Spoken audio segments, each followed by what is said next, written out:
This news is funded by viewers like you. Please support.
Hello, hello, hello, everyone. It's so good to see all of you here. Welcome, welcome to the Shakespeare Show. So, for today, we're going to be talking about some really interesting things. Since we didn't get to talk about Namibia yesterday, I did want to try to get to it today. I think it's important to talk about,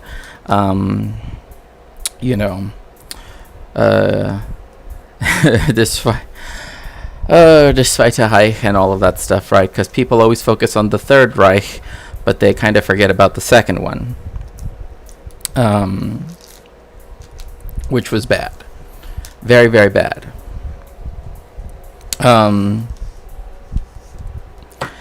And also, I did want to go into the fact that the State of Israel, right, its intelligence agency in particular, its foreign one, right, equivalent to the United States' CIA, the Mossad, right, is known to have, and to continue to be, harassing the former chief prosecutor of the International Criminal Court, and also the current one, which is actually why Karim Khan actually said, like, anybody who wants to, like, intimidate us or whatever, like, don't do that. Like that's not gonna work in your favor, bro. But of course, like, that's not how they are taking that. And I really do want to talk about the ICC, because there are a lot of, like, misconceptions about the ICC and, like, what it means and everything. And I know I went over the ICJ. I mean, I even have the documents from the ICJ. I'm not going to pull out the Rome Statute, because I think that that's, a little bit too in depth. Perhaps that maybe if people who are patrons on Patreon would like, of certain levels, right, they can request, for me to make particular videos or even stream, like, content, right? That is something that I specifically relegate to those who support me on Patreon. So, anyway. And then last but not least, we're going to talk about, well, at least these are the three things I want to try to get to today. The main things. The last thing is the decade of betrayal, which is, I had mentioned this prior, right, about how in the 1930s, the United States forcefully expelled, right, some estimates run into 1 million, some estimates run to 2 million. Obviously the United States says, oh, it was like 20 people max, but and also, again, hello Patricia BQ, welcome in. That they were forcefully expelled, whether or not they were citizens, right? And that set a heinous precedent for things that still go on to this day. So, as noted, right, this is going to be our stream tradition, right? For every new subscription or resubscribe, whether Prime or, that will come with the opening of a pack of Pokemon cards. And also any $5 donation towards figurative inquisitions will also count towards that, because that's about how much a Twitch subscription costs. So, same thing with bits, right? Like, if you give, like, 500 bits, then you also get, Pokemon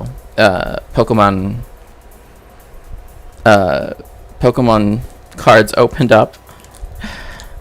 So, without further ado, let me first turn down this music even more so. Or let me just stop it.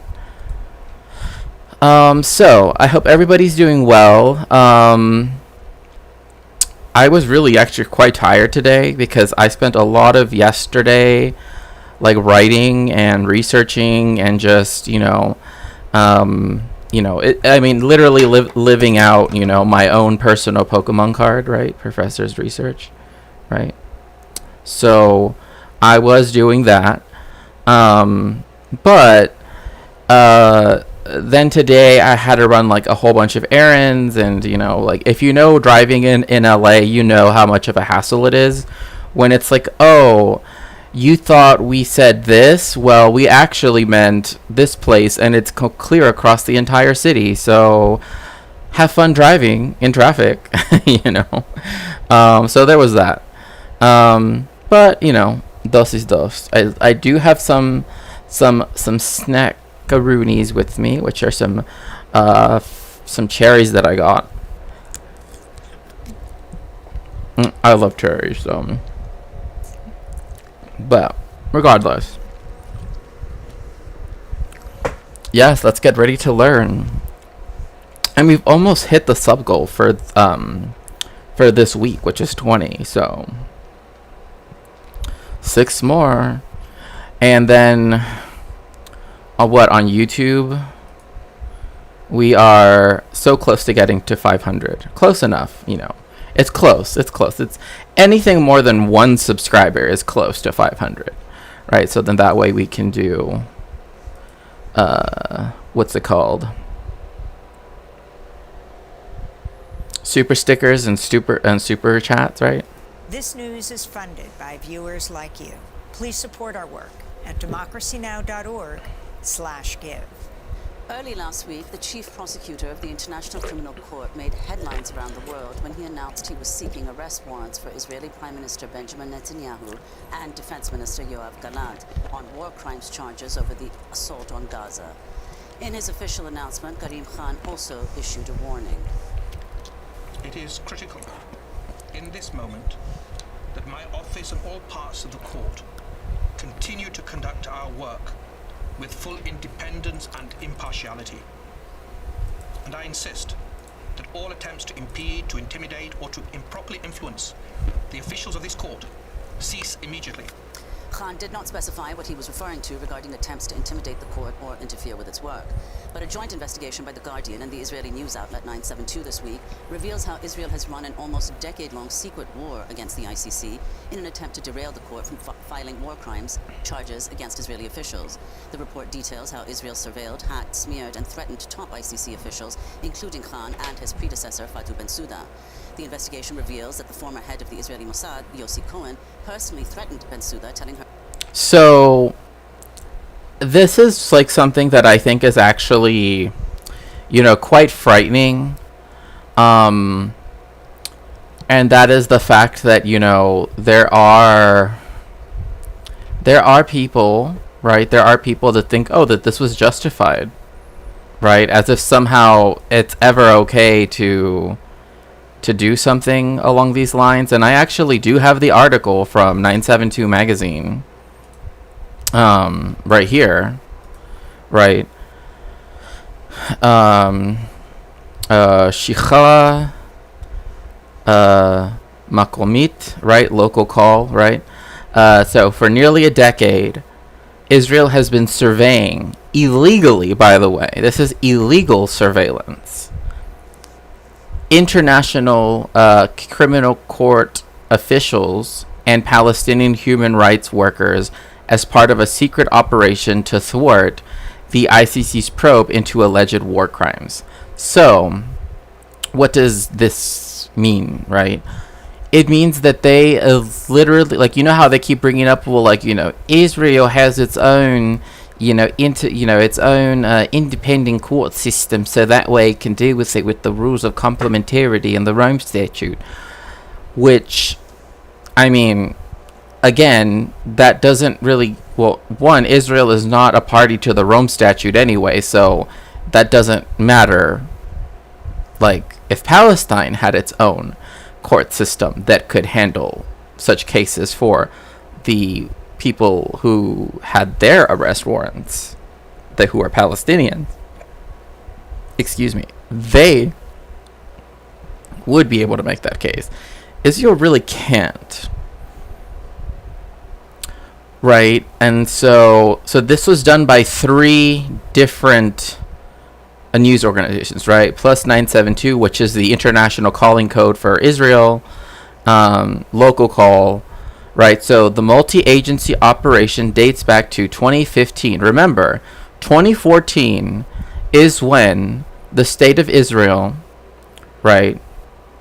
Well, rather, I should say, when the state of Palestine was admitted into, having been admitted into the ICC, right, being seen as a full-fledged member, that their complaint, right, that their criminal complaint against the state of Israel for war crimes committed in Gaza, right, the Gaza Strip, and the occupied territories, including the West Bank and East Jerusalem, right, was taken up by Fatou Bensouda, right? So, it's seen, Israel's intelligence community, which I've always found it weird that they call it like a community, right? Like, no, it's like, I think to me calling it this makes it feel like, oh, it's like they're just friends and, like they're just all interested in the same thing. Like, no, like people that watch my stream and are part of the Discord and, what I mean, that like to learn and stuff, like we're a community. The Mossad and it's like it, and those ilk are not a community, right? But that they routinely surveilled the current prosecutor, Karim Khan, which is why some people even speculated for quite a bit that that's why he wouldn't bring the charges against the state of, against Benjamin Netanyahu and anybody else, because, they essentially threatened the former, his predecessor, Fatou Bensouda, and dozens of other ICC and UN officials. Like, tell me what other country in the world, right? Obviously, the United States being an exception, right? Would like be allowed to do like stuff as deranged as this. Like, to me, like, not even, I would say even some European countries would not be allowed to do something like this, right? Like, it would be seen as like, what are you doing? Like, at some point people would be like, I don't know, there's something about this just seems wrong. But not when it's they also monitored materials that the Palestinian Authority submitted to the prosecutor's office and surveyed the employees, right? Which, again, is illegal for them to do, because these are human rights organizations and they have nothing to do. This is what makes every argument that, like the settlers, right, in the West Bank and East Jerusalem, right, that they're somehow like neutral or beneficent. No, they're not, because they facilitate, one, settler colonialism, of course, and then violence, beyond the violence of settler colonialism itself, but also stuff like this, right? Like, in fact, I was reading just before I started streaming that I believe it's the army. I want to say it's the army, like the Home Front Command of the IDF, whatever it's called, that like they're trying to get more weapons in the hands of settlers in the West Bank, which I'm like, the West Bank is not ruled by Hamas, right? So they can't be the whole like, oh, Hamas, blah, blah, blah.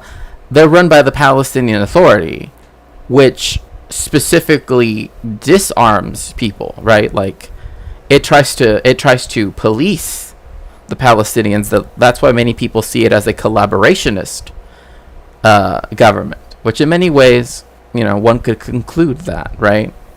But again, like the people that say that, like, oh, I get along really, really well with the Palestinians that live around me. When the settlers say things like that, it's like, we've heard those exact same phrases, right? And they always love to bring up their friend, right? Oh, I have this Palestinian friend.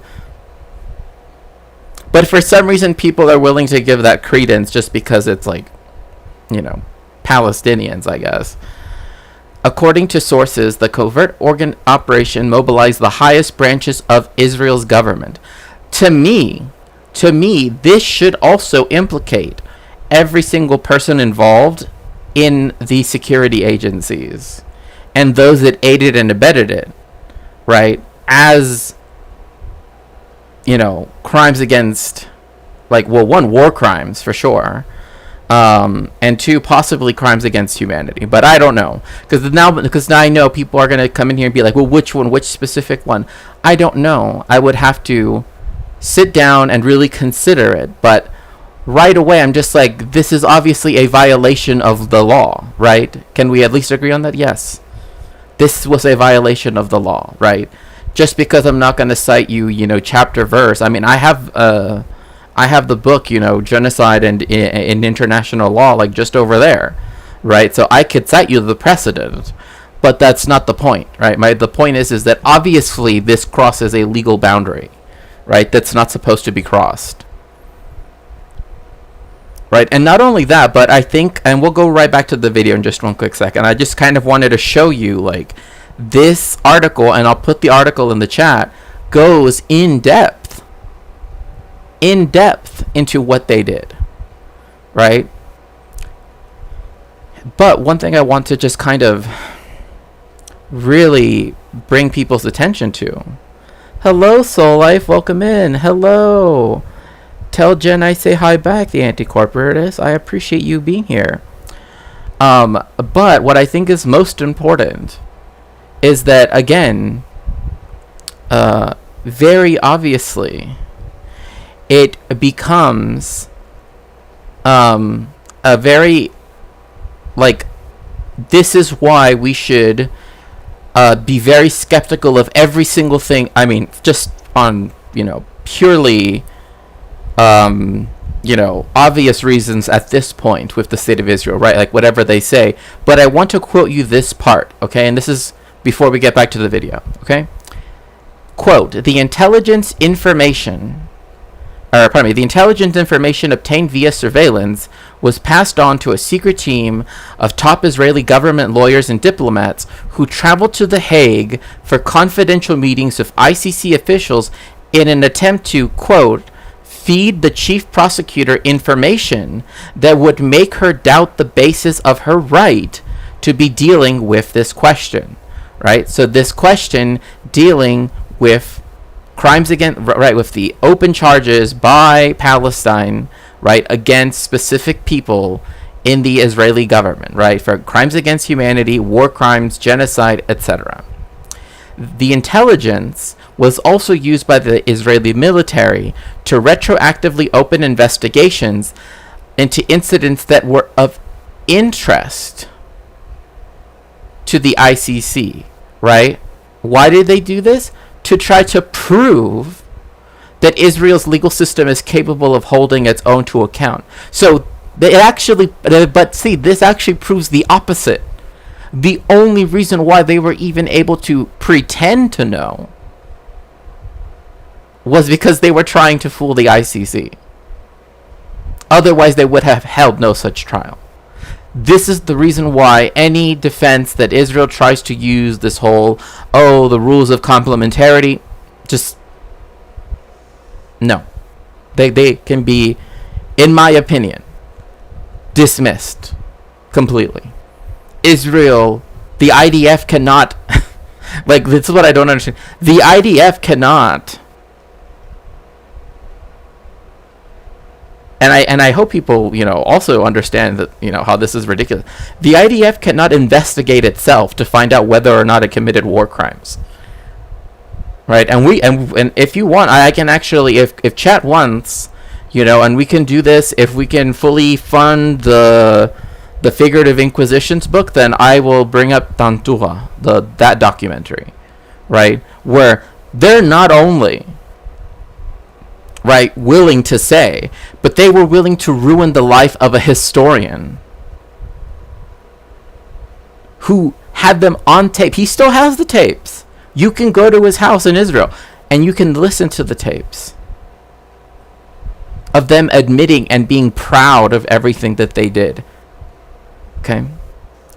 in 1948. Okay, especially with regarding to Tantuha. So back to the video. Hello, yes, and please make sure to Solio. Mono, Solio, Shax. Yes, hello. Okay. Quote, you should help us and let us take care of you. You don't want to be getting into things that could Hi, Devil EMS. or that of your family, end quote. The news outlets also report that Netanyahu took a close interest in the intelligence operations against the ICC and was described by one intelligence source as being, quote, obsessed with the intercepts about the case. The Israeli newspaper Haaretz today reports they were about to publish details about the Israeli intelligence operations against the ICC 2 years ago, but an Israeli security official blocked publication. Israel is not a democracy. I don't believe that this is a hard case to make. Right? I know that there are going to be some people who have now openly admitted on stream that they're going to go commit war crimes by saying, hey, look, this guy who's proud to be a settler, who wants to resettle, who wants to be a resettler, right, commit multiple, even more war crimes, along with ethnic cleansing, etc., and genocide.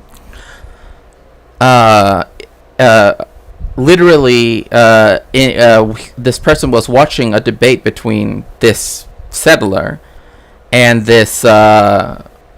and Norman Finkelstein. Try not to narrow it down too much, but literally announcing his intention, right? That, oh, I'm gonna go hang out with this guy, bruh.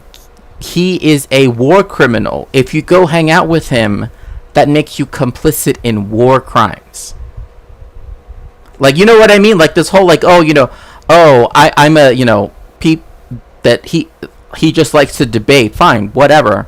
That's still reprehensible, right? And not only that, but people have the right to say so, that it's reprehensible, and do not have to engage with that person.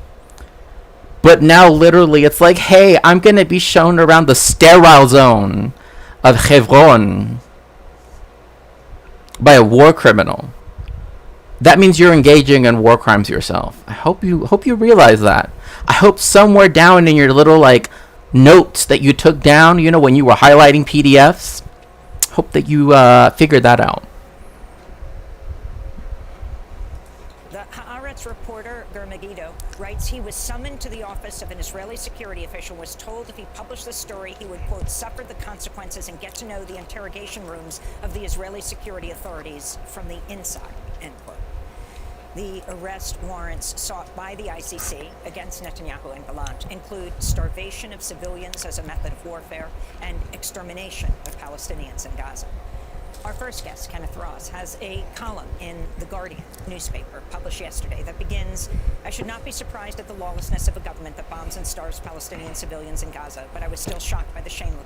Yeah, somehow it's very easy to be complicit, but it's another thing to aid, abet, and now fund. Because if they're going on a tour with this dude, that means they're paying him. That means they're giving him a platform. That means they're making him look good. They're letting him lie to their audiences. Because he's not going alone to Al-Khalil, right? Which is the largest city in the West Bank, right? That literally created, and I'm not joking, they literally call it the sterile zone. Because no one, all of the businesses that used to be owned by Philastinim, right, by Palestinians, they literally could no longer live in any part of that area, because heaven forbid, right, that Palestinians have businesses near the Israelis, right?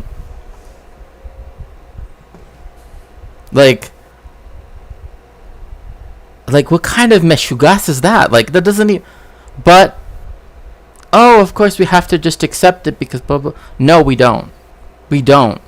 This is why I do not feel comfortable visiting occupied Palestine, Israel, etc. Like, even if I were to go to Amman, right, in Jordan, and go only into the West Bank, I would still feel as though I were contributing to the occupation in some way, right? Like, until it's free on its own accord, I just can't. I don't know what it is. There's just something that's just like, you can't go, Shakespeare. You can't. And I've been feeling this way for a long time. I found journals when I was like, much younger, like literally like a kid, so to speak. And of me talking about what's happening in Palestine, and me drawing like the little Palestinian flag, and me saying how like, oh, I could not go because with all of these people suffering, how could I in any way contribute to their suffering? Right? Like, it's just one of those things. Other people say, oh, you can do it. Like, BDS has a list of how to do it ethically. It's not enough in my eyes. Like, again, until Palestine is liberated, it's very hard for me to feel okay with myself, even conceiving of going there. And I know people might say, oh, whatever, who cares? But it matters to me. Oh, little Shakespeare's heart. Yeah. Yeah, AC, are you on the road? Of Israel's efforts to subvert the International Criminal Court's investigation of its war crimes. Ken Roth joins us here in our New York studio. He's a visiting professor at the Princeton School of Public and International Affairs, served for nearly 3 decades as the executive director. By the way, that's where Norman Finkelstein went to school. Just putting that out there. Rights Watch. Ken, welcome back to Democracy Now! So let's talk about the significance of this expose.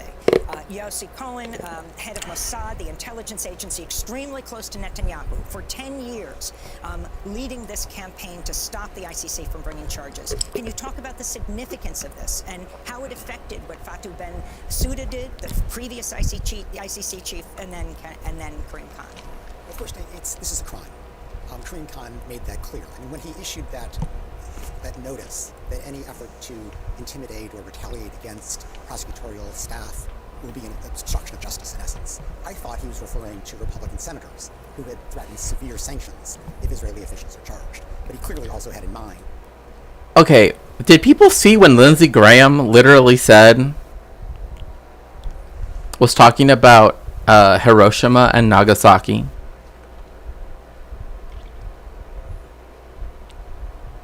And was like trying to justify that, and I'm like, what are you even like? Yes, it also does. I mean, it also is Republican and Democratic senators, right? Because we all know that that Nancy Pelosi is licking the back of postage stamps to write strongly worded letters as well, but. Well, I mean, again, like, I grew up in Tijuana, right? It's a place where, there's a lot of suffering. And I always felt something, like, I don't know, like, I would just look at what's happening and I'm like, like, they're like my family. Like, I could feel a connection with them, right? With the Palestinians. And when I came to America, and I went to like Jewish spaces, and they wanted to like try to inculcate like a very I just couldn't. It just didn't make sense to me. I'm like, what are you talking about? Like, what are you talking about? Like, I don't know what on earth you're talking about.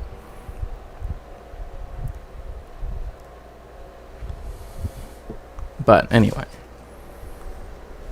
It threatened current operations in South China Sea because it pissed off Japan. Oh, yeah. Oh, I mean, yeah.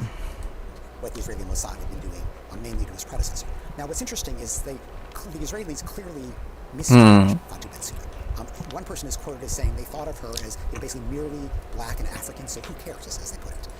But she. By the way, that quote,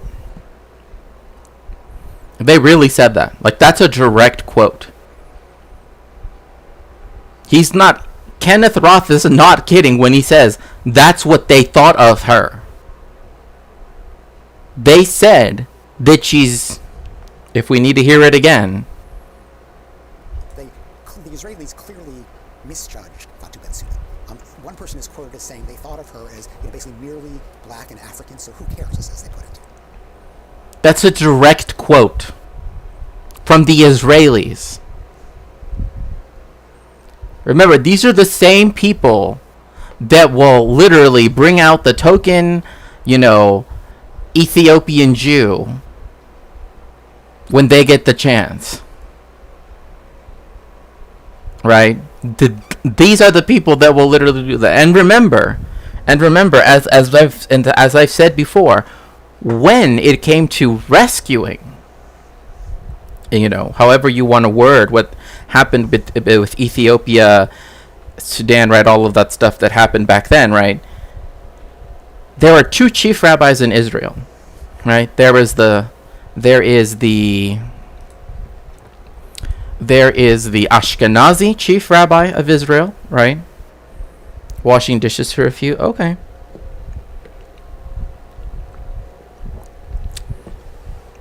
There's the Ashkenazi chief rabbi. Again, Ashkenazi Jews make up about 17% of the entire Jewish population of Israel, right?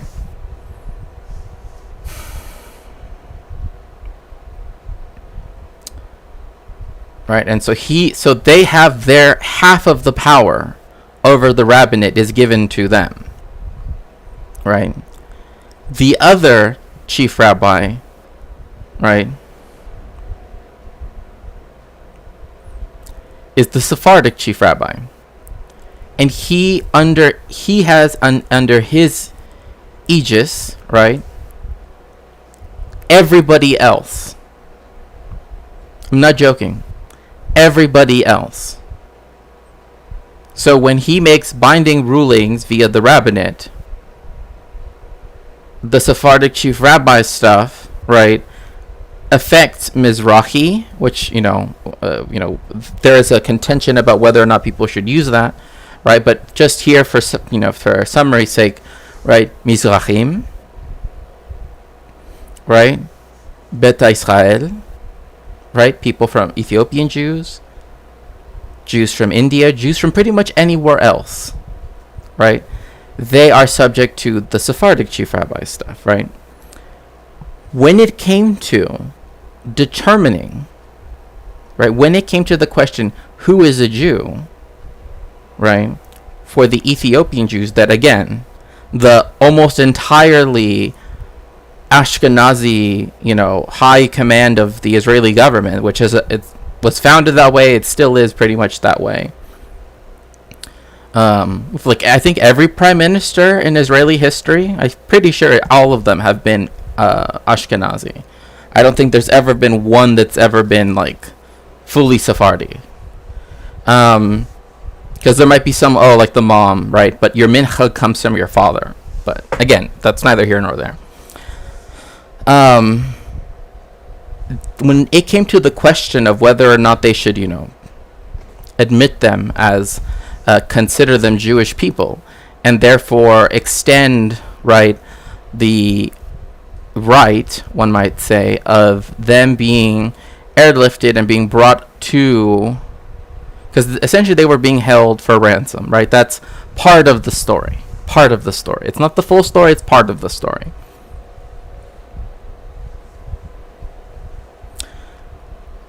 The most powerful of the two, right, because he represents the most powerful group of people in the country, right, even though they are a minority, the Ashkenazi chief rabbi said no almost immediately. No, they're not Jewish. Because they have not been connected to the Jewish world, in which in his own mind he meant the Ashkenazi Jewish world, right? Like the other groups of people. Which is weird because one could also argue that for Hayehudim Temanim, right? The Yemenite Jews. But anyway, again, they're not under his jurisdiction either. So anyway, it doesn't matter. But so instead, it was the Sephardic chief rabbi that, because he did accept them as being Jewish under Jewish law, right? He went and looking in medrashim, he looked, reading different rabbonim, looking to find the Jewish legal argument to put forward before in the chief rabbinate, so then that way then they could be rescued, right? Again, which is part of the story, not the full story. Had they won, did the chief rabbinate how many people wanted it to be, just one, and so therefore just the Ashkenazi one, they would have never been admitted into Israel. But two, like, once in Israel, the racism, right, that exists, the anti-black racism that existed in both Europe, right, and the Americas, and also other countries, right, even in the Near East, for example, right, like the Levant, whatever, etc., that still applied as well, right? So they were seen as Jewish in concept, but they are very often the most discriminated Jewish people, right? BIPOC Jews are the most discriminated of all Jewish people, right? And white Jewish people, right, who are all Ashkenazi for the most part, they are a minority, and yet have always, I mean, the institutions are made so that they have outsized power, right, regardless. Yeah, I mean, like, that's always been one of those, like, weird things. So the fact that they said this about Bensouda shows you, and that picture shows you, that the entire high command, they're all white. Okay, they're all white Israelis, right? There has never been a chief of staff, right? There has never, like, just look at all of the prime ministers. They've all been white. Yes, there's some that have been darker, like as in having tanner skin, but it doesn't mean that they were Mizrahi or Sephardi. No. So, again, so when they're saying this racist ass statement, it's because, again, even amongst Jewish people, they undervalue, if not completely devalue, right, the Jewishness of those of us that are not racialized, or pardon me, those of us who are racialized, right? So, but she's a tough woman, and she resisted. yes, drive safe, so like, A sting operation against her husband, and she didn't have to act at that point because, like, think about that. They had threats against her.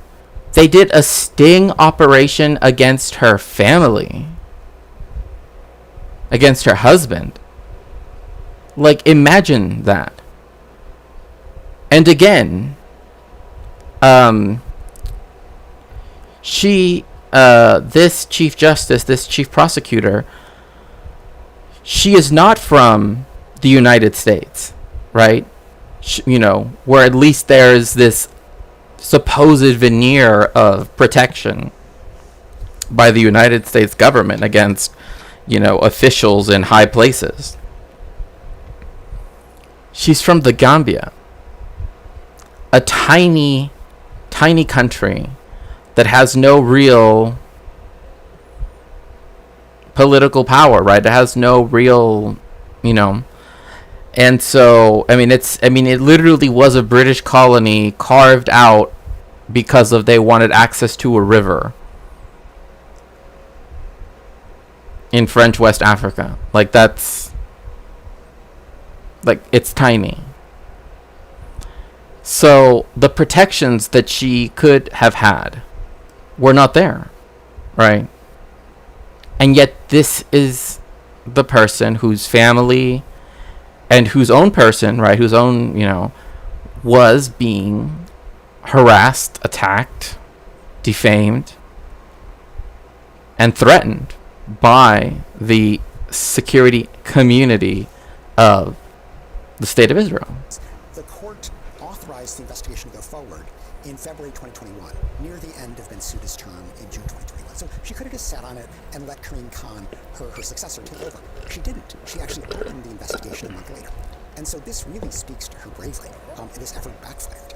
Now, I think the most significant ongoing effect of this, if we think back last week, Antony Blinken, the U.S. Secretary of State, his main argument against Karim Khan charging Netanyahu and Gallant is what's known as the principle of complementarity. That's a rule under the court statute that the court should defer to genuine, good faith national prosecutions. And Blinken basically said, Israel's got a sophisticated legal system. Let them.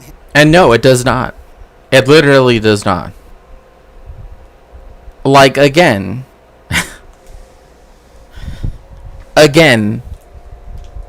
I will remind you, and again, if we can get the book fully funded today, we will go over Tantura, right? I will have to, stop every now and then while we're watching it. If we hit the book goal, already 9% of the way there, but the evidence is beyond damning. Like, again, what they did to this historian, right, Benny Katz, and when you see him, you almost wanna give him a hug, like, at least that's how I felt, because they ruined his life. They did something I've never heard of happening in academia, which is they took his master's thesis and literally threw it out, expunged it from the university library. That never happens. Ever.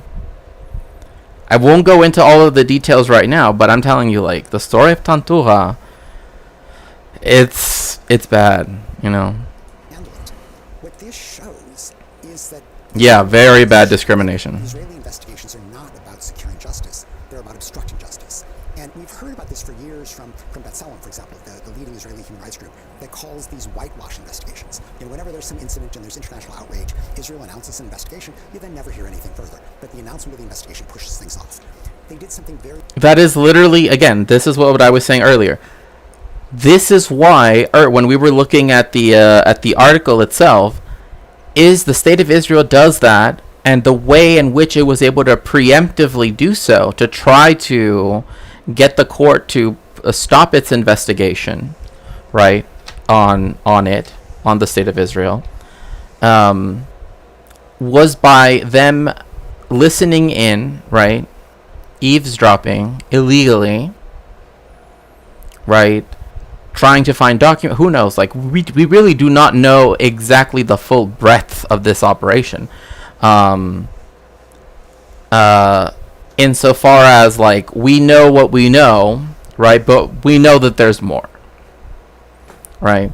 And again, Haaretz 2 years ago was going to come out with an article talking about this, and the security community told them not to. So anytime people want to say, oh, Israel's the only democracy in the Middle, just no. Because I remember, and oh my gosh, I forget who it was. Who was it? Was it Shlomo Sand? I think it was Shlomo Sand. So Shlomo Sand is an Israeli, well, he's a historian. I think he teaches in France, because I know he speaks French, and I know he's taught in France for quite a while before, if I remember correctly.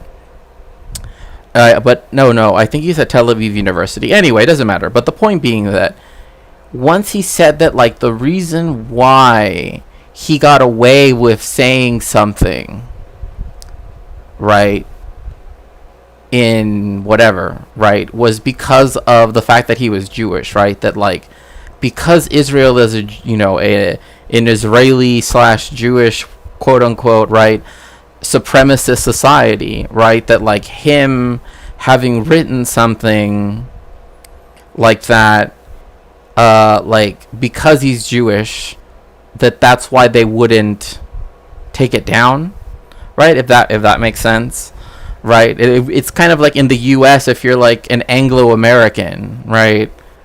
If you write a book that's like, whatever, subversive, quote unquote, right, they won't take your book down. But say I write one, they're gonna shut my stuff down, right? So that's kind of what he was trying to get at. He just worded it in the worst possible way. Similar with the ICC. They would listen in to what Bensouda or Khan were looking at, and they would say, aha, they're interested in that incident. You mean they would eavesdrop? Yes, they would eavesdrop. They would, hack. And they would, so they learned that the ICC prosecutor was interested in an incident, and they would start an investigation. And they would then send somebody into The Hague, to the prosecutor's office, and say, you don't need to look. Hello, FLFNF. Welcome in. It's so nice to see you. Hope you're doing well. Look at this, we got an investigation going. And it sounded as if they were on top of it all. But in fact, these were purely reactive investigations. They were not good faith investigations. And I think that this whole hacking and surveillance and threatening incident gives the lie to Blinken's argument that Karim Khan should defer to Israeli justice efforts. These are not good faith justice efforts. These are cover-up efforts. Exactly. Ken, if you could just put this in Yes, I am. context, Thank you. I mean, why would Israel go to such extraordinary lengths to compromise the International Criminal Court? If you could give us some background, because does the International Criminal Court have any enforcement mechanism? What is the symbolic weight of decisions taken by the court? If you could place this in the broader context of what decisions and investigations and prosecutions the ICC has launched and made before, and explain in that context why Israel has Yeah, of course. done this decade-long attempt to subvert the court's work. Well, the International Criminal Court is the world's leading war crimes tribunal, in essence. And nobody wants to be charged with war crimes or crimes against humanity. As both Netanyahu and Gallant are about to be done, because the prosecutors requested arrest warrants based on basically starvation charges in Gaza. And, no one wants that, first of all, because it means that if you travel to any ICC country, including all of Europe, including more than 100 governments around the world, they have a duty to arrest you and send you to The Hague for trial. So, there are real consequences, and you can end up in prison. So, nobody wants that. And, that's why Netanyahu was seen as obsessed with this, because, it's not as if what goes on in Gaza or even the West Bank are, low-level operations. These are very much directed from the top. Netanyahu is commander-in-chief. And so he understood his criminal liability. And he seemed determined, not to change the conduct, not to say, oh my goodness, are we committing war crimes in Gaza? Let me stop that right away. No, he just, let it keep going and tried to obstruct the investigation that might lead to his prosecution for war crimes. And if you could say, I mean, it was in 1998, July 1998, that the Rome Statute of the International Criminal Court was adopted. The vote was 120 to 7, 21 countries abstained. The 7 countries that voted against the treaty were China, Iraq, Israel, Libya, Qatar, the US, and Yemen. And Israel's opposition was reportedly stemming from the inclusion in the list of war crimes of, quote, the action of transferring population into occupied territory. And that's effectively... I wonder why that was the central objection of the state of Israel. Because, since that is, a war crime, like that is something that is already known to be a war crime, I wonder why they would take such issue with that. You know what I mean? Like...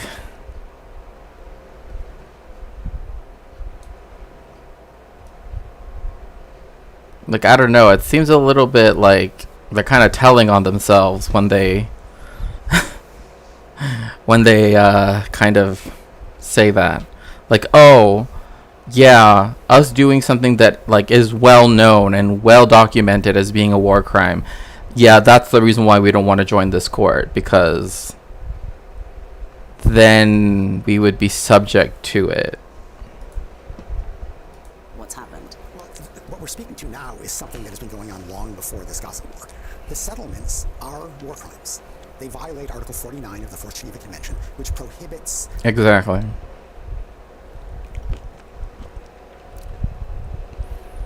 So it's not... so again, and I hope that I made this clear a second ago, it's not the Rome Statute that first encoded, right, the idea that, the movement of settlers into an occupied territory, right, as being a war crime. No, it was the Fourth Geneva Convention. Well before 1998. So, but technically speaking, Israel is still bound to the Fourth Geneva Convention anyway. So, An occupying power from transferring its population to occupied territory. And the ICC statute, the Rome Statute, codifies that crime. So, Israel has been vulnerable to this charge. It still is vulnerable to this charge. I would like to see Karim Khan bring that. And when Kenneth says codifies, it means codifies it, right, jurisprudentially, right? That is to say, so that then it can be prosecuted, right, by those who have committed said acts, right? Because when the Fourth Geneva Convention was, and all the conventions, everything, right, there was no court or tribunal to take on, right, those, like Nuremberg, like the Nuremberg trials was an exceptional case. Hello, Ghost Nest. Be careful, Soul Life, exactly. It was an exceptional case, right? It was an exceptional case, I should say. Like to get the four allies, right, in the European theater, right? The Soviet Union, the United States, Britain, and France to sign on, right, with the Nuremberg Charter, which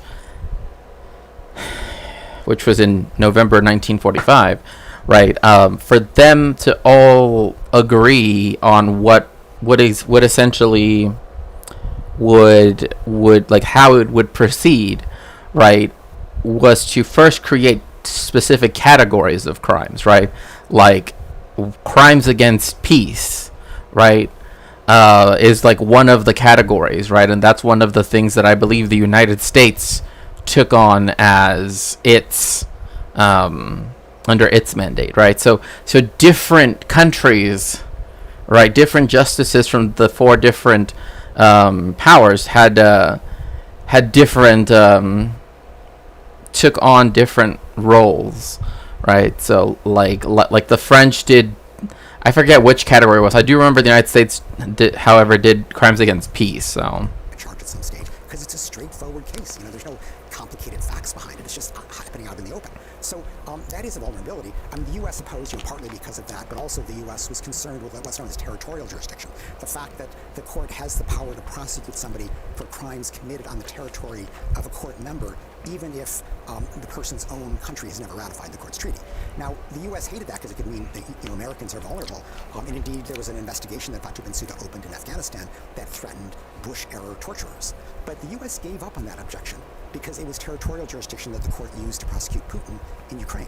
And Biden said that was... Oh, look at that. Oh, so it's only when it's people we don't like, right? Yes, this is the same thing, right? Like, we know that the United States has the Invade the Hague Act, right? Which essentially says that... Not? What do you mean? Are the U.S. and Israel only ones not a member of the ICJ? This is talking about the ICC, the International Criminal Court. Every UN member, by definition, is a member of the ICJ. So every state member, all 194, I believe, is the current tally of states that sit in the General Assembly of the United Nations, they are all part of the ICJ. And the ICJ is structured so that all of the different regions of the world are like the different legal systems, etc., right, are represented in that court. The ICC is different, right? That one you are not compelled to join by belonging to any organization like the United Nations. Rather, it was conceived to be, right, a permanent tribunal, right, as opposed to the ad hoc tribunals that existed for the former Yugoslavia and Rwanda, right? So that way because the ICJ prosecutes states, right? It does literally international, right, between nation disputes, right? But the ICC prosecutes people.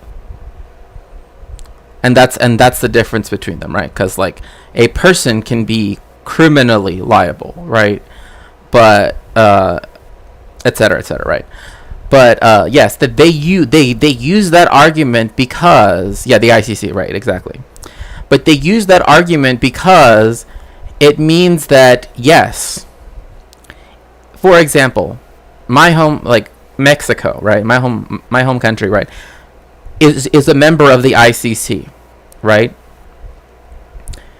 If something, right, were to happen, if the United States were to commit war crimes against an American, were to commit war crimes in Mexico, right? Like let's say that the United States, as much as it loves to, talk about it, let's just pretend that they did invade Mexico, which by the way is a neutral country and has been for like almost ever.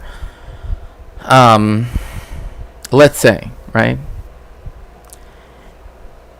all of the violations, right, that happened there, right, against people like the people in power, right, like the president, right, they could be taken to The Hague, to the ICC, right? However, the United States technically does have a law on its books that says that should ever a United States service person, and this includes also like, civilian, government, like the highest government officials, like the president or whatever, but also, service members, should they ever be taken to the ICC for prosecution, that the United States will invade the Kingdom of the Netherlands, right, and will invade the court and literally essentially kidnap them, right, and take them back to the United States. Like that is like, and that was a bipartisanly passed, like almost unanimously passed. Like I think it was only like 2 votes from being, and people can check on this because I'm not sure. I don't want to give my, but it like this whole belief that like that the Democrats, beneath it all would actually comply. Obviously not. I mean, we have Biden as a perfect example, but also a lot of people who are still in Congress now, right, were the ones that approved that law, right, that act that says that the United States reserves the right to invade the Kingdom of the Netherlands if an American citizen, right, a particular service member. You look like someone who will have strong opinions on cheese. Tell me, my friend, what is your favorite piece of cheese? Well, you're not wrong about the cheese. Let's see. Well, it depends, right? I mean, it depends which type of cheese, right? Because it's like, for example, like if we're talking about something, oh, I know, random, but hey, whatever works, right? I like Port Salut. Port Salut, I think is really good. I think I am a big fan of like Camembert and Epoisse, but it really depends. An aristocrat.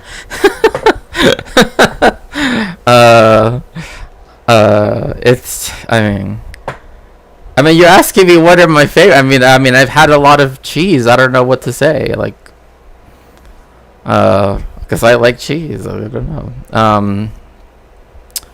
But yeah. Fair enough. Yeah, like a more like average, I guess, would be from from the creamery Marron from I believe they're Belgian, right? They make like their, they're known for their brie, but they also make this one that's called like petit déjeuner, right? Like, and it's like they're like in little rounds, and it's like very savory. That one's really, really good. Very, very good on toast. Like, well, I say toast, but I mean, like,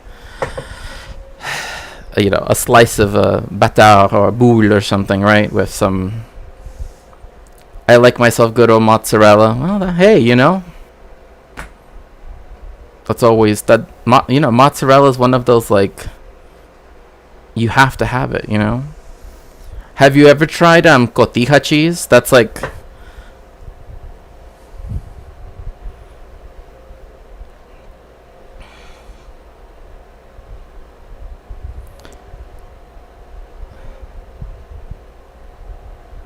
did you hear about? No, I have not.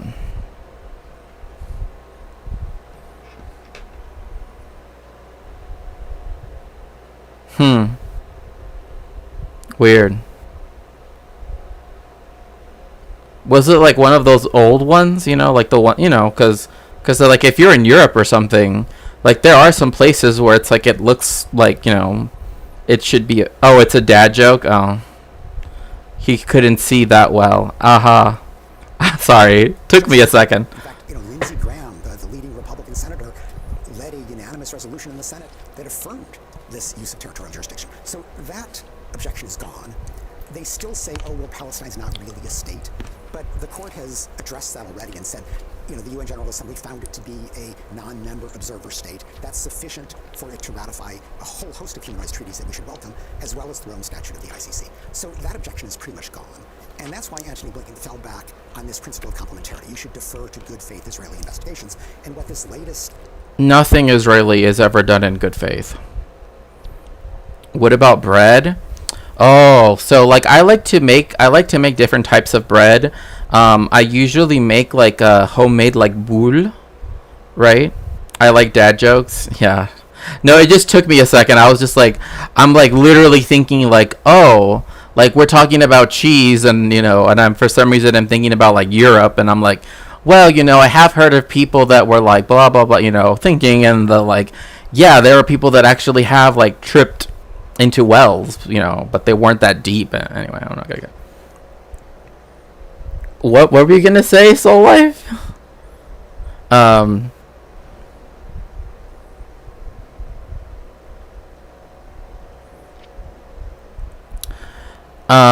What about bread? So I like that. Also, I don't know, like, so due to particular like immigration that happened to certain parts of Mexico, right? There is this something called a birote, right? And a birote is essentially, it's like a mini baguette, right? The difference though is, in fact, there used to be like one of the main boulevards in Guadalajara, which is the capital of Jalisco, which is the part I'm talking about. Oh my gosh, Soul Life.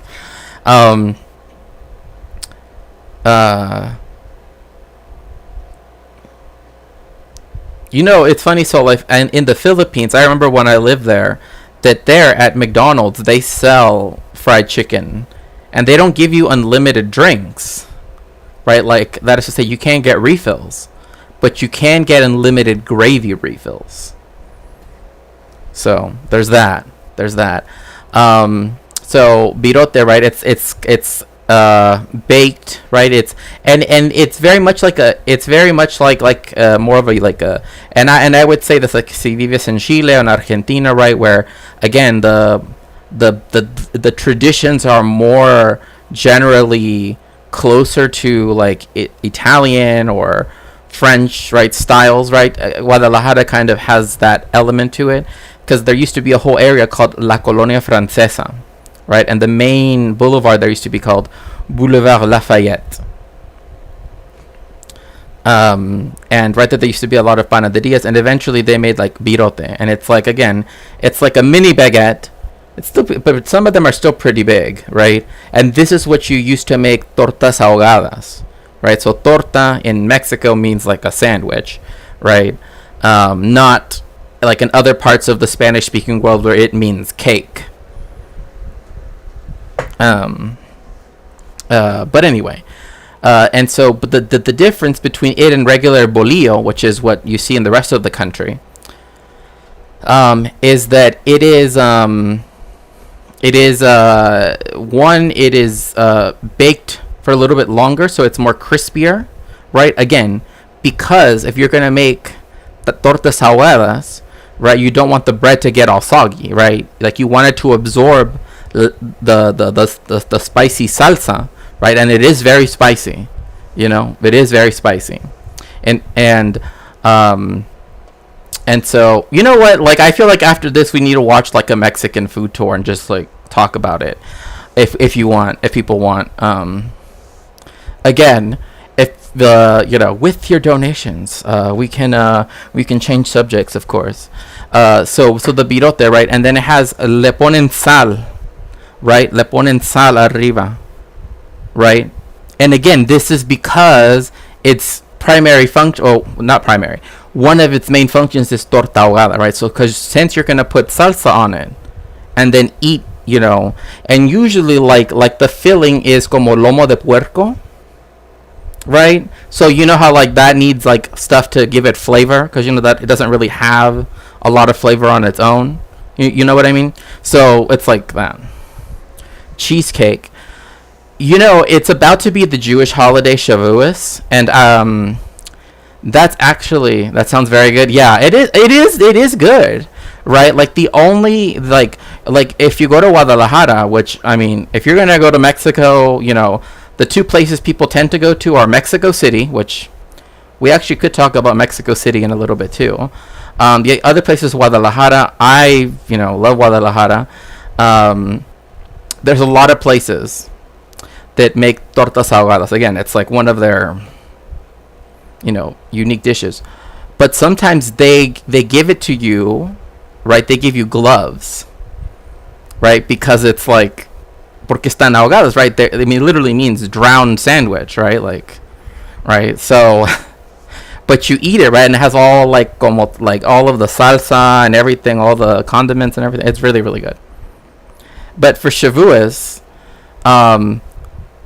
we have to eat dairy products, right? So usually what my family always did is we would get like a cheesecake.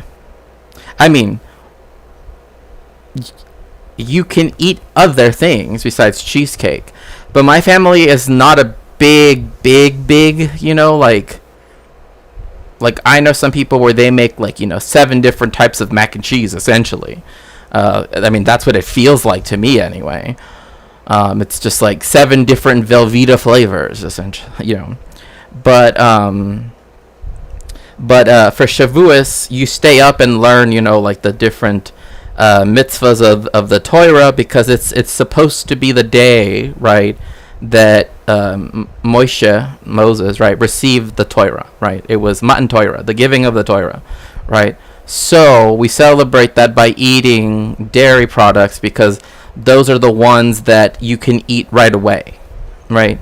Because if you eat meat if you're a religious Jewish person, you have to wait 6 hours before you can eat something dairy. Whereas if you eat something dairy, you only have to wait 1 hour to then eat something meat. At least depending, at least that's how I grew up with that standard. But that's typically one of the things. It's like a whole bunch of stuff with cheese. My family was just like, cheese is okay, right? But we would make this pan como pan dulce that they make in Mexico. Forget what it's called, but it's like a slice of bread, right, that has like unsalted butter, right, like very thick butter, and then they put like a thick layer of like cane sugar on top, and we would have that with like coffee with cream, como café con leche essentially, right? And then we would have like cheesecake, and that would be it. So silly. Guardian 1972 investigation shows is there is no good faith Israeli investigation. There is a concerted. There was no good faith Israeli anything. High-level effort to undermine justice to protect Netanyahu, Gallant, and others from war crime charges. I want to go back to Karim Khan's predecessor, Fatou Bensouda, who announced in 2019 that she intended to investigate alleged atrocities during Israel's 2014 war in Gaza. She said at the time there was a, quote, reasonable basis to argue Israeli authorities are guilty of war crimes for relocating Israeli civilians into the West Bank to live in settlements. I am satisfied, one, that war crimes have been or are being committed in the West Bank, including East Jerusalem and the Gaza Strip. Two, that potential cases arising from this situation would be admissible. And three, that there are no substantial reasons to believe that an investigation would not serve the interest of justice. So that's Fatou Bensouda back in 2019. She opened this case in 2021, and I wanted to ask you more about her. The Guardian writes, quote, as a Gambian national, she did not enjoy the political protection that other ICC colleagues from Western countries had by virtue of their citizenship. A former ICC source said this left her vulnerable and isolated. They went after her husband. They went after her. And then I want to ask you about the president of the Democratic Republic of Congo that the Guardian reported on, Joseph Kabila, and how they used him. This is an amazing meeting. Well, first, Fatou Bensouda is a tough woman. I met with her numerous times. She is super professional. She is dedicated to justice. She knew she was facing threats, and she, just persisted. And that's really to her credit. I think the Israelis totally underestimated her. They thought that she could just be pushed over with these threats, and it totally didn't happen. Now, Joseph Kabila, the Congolese president, is an interesting case. I've met with him multiple times. On the one hand, he handed over more suspects to the ICC than any other president in the world. So he is somebody who Bensouda legitimately was meeting with. But the Mossad head, wanting to meet with Bensouda, knowing that she would not accept a meeting just like that, probably paid off Kabila. I mean, who knows? But Kabila is notoriously corrupt. And so Bensouda's meeting with Kabila, and in pops the head of the Mossad, which Kabila authorized. They called it an ambush. And that was, how the head of Mossad set up an opportunity to communicate with Bensouda. Am I surprised that Kabila would do this? No. But that was the kind of underhanded methods that the Israeli Mossad chief used to try to begin the process of threatening Bensouda. Wasn't Kabila himself being investigated for war crimes or atrocities in war? Well, I mean, Kabila was vulnerable for example, his forces shooting at demonstrators when he was trying to hang on to the presidency beyond the end of his term. But in fact, he was never the subject of a major ICC investigation. Those were mostly focused on groups in eastern Congo, where he was, I think, doing what he could to stop it. So I don't think he felt threatened by the ICC and had a cooperative relationship with Bensouda. And then talk about what happened to Al-Haq and how they were eavesdropped on when they would relate to, this is the Ramallah-based human rights group, and ultimately being called a terrorist organization. Well, Al-Haq is a super respected Palestinian human rights group. I've worked with them for decades. In fact, I just did a webinar yesterday with its head. And they were communicating regularly with the ICC because they have field operatives throughout the West Bank and Gaza. They would collect solid evidence, and they would pass it on to the ICC because they wanted to see Israeli war crimes prosecuted. The Israelis learned about this because they were monitoring Bensouda's communications with all Palestinians. And essentially in retaliation, the Israelis called Al-Haq and 5 of its colleague organizations terrorist organizations, a label that remains there to this day. Now, they haven't actually shut them down, but it was this effort to say these are illegitimate groups, don't rely on them, and it was a punishment of them, in essence, for cooperating with the ICC. Well, Israel is intensifying its attack, so if we could just go to what's unfolding at the moment, Israel is intensifying its attack on the southern city of Rafah. On Tuesday, the White House said that Israel's devastating airstrike on a tent camp for displaced Palestinians in Rafah does not cross President Biden's so-called red line in Gaza. Sunday's attack, which set off a fire in the camp, killed 45 Palestinians and injured over 200, mostly women and children. An investigation by CNN found Israel attacked the camp using munitions made in the United States by Boeing. White House National Security spokesperson John Kirby was questioned Tuesday by Ed O'Keefe of CBS News. How does this not violate the red line that the president laid out? As I said, we don't want to see a major ground operation. We haven't seen that at this point. How many more charred corpses does he have to see before the president considers a change of policy? We don't want to see a single more innocent life taken. And I kind of take a little offense at the question. No civilian casualties is the right number of civilian casualties. And this is not something that we've turned a blind eye to, nor has it been By the way, ignored or neglected. Al-Haq in Arabic means like the truth, right? Like, or the like the right, like the correct thing, right? Like al-haq, right? So To raise with our Israeli counterparts. yeah, Including it this week. yeah. If you download the YouTube extension for Better TV emotes, right? Yeah, shaky maracas. Because if you write Mexico in Twitch chat, it will show up as that, and if you type America, it shows up as the McDonald's flag. So again, al-haq means like the truth, because al is the, haq is truth, right? I'm surprised though, because there is this other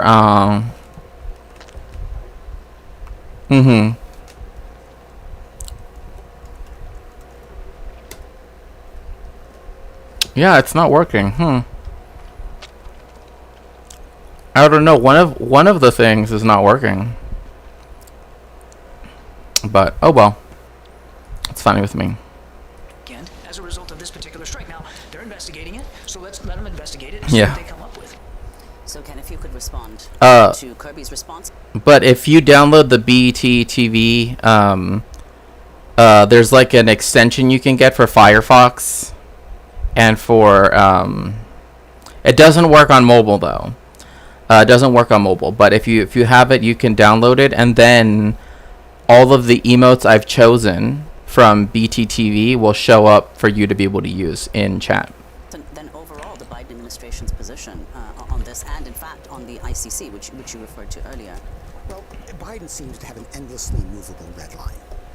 And he, rightly at the rhetorical level, keeps pushing the Israeli government to allow in food and other humanitarian supplies, to take greater care not to harm Israeli civilians. It's all the right thing to say. He never backs it up. The only consequence he's imposed so far has been he did stop delivery of these huge 2,000-pound bombs that Israel was using to decimate entire neighborhoods. And he didn't want that to happen in Rafah, so that's to his credit. But then he turned around and authorized $1 billion in additional arms sales to Israel. So that really kind of undercut the message there. They've been saying, we don't want this Rafah operation to harm civilians. But Israel has now chased 1 million of Yeah, it's still not working. million Palestinians sheltering in Rafah out of the city. And most of them are, trying to survive on this beachfront camp with no food, no sanitation facilities, no medical aid, nothing. And that was, it was near that area that this latest bomb that killed 45 people took place. But, the International Court of Justice last week said these are horrendous conditions. This is not a safe response to this Rafah military operation. But Biden's closing his eyes to that and says we haven't seen any real problems yet. It's proceeding. So the red line keeps moving. And what do you think, finally, Ken, what do you think is going to come out of this investigation, the Guardian and 972 investigation, and revelations about what Israel did to subvert the work of the ICC? Well, it'll be interesting to see whether Karim Khan does in fact use Article 70 of the Rome Statute to prosecute, in essence, obstruction of justice. He should. He should. Right? Like, can we at least say that, like, he should? I mean, like, why not? I mean, at this point, I mean, like, when there's literally 3 news agencies and, again, a professor at Princeton, right, at the School of Public and International Affairs, and, the evidence that we have, right, like, I don't see why they should, and again, the warrants that they've asked for now are not the only warrants that they can get. Nor will future warrants have to be announced publicly. Right? Because right away, as soon as I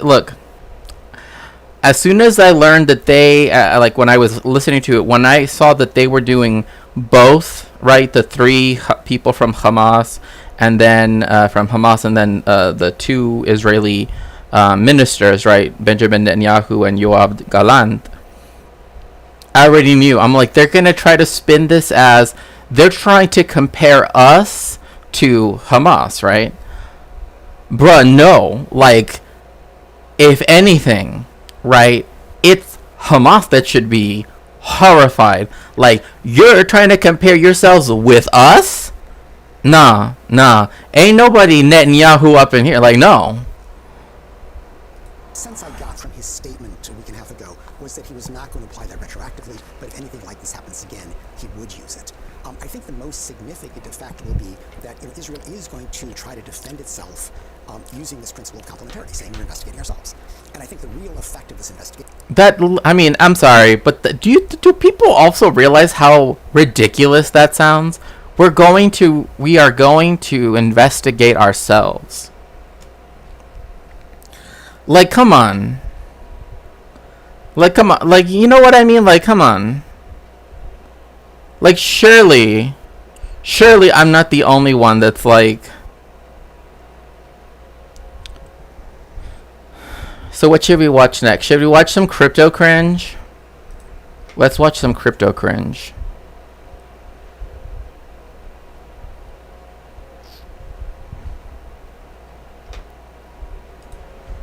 The crypto bull run is back, and along with it, some of the finest crypto cringe that reminds me of 2021. Here we have this guy shouting out all the haters. And man, if you told me this was from 2 years ago, I would have believed you. Crypto Twitter seemed to be amused by my success. I worked hard to buy that yacht. I agree with Israel. We should all investigate ourselves to determine if we did a crime or not. I mean... Excuse me, officer. Have you heard about the principle of complementarity? It seems like you don't understand international law. I highlighted a PDF. Yeah, you're out there tweeting at me from your tiny little apartment and itty bitty couch. Well, let me tell you, I made a mindset shift. I chose rich every time. There's nothing... Wait. Is that edited in? That doesn't even look real. Also, I chose rich every time. With what, though? Like, oh, do you want, how do you want your chocolate cake? You know, do you want it, like, double chocolate or just regular chocolate? I choose rich. That still doesn't answer the question, sir. You're not arresting. No, you're the one getting a ticket today. Oh, yeah. I will see you at the ICC. Bet. More hilarious than the guy sitting next to, I chose rich every time, from a clearly rented house. He claims to own it, but his suitcase is right in the corner. Oh my gosh.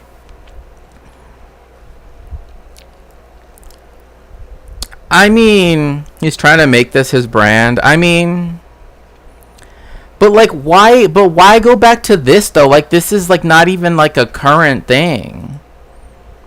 There is no such thing as imposter syndrome because I'm the greatest. My couch is pretty small. That's just because I'm single, though. I mean, you know, couches have a way of making enough space for when they are needed for particular purposes, if you understand what I mean. So, you know. But I mean, like, but why behave like this? Like, it's not like 2011. You know what I mean? Like this is over. Like, and also like, okay, fine, like, whatever. But like, you know what I mean? Like, okay, you're so wealthy that you like, you know, like, I don't know. So I guess he's gonna struggle to explain that one. Why he hasn't unpacked in his own house. Now that's not all. All the dumbest coins are seeing a resurgence, like Shiba. People are rediscovering them as if they're new. No, they're actually old Ponzi schemes that you guys are all falling for again. And I want to talk about what that all means right after this. So y'all seen my video yesterday, right? This was at $100. It has gone up $67 in 24 hours. Actually, hold on. Today's return, 60. I mean, okay. I don't know what you mean. Could you explain in rigorous details with charts and drawings and stuff? Well, let me get my blackboard. So, let's see here. Where is my eraser? So it seems until I find the eraser, I can't actually use the blackboard. Let's see. Don't worry. Just we'll definitely get some visuals going very soon. $4. Total return 111. I need a white. 4 days. I do need a whiteboard. B-Rad from Malibu. Oh gosh. Also, like, who even has $100 in the first place? Like, I was like, I know, like, I say this as kind of like in a meme-ish way, but it's also true, right? Like, most people in America can't handle $100 emergency, right? Because they always say, oh, they can't handle 1,000. But most people cannot handle $100 emergency. Like, if you would ask most regular people, not like, you know, Timothy James, you know, Virginia Finder the 17th, you know, what he thinks. If you were to actually ask, like, average ass people, they'll be like, yeah, I would have to somehow find a way to get that together. Yeah, just put your index and thumbs into a circle and then that's the explanation. Well, I was gonna use it for a different, I was, you know, obviously alluding to Freud and psychoanalysis, but okay. I invested in this 4 days ago, and it's, yes, do not believe anybody. Everybody doubted Dogecoin and thought it wasn't going to amount to anything, and now look at it, almost 20 cents. This time it's... Wait, but that's not Dogecoin. Did he just get the wrong coin? He called it... Because there is Dogecoin, but there's also Shiba Inu. Or did they merge into one? Like, I don't know. I thought they were two different things. Different, guys. This time, it's all real. I mean, it's amazing to watch people make the same mistakes that were made in the last bull run this time. And, you know, something I've been thinking about is, what is different this time? Right? Crypto's pumping again. Everyone's excited again. But what's actually new? I was thinking about this. What's the narrative? See, last time, there were narratives that even if you disagreed with them were somewhat coherent, right? Everyone was screaming about Web 3, right? Web 2 was going away. You guys, in fact, if you're on YouTube right now, what are you doing? You're supposed to be on the crypto YouTube. That was the promise, the crypto everything. Everything was going to become a crypto token with a crypto platform. Web 3 was going to change everything. Ew. It kind of fizzled, right? Nobody's talking about Web 3 right now. People said this about DeFi too. Hey, you don't need traditional finance. You don't need a bank. You just need a crypto wallet. We're going to do everything on chain now. Smart contracts. That's going to change everything. Not that many people talking about that right now. Instead, what is being talked about is price go up and meme coins. My meme coins. I'm getting very rich.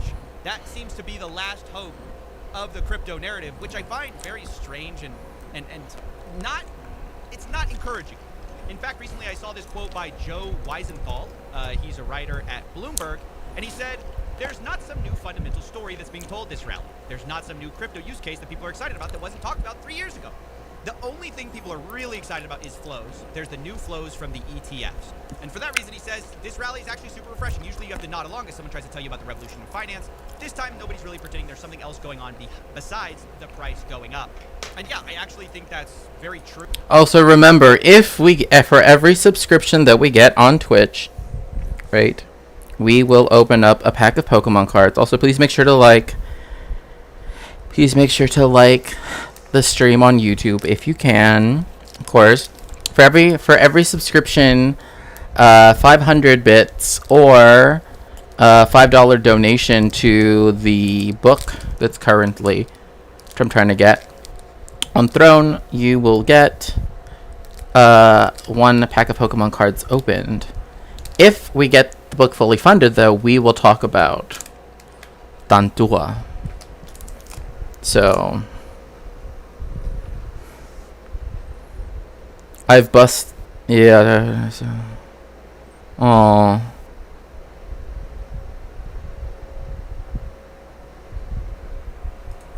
I think most people who are honest are just happy about the coin they bought 3 years ago now being worth the same thing it was worth back then, or even more. So it's just like people are pumping my back, which isn't a compelling argument. I'm sorry, it isn't.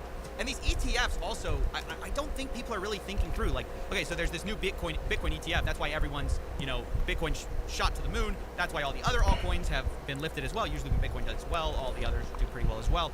So that's what's driving the whole excitement. The whole bull run is just boomers and people who don't want to touch Coinbase. They're now having access to crypto. But is that the future that Bitcoiners wanted, right?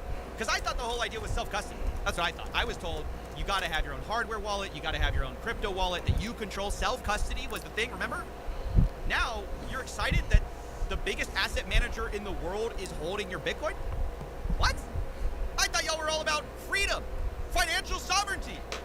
But you're excited because old people are now putting their retirements into your coin. You don't care about who's controlling it. You just care that they're putting it into the thing that you bought 3 years ago. I don't get it. I really don't. And I think putting ETFs on the... It's almost like capitalism only cares about, you know, short-term gains and not, you know, like permanency. I don't know. It's almost as if wavelength of like, well, it's just the same as if they hold it on an exchange. Not really. Because if you hold it on an exchange, there's a chance you're going to one day self-custody that, right? You're going to make that journey. ETFs are straight up, I'm just going to hold it. I'm never going to even try to possess my own, you know, have sovereignty of my own crypto. I'm just going to let someone else manage it. I mean, you are talking about this greatest centralization of your coin, and everyone's celebrating it. Everyone's applauding along. so they're centrally decentralizing, so to speak, or decentrally centralizing. I don't know. You know that they're going to try to cope with it in like 15 different ways. So just because their money's up, right? I think that's so disingenuous that people are excited about this, because it's like, isn't this the death of the thing you wanted? Like, isn't this bad for you? Anyway, I just find it super strange. It's a centralization of power. It's the opposite of self-custody, but that's the only coherent narrative. yeah. So wow, look, crypto is now literally following the laws of capitalism that libertarians like to pretend aren't real. Like, literally, like, this is what always happens. Like, literally, there were people who, like, years ago saying, like, this is just going to allow for private equity to manage all of those, you know, speculative assets, and then it's going to be like, oh, you know, because all these people that want to end the Fed, quote unquote, right? But you know, that's not how things work. Like, doing that would be a horrible idea. So, you know. Besides, meme coin doing well. My meme coin makes so much money. I'm making money. This is not a Ponzi. I'm making money. It's different this time. So, yeah, I really wanted to ask, you know, if you're a crypto person, what is it for you this time that feels different besides price go up, right? We already know price go up. But is there anything else that I'm missing? I know some people will say AI crypto. I don't buy it. Why do AI companies need crypto? I find that, like, you know, it's just sort of like saying, like, cannabis crypto. It's like, it's just shoving two hypes together. So I'm not compelled by that argument. Well, I mean, I find it strange to call, like, cannabis as such a hype. I mean, it's kind of established now, but yeah, like, you know, like, smoke weed every day coin would be like, okay. I don't know what else there really is. If somebody can explain it to me, and I'm sure everybody listening would love to hear it, but is it really that simple as the real reason people are excited? The real reason that are very... Okay, so am I the only one that sees, like, the little red things in his shirt? Right? Like, does anybody else see the way how they look? Is just because number go up. Everybody listening would like, love look. to hear it. But is it really that simple as the real reason people are excited? The real reason that our like, see how it looks? cringy bull run is back is just because number go up. Because if that's true, how sustainable is it? And it's kind of sad, anyways. Okay, anyways, that's basically it. I wanted to hear from you, and I'll see you in the next one. No. It's been really tough. No. That is not the direction we're going. We're going down here. The countryside to create Lebensraum for German settlers. Woo, we went too little start. In the 60 years since the Second World War, Germany has come to terms with what took place in these camps. But what few people realize is that places like Auschwitz were not Germany's first concentration camps. And no, they were not. but also we also have to recognize as well too, this is something that like people that try to argue the uniqueness of the Jewish Holocaust, like there are some people that think that 6 million, right, was the total count of every single, no, it's over 20 million. And 6 million only is the lowest estimate that historians have kind of came to a consensus to actually quite a while ago. Like now the number is higher, because again, we won't know the full number. Like we will never truly know every single person that, like even right now in Gaza, we will never know every single person that perished. In Srebrenica, we don't know every person. Like the estimates only get higher, right? So again, but one thing that I think it's interesting, because in Finkelstein's book, The Holocaust Industry, he does talk about how like the first people that were actually, you know, brought to their end, to put it like that, were actually people that were disabled, right? Like, and a lot of the people that try to go for this like exceptionalist narrative to only focus, right, and this is usually for like Hasbara purposes, right, to only focus on the Jewish part, which again is not to say that it isn't prescient or important, but to try to in some cases, and again, you could read Norman Finkelstein's book, The Holocaust. Like, there were people who literally deny, right, the extent of the genocide for other peoples, right, that are Zionists, right, because they, again, want the Jewish element to be the primary, if not the only element that people, you know, recognize. So I know that Hebrew is a reconstructed language. Could you talk about when this was done and what was it reconstructed from? Sorry if you talked about it before on stream. I think I've always got in halfway the explanation. Oh, actually, no, I would be glad to. Here, let me see. Because yes, it indeed is a reconstruction.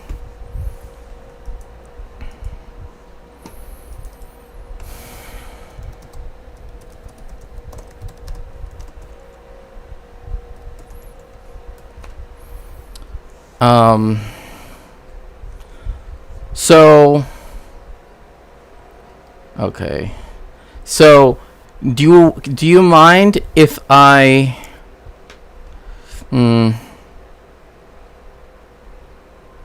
the issue is, I mean, if strangers were asked, oh, sorry. Let's go with this. With Sam. Die out during the time of. Okay. Okay, so I have no problem going over this, and that's fine. This is actually pretty relevant. So the reason why I was going to say was I started to ask the question was, do you want to start with the Hasbara explanation of what happened, right? And then go into the actual explanation. Because growing up, I actually was told the actual explanation. And so when I was like, you know, like in college, right? Well, not even in college. This would have been in high school. Like when people started telling me like the Hasbara explanation, right? Because there is a song, right, about Eliezer ben Yehuda. Oh my goodness, welcome in, Baked Riemann Zeta. Thank you so much for the raid. Welcome in, everyone. Mods, if you could please make sure to shout out Baked Riemann Zeta. Thank you so much. Please make sure to follow Baked Riemann Zeta, a wonderful friend of the stream. Hello, Phoenix Dragon. Welcome in. It's so nice to see you. And yes, like Baked Raven Zeta and Phoenix Dragon and Carla, I am a fellow Transcend TTV member. And so please make sure to follow all of the other members as well, so that way you can, keep up with all of our streams if you would like to. And please make sure to refresh so that way you get counted as a viewer. Welcome in, welcome in. I hope you had a good stream. Hope you're all doing well. Oh, did you get new hugs? I don't think I've ever seen... Oh, that's so cute. Hello, had a good stream. Happy to bring everyone over. Executive function through my whole playlist. Go me. Yes. So we're gonna go over Aaron's explanation. Baked makes me think of baked ziti. Oh, you know what you gotta do when you're gonna go over there, with your Aunt Victoria. You gotta go make sure that you go help her with the baked ziti. Gotta make sure that you got the gravy all ready for Sunday.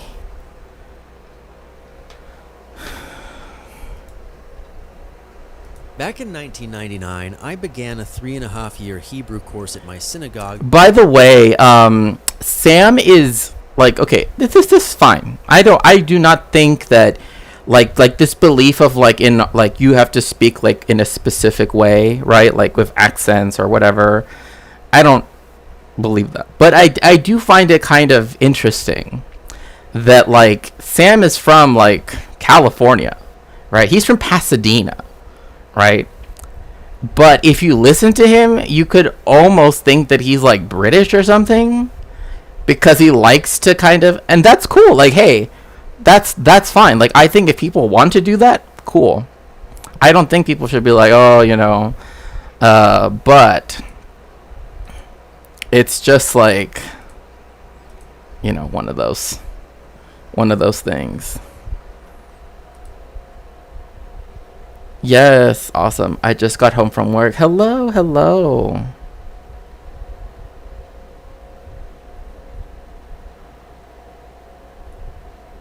Yes. Okay. But like you almost wouldn't even know that he's from Pasadena, because he's like, I was born in 1875 in Ealing. To prepare for my bar mitzvah. I had some familiarity with the language. I knew the letters and the numbers, but I didn't have any real understanding. Okay, well, I began a 3.5-year Hebrew course at my synagogue to prepare for my bar mitzvah. I had some familiarity with the language. I knew. Okay, so we're gonna learn some Hebrew right now. Okay, so is everybody ready? Because like especially YouTube chat, y'all know I love my language facts. But FLFNF, oh, thank you so much, Phoenix. I appreciate that. But for today, we're going to. Oh, I just realized. Don't worry. Cause I can move it afterwards once we're done. But let's see here. Let me move this. Okay, so we see here, right, this first letter, right? Oh, yes. Yes, thank you so much for streaking, Carla. I appreciate it. Okay, so this, remember, Hebrew is written from right to left. Now, why is that? So the historical archaeological consensus is that the reason why the first languages to have, come about, the reason why they were written from right to left is because when they were chiseled into stone, right, most people are right-handed, right?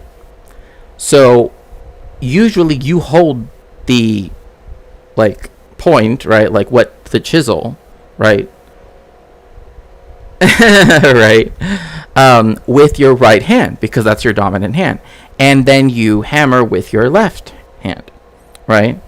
And so then that way it was easy for people to be able to carve things out in that order, right? only after the development of other technologies of writing, then were things more commonly done left to right, as opposed to right to left, like Hebrew. Okay? So this first letter here that we have, right, is this one here that kind of looks like an X, like a fancy X, you know? I mean, you know, we all have our fancy X's, but you know, we're over them now, and you know what? They weren't worth our time anyway. And this is Aleph, right? Aleph is the first letter of the Hebrew alphabet, and actually Greek, it took the Phoenician alphabet, right, which is an older form of this, right, and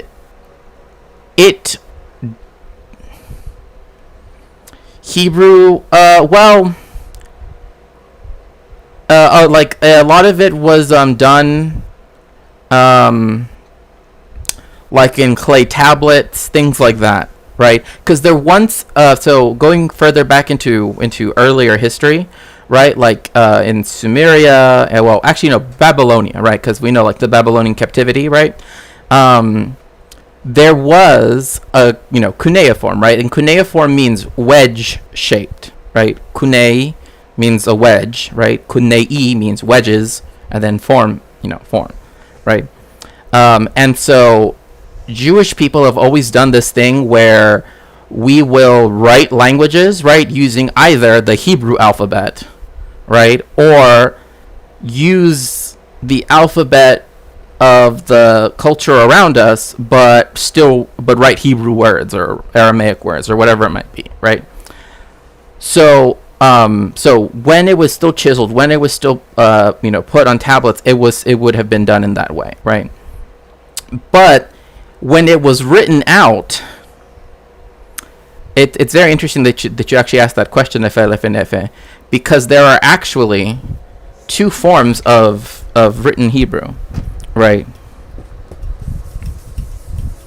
So there is what is called the square form, right? So let me see here. So the square form, right, which is what you see here, right? This is Aleph, right? But we also have like the cursive form, right? And that's like this. So when you're reading a book, it looks like this. But when you're writing something, you would do it like that. Like literally Aleph. Aleph. So again, so there are different ways to write Hebrew when you're writing it like on paper, right? For example. However, when you're writing something sacred down, right, like from the Torah, for example, right, there are different scripts that are used, right, like for the Torah that are the ones that look like this. Okay. So the first one here is Aleph, right? Aleph is interesting because I was talking about the Greeks. When the Greeks took the Phoenician / like Semitic alphabets, right, they only transliterated them, right? Like they didn't invent new. Actually, this might actually help some if I do show what it used to be. So we have Aleph, right? And that is what the Phoenicians also would have said, right? Because they also were a Semitic peoples. But with the Phoenicians, and let me just cross over really quickly, is they wrote their Aleph like this, right? So when the Greeks took this, they put it like that, right? And that's how we get Alpha, right? And Alpha is the Greek transliteration of them saying Aleph, right? So where here it would be, right, here you have right, Aleph, here you have Alpha, right? So they based it all off the sound that the Phoenicians, right, the Semitic peoples used. Right. So this is why the other day I made a joke, and Irene, right, no comment chick, she didn't quite understand it, right? I was like, why are you talking about like what are you doing with those camels, right? Because this here, right? Oh gosh, why do I need to stop throwing away the eraser, because then I have to keep writing more stuff. So the reason why this is Aleph, right, is because Aleph in Phoenician, right, meant ox, right? Buey, right? Like in Spanish, buey, right? And you can kind of see it, right? Where it looks like that, right?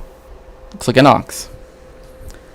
Now, however, in Hebrew, the word for this is shor. But anyway, that doesn't matter. We're not going to go that deep into Hebrew, to the development of Hebrew, right?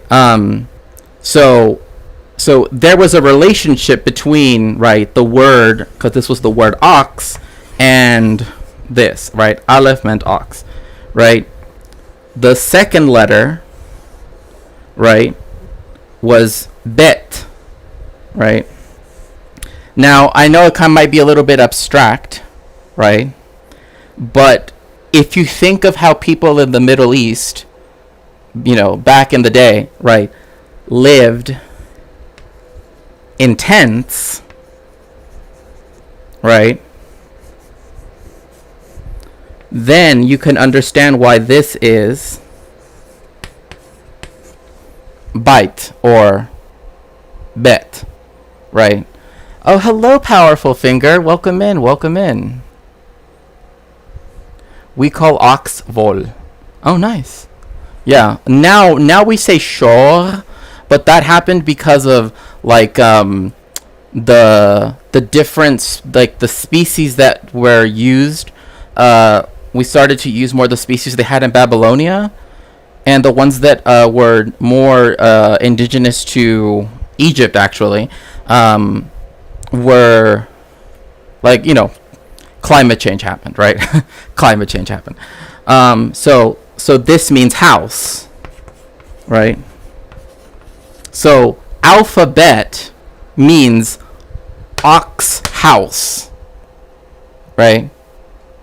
And in Hebrew, this is called the Aleph Beit, right? The ox house, Aleph Beit, right? So the Greeks, what they did is they just stood this on its side, right? And made it like that, which Powerful Finger, like this would look more recognizable to you, right? Because it's more like that, right? Like in Cyrillic, right? And then the third one, this one here, right, initially was an actual picture. It was more of a, right? And this was to represent a camel, or in Semitic, gamel, right? And now in Hebrew we say gimel, right? Gimel. For this letter, which is like this, right? But back then it was gamel, right? And that means camel. So that's why alpha, beta, gamma, right? When people are talking about gamma rays, because the Greeks just transliterated it, right? It literally means camel rays. That's like when you're reading it, it kind of does, when I've seen Hebrew books talk about gamma, sci-fi books or whatever, and they talk about gamma, or science books that talk about gamma rays, they usually write it in English, or they will write it out in a weird way in Hebrew, because otherwise then right? Otherwise, then you're literally saying camel ray, right? It's like, oh, you've activated my trap card, right? The camel ray. Excuse me. I thought ox means castrated bull because everyone wanted the cow to give birth for milk meat, but then I searched online, they also mention cow. Yeah, well, see, because oxen aren't necessarily kind, if that makes sense, right? Bullocks are not necessarily, well, anyway, I don't want to get into, like, yeah, but I know what you mean. But you see now how, like, if you put it back on its side, that's the original Semitic way of representing a tent, right? And that's actually why, like people know the story of Jacob and Esau, right? In the Bible, right, where he cheats Esau out of his inheritance, or at least this is how Christians are taught it. He's cheated it out of his inheritance in exchange for like a bowl of lentil soup, right? That's not the Jewish understanding of that, but you know, the reason why is because Yaakov, right, is a what like I know this is gonna sound weird, but a beta or bite male, right, quote unquote, is a house, someone who stays at home, right, who works, you know, who stays within the community. Esav was not that, right? And so that's actually like again, I don't want to get too deep into like Jewish theology now, but actually Esav committed crimes against, you know, the Torah, against Hashem. Like Jews are not allowed to hunt for sport, right? That is in the Torah. All right, Esav did that. That's why, like, the fact that you have lentils, right? You know what I mean? Like, there's a lot of significance that's more in the story if you kind of know. Anyway, so as I was saying, so we have Aleph, right? This can take on just about any sound, but it's typically the ah sound, especially in modern Hebrew. This here is bet, and sometimes you'll see it with a dot. That's when you know that you do pronounce it like bet. If it doesn't have a dot, because again, in modern Hebrew they don't put any of the vowels or any of the things to differentiate the different letters, right? It could be a B or a V, right? It could be unvoiced or voiced, right? B is unvoiced, V is voiced, right? That means to say that it causes a vibration when you say it, right? Then here, and let me see here, let me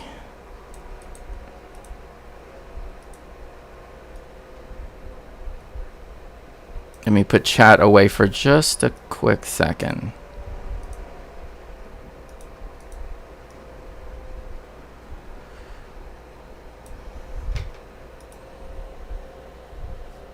How YouTube recommended me Bin Laden singing Poker Face. What? I never searched about him. I don't know. So this is Gimel, right? The one that's supposed to look like a camel. And again, it's more abstract now, but you can kind of see where, like, this is supposed to be the hump of the camel, right? Sort of, right? This is Dalet, right? Which is the letter delta. But Dalet literally means door, right? This is Hey. This is Vav. Zain, right? Which is weird too, because like slang wise, and I think this says a lot about modern Israeli society, this word, right, a homophone of this word, you know, this pronunciation Zain, is actually a way to say like my dick.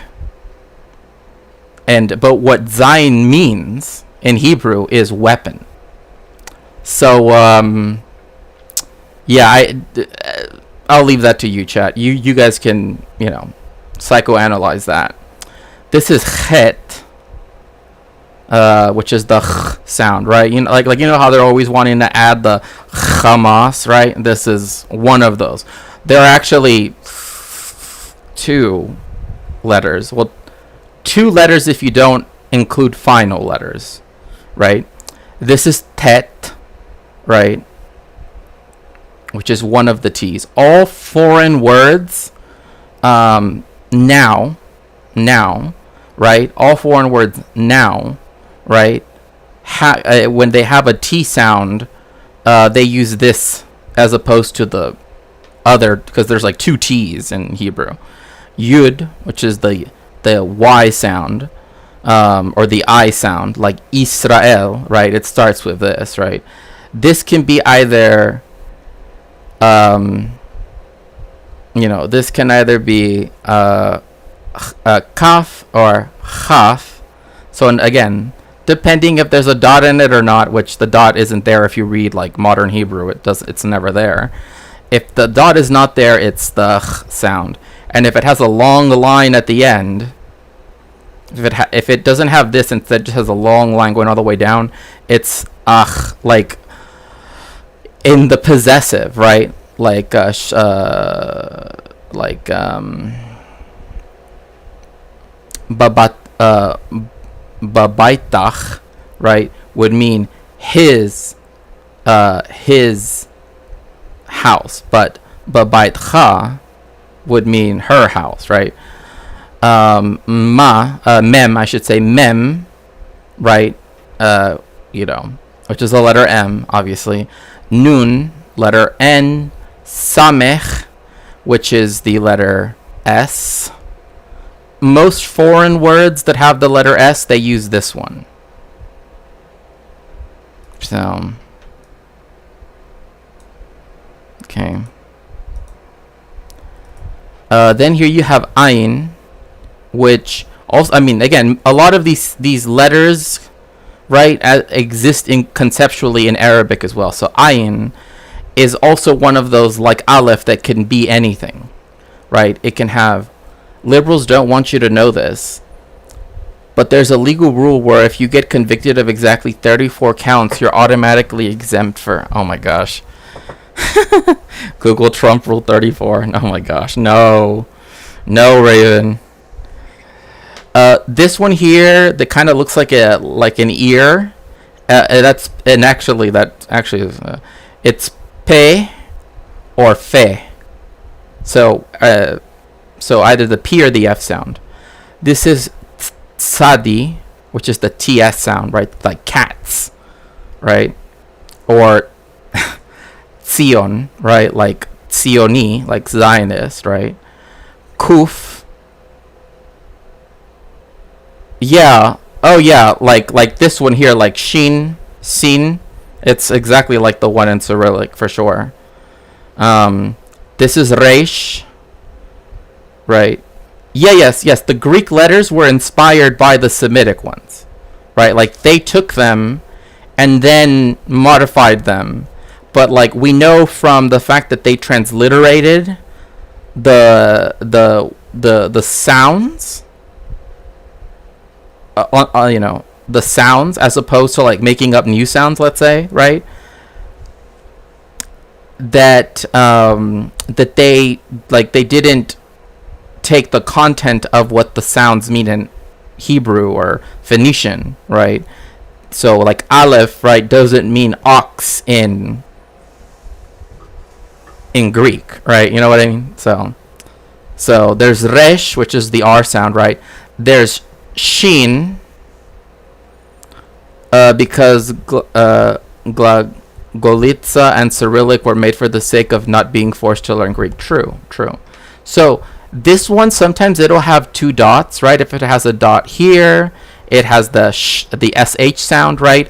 And in Arabic, there is a similar letter like this, Shin and Sin. It's called the same thing, right? If it's on this side, the little dot, it's the S sound. So it's spelt like the word sin, but it's pronounced sin. Like in Spanish, como si nada, right? Sin. Now, this one is an interesting one because if in like modern standard Hebrew, this is always a T sound, right? This is taf, right? But if you're talking to religious Jewish people and they're Ashkenazi, this can be one of three sounds, one of three letters that can make an S sound, right? This is why Ashkenazi Jewish people say Shabbos, not Shabbat. Shabbat ends with this, right? But Ashkenazi people have a rule where if it doesn't have a dot, right, then it is pronounced like an S, right? And because different languages have different ways of representing how to pronounce certain letters, right?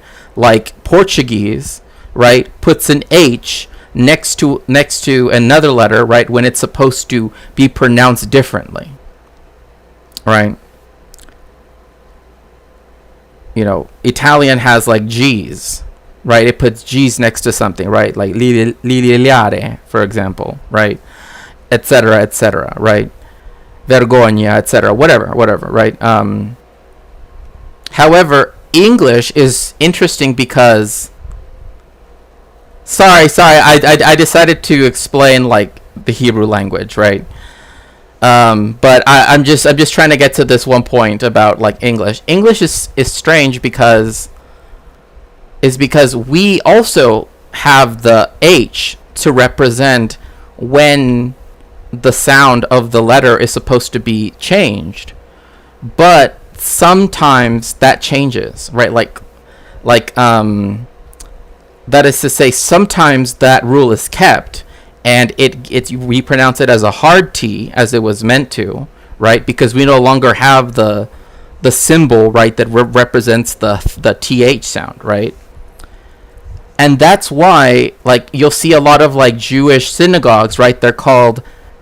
You will see them be called Beth, right? Beth, but they're actually Bet, right? But to represent the fact that, like, in Ashkenazi Hebrew, right, that it had a T as opposed to an S, right? And then transliterating it into English, putting an H there meant that T was a hard T, right? But then and you even have this with people's names, right? Like Thomas, right? Thomas is TH. You don't say Thomas. But in America, people do say Anthony, and that technically is, incorrect, right?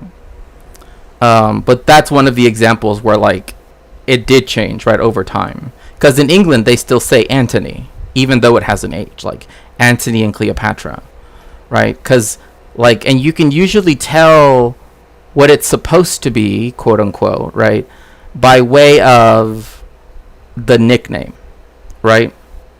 Tony and Tony, right? Like, if that makes sense. Anyway, so let me so I didn't mean to go off on that long tangent, but chat, especially YouTube chat, knows that I like my language facts a lot. I mean, not that Twitch chat doesn't. I mean, anyway, so let's go. The letters and the numbers, but I didn't have any real understanding of the language's history, so I was pretty surprised to hear a narrative that'll probably sound familiar to many of you. Long ago, Hebrew was the spoken language of the Jewish people, only to die out during the time of the Romans and be used strictly for religious purposes. Only in the 1880s, with the emergence of Zionism, was the language revived, almost entirely at the hands of one man, Eliezer ben Yehuda. Unless you're a historian or linguist specializing in this area, this narrative generally goes unchallenged. Yeah, I was about to say, I hate the name Tony. I always said it's Anthony. No. Like I said, like, that is, like, language language exists by its usage, right? That's why, like, even the most academic grammarian, people like linguists that I know, right, they're like, grammar doesn't mean anything, right? Like, people say, oh, you shouldn't split infinitives or blah blah blah, and one, that literally makes no sense in English because we don't have an infinitive form that can be split. You know what I mean?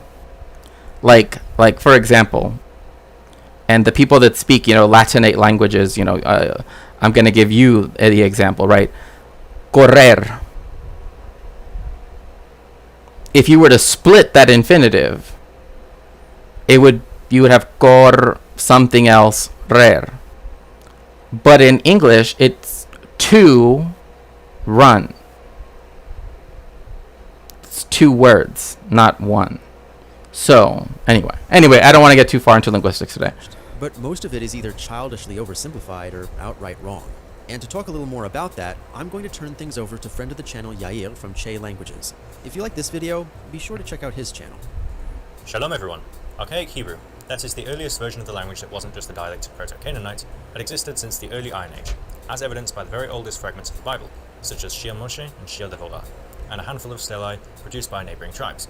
Though a layman might not immediately recognize it, as the Hebrew Abjad of the time was almost identical to that of the neighbouring Phoenicians. Now, right, and this is the reason why I was saying, this is the reason why when the Greeks do encounter the Phoenicians, right, the language that the language that the Proto-Hebrew speakers, right, looked pretty much the same as this, right? It became rather standard. I don't want to say standardized, but just common, right? Just because, again, it reflected a language, languages that were mutually intelligible. Referred to as Paleo-Hebrew. Only with the beginning of the Second Temple period would Hebrew writing adopt its present form, a modified version of the Imperial Aramaic script used in the Assyrian Empire, though the older script continued to be used in certain contexts for several more centuries. Texts written from this time also show a large volume of Aramaic words mixed in with Hebrew writings. And yes, again, this is important to also note that yes, Aramaic, right, is not, right, it comes from Aramea, right? There are Arameans, right? And they are a different people, right? So their language became the lingua franca and the spoken language of the area for many, many different reasons.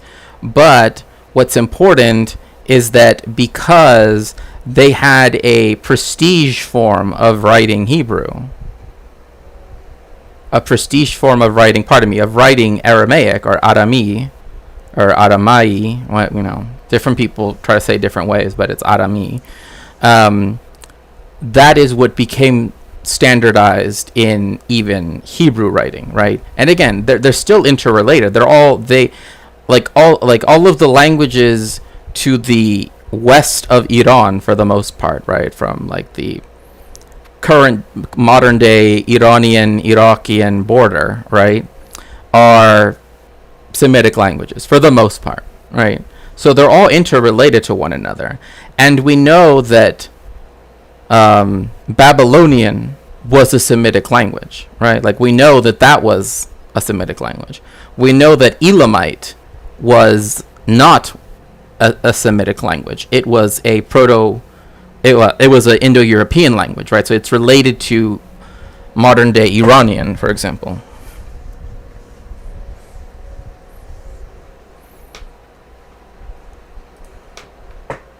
Aramaic was already replacing Hebrew as the main language of Jews in Mesopotamia and the Galilee. And from that point on, an ever-increasing share of Jewish texts were written in Aramaic, such as the books of Ezra and Daniel. By the first and second... Exactly. So this is an important point here, is that that people wrote texts with the language that they knew, right? So the institutionalization of Hebrew as we know it now is not something that has always existed since time immemorial, right? When you have people living in Babylonia in the 1st and 2nd centuries, right, CE, they write in Aramaic, etc., but also in Palestine.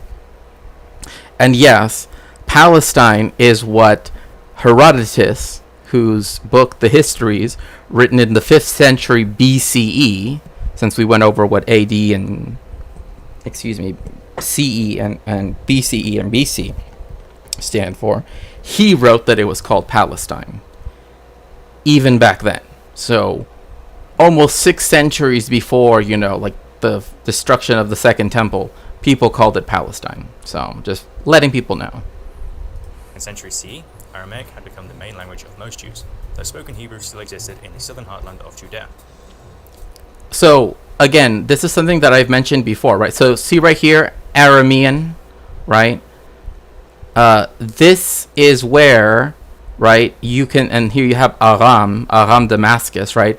So you have these very important cities, right, of Damascus, which still is very important to this day, and Aramean, right, which went even into, essentially into Babylonia, went up to what is now Babylonia, or what is now Iraq, right? And so they had a literature, and that's what influenced, because outside of, right, Palestine, there was the largest Jewish community, the densest Jewish community, was actually in Babylonia, right, in Mesopotamia, which is why, for example, some of the prayers that we have, right, the reason why you don't say the prayer for the rains, right, because one thing that I always found very interesting is that, like, in Jewish prayer, there are only 2 seasons,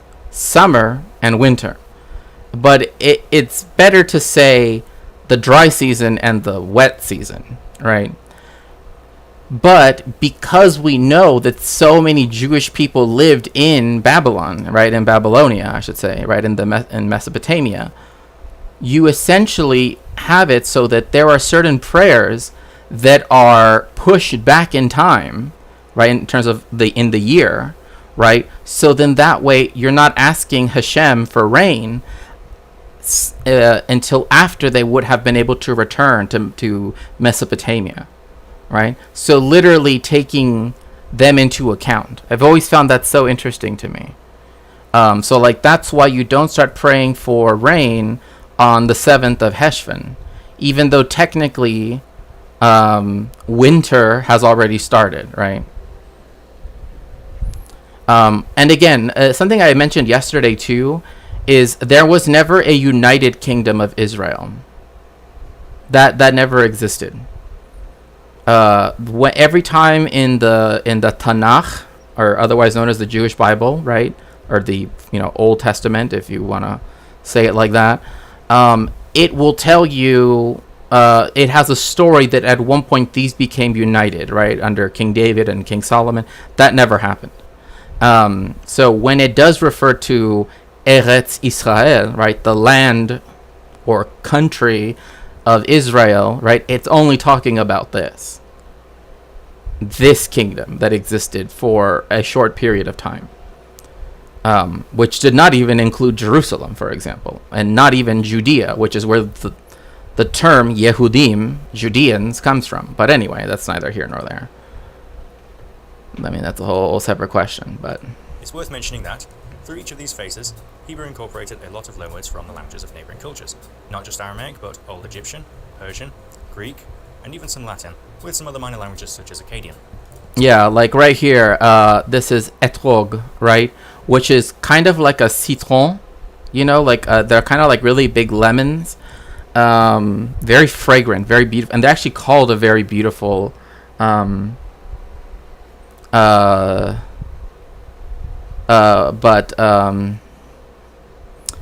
anyway,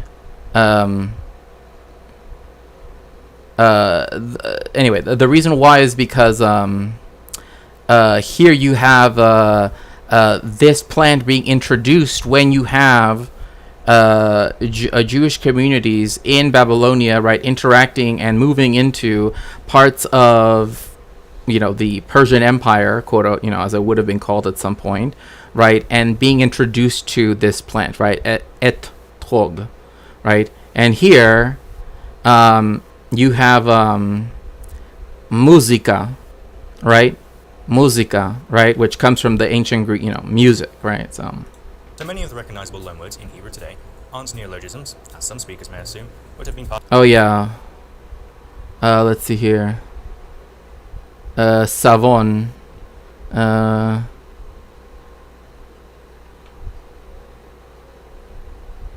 Temperatura. Yeah. Part of the language for over 2,000 years. Though it's not exactly clear when people ceased to speak Hebrew natively, many sources estimate that it was sometime after 200 CE, during the crisis of the 3rd century. But this doesn't necessarily. So again, like the people that want to say that like Jesus, because people want to hyper focus on Jesus, right? Which is I understand it being you're very Eurocentric to look at it in that way, and Christianocentric, right? They think that like, oh well, once you have the destruction of the Second Temple and suddenly nobody speaks Hebrew, nobody knows Hebrew, but that isn't quite the case, right? The crisis of the 3rd century was again is actually one of those things that like people don't actually really learn about, right? But it was a massive problem for the Roman Empire, precisely because you had, again, to have a massive, tricontinental empire like this, right? And to keep it together under one, it's not easy. Nor, in my opinion, nor should it even occur. Oh my goodness. Globus, thank you so much for the raid. Welcome in. I am so appreciative for this raid. Welcome everyone. Welcome streamer. Welcome raider. Hope you had a good stream. I'm Shakespeare. I am a cultural historian, usually focusing on Jewish and Latin American history. And right now, hello Read and Rap. Hello that. Ooh, I like this. The Snoopy dancing one. That one's really cute. And right now we're going over the history of the Hebrew language. Evangelicals have a good Romer one. Yeah, it's true. And so yes, if you'd like to follow, feel free to, and please make sure to refresh so that way you get counted as a viewer. Thank you again so much, Globus. I hope you had a good stream. Necessarily mean Hebrew was dead. A large community of Jews were still fluent in Hebrew as a medium of communication, even if not in speech. As antiquity gave way to the Middle Ages, Jewish scholars continued using Hebrew for secular writing. Much of the great Maimonides' philosophical and scientific work was written in Hebrew, as was the poetry of scholars such as Samuel ibn Nahila and Shlomo ibn Gabirol. What we might call early modern... What's funny is like contemporary... Well, thank you. I appreciate you as well. Let's see here.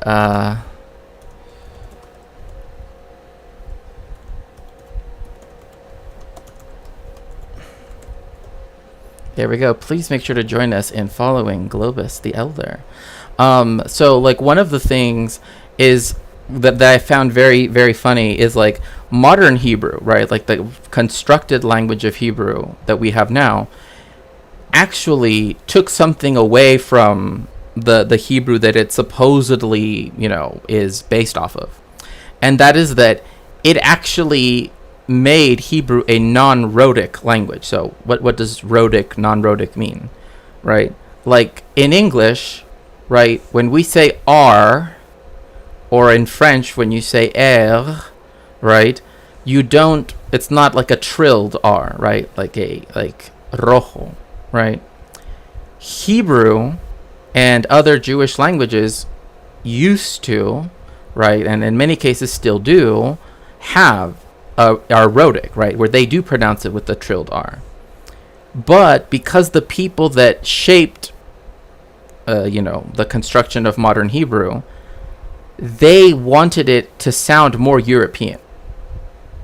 For reasons, I'm sure people can guess, but, but and in fact, the cursive that they started actually took inspiration from German cursive of all cursives. But anyway, that's neither here nor there.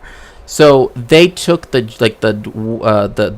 German pronunciation of R that is particularly of Western Germany, right, of the Ruhr Valley, and also like France, right, of that area. and that's the type of R that they put in Hebrew. So like when he says like Gabriel, right, it's kind of weird because like yes, that is how in modern standard Hebrew you say it, right? But it's weird because like when my grandparents would say stuff, right, correctly as anybody else, right, they would be like it like, you know, that it was weird to hear people pronouncing it without the R's, right? Because then they would say like it sounds like when they speak in English like they have French accents, right? And it's kind of true, right? Kind of true. Like I kind of see what they're saying, you know, because they literally just don't say, you know, because they're non-rhotic completely. Hebrew took place in the 16th century, after the Jews were expelled from the Iberian Peninsula and when many of the foremost Jewish scholars were gathering together in the Galilean city of Tzfat. It was during this time that Hebrew began to undergo some radical changes. This place here, which in Hebrew it's Tzfat, but Safed in Arabic, it's known as like, how should I explain it? It's like if you're very into like new agey stuff, right? Like very new agey stuff, like this is the place that's like literally it's like up in the mountains. It's like a, you know, there's like an artist colony, there's like, you know, all of that stuff. The only problem is that of course, you know, it's an occupied place, but yes, like that's what it's known for. Like it's known for being, you know, kind of like a I don't want to say hippie, but like that's, you know, like crystal mommy type of thing, right? And you see here this like gutter system here in the middle of the street. So like that's how that's how you can tell that these streets are as old as they are, because they made it so that the water, right, would collect away from people's doors, right? Because, you know, the door starts right at the street, right? And it goes down and collects, but it also acts so that then if people are in wheelchairs, they can also be moved up to them. I've always found that very interesting, but yeah, so you see this a lot in Europe and the Middle East, but I just seeing it here, it's nice to see that, you know, typically you will see something like that for drainage. Grammar and syntax, paralleling ongoing changes in Aramaic and some dialects of Arabic. The most important of these changes was in the use of verb tenses. Prior to the 16th century, Hebrew verbs had perfect and imperfect tenses. For example, in ancient and medieval Hebrew, both nichnas and yikanes could have meant either he entered or he will enter, and the insertion of the letter vav could seemingly reverse the supposed tense with what linguists now refer to as the vav consecutive. Concepts like past, present, and future were implied mostly through context, and even historical linguists sometimes struggle to discern which tense is being used in old texts.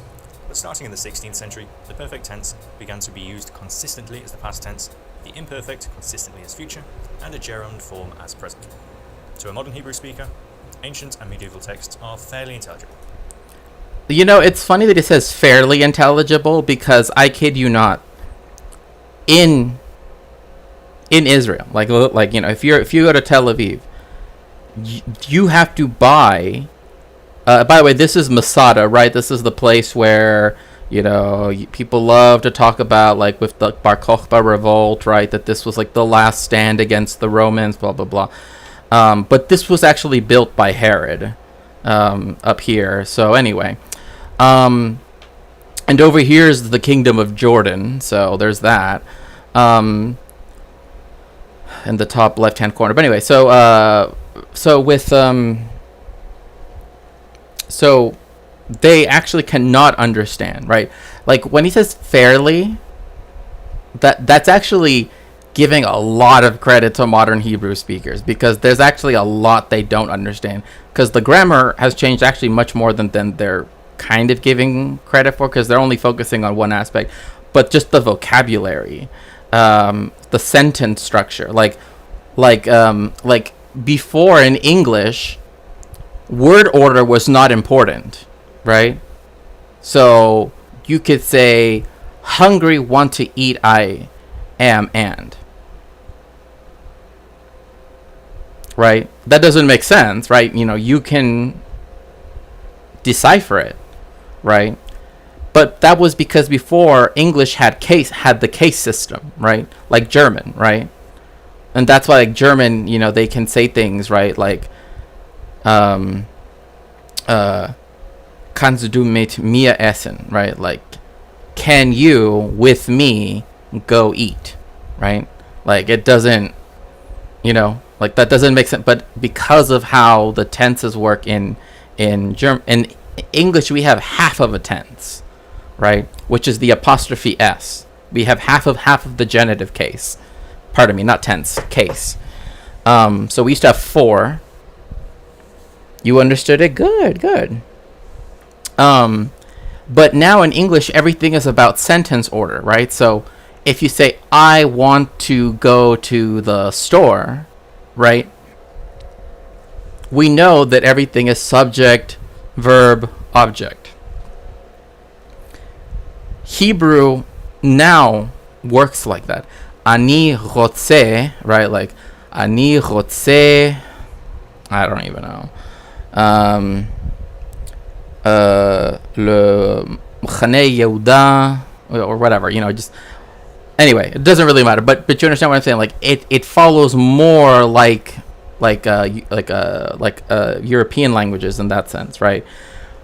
Because sentence order is much more important now in Hebrew, right? So when you read the Torah in its original, there are actually translations of it from ancient Hebrew, right, which it was written in, to modern Hebrew. Like, you have to learn both, right? Poggies. And yes, if you'd like to help my research, you can always help by trying to help sponsor this book here. Also, for every subscription, for every... do you speak the verboten language too? What's the verboten language? Comparable to how modern English speaker might understand the writings of Shakespeare. No. Hold on. No. Ancient Hebrew is not like Shakespeare. Shakespeare is early modern English. You know? Right? To be or not to be, that is the question. Whether it is nobler in the mind to suffer the slings and arrows of outrageous fortune. Right? Etc. Right? I don't need to do the whole to be or not to be, you know, thing. Soliloquy. But you know what I'm getting at, right? You can understand that. Now, let me actually find... Could Jewish people in Middle English understand ancient Hebrew without studying? In the Middle English? Understand? It was different. Yeah, it was very different. But here's the thing. In the Middle Ages. Yes, but also there was other reasons for that, right? You already had... they could learn... because the Hebrew they would learn was ancient Hebrew, right? There wasn't the modern one we have now, right? It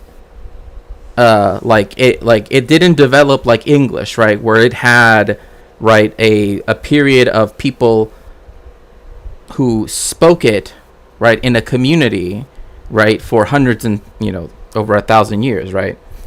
Like, for example, if I were to bring out, because I've mentioned this before. Here, wait. Give me one quick second.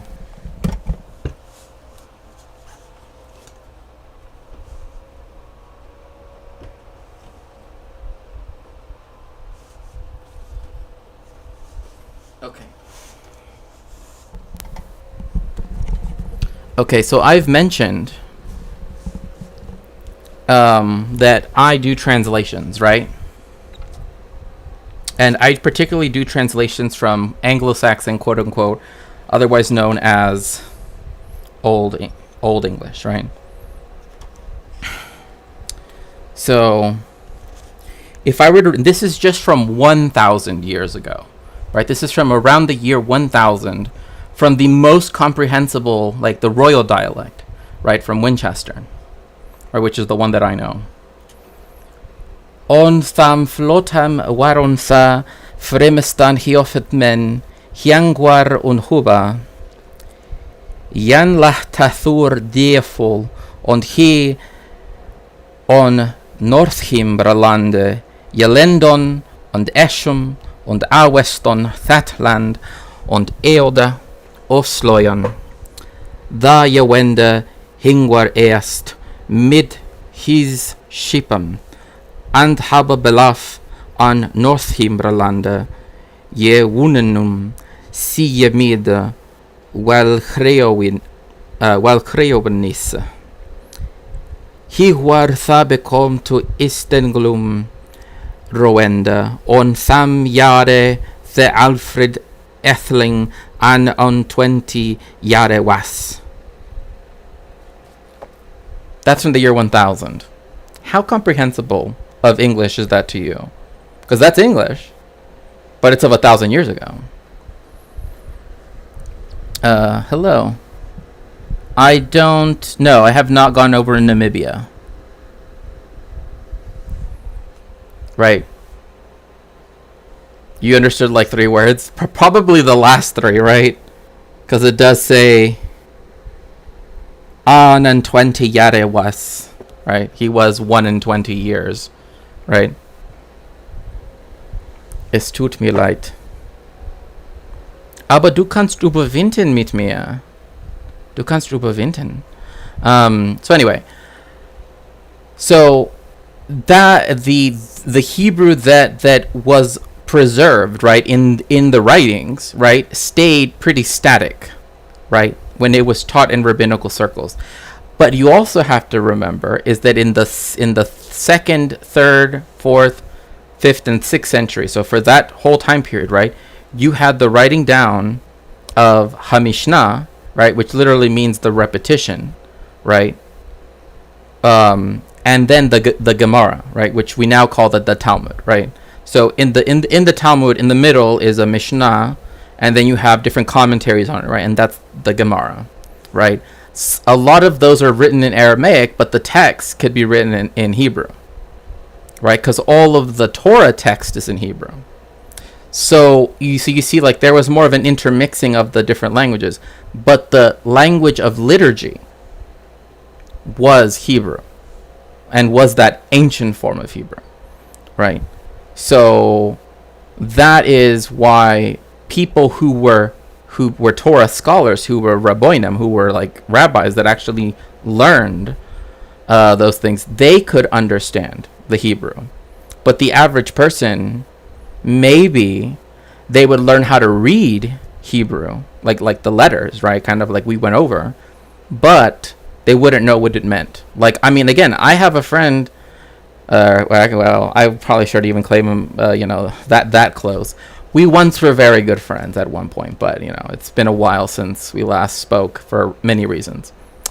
But anyway, friends we were, right? And he can read Hebrew, and the sense that he knows what, like, how to say the words, right, but he doesn't understand what they mean, right, because there is a rabbinical contention about whether, right, saying your prayers wholeheartedly in English is preferable to saying them, and I shouldn't have said wholeheartedly, right, that saying your tefillah, right, or tefillot, right, you're saying your prayers in English is preferable because you understand it, right, to making yourself have to say it in Hebrew and not understanding what you're saying, right? But Hashem understands what you're saying, right?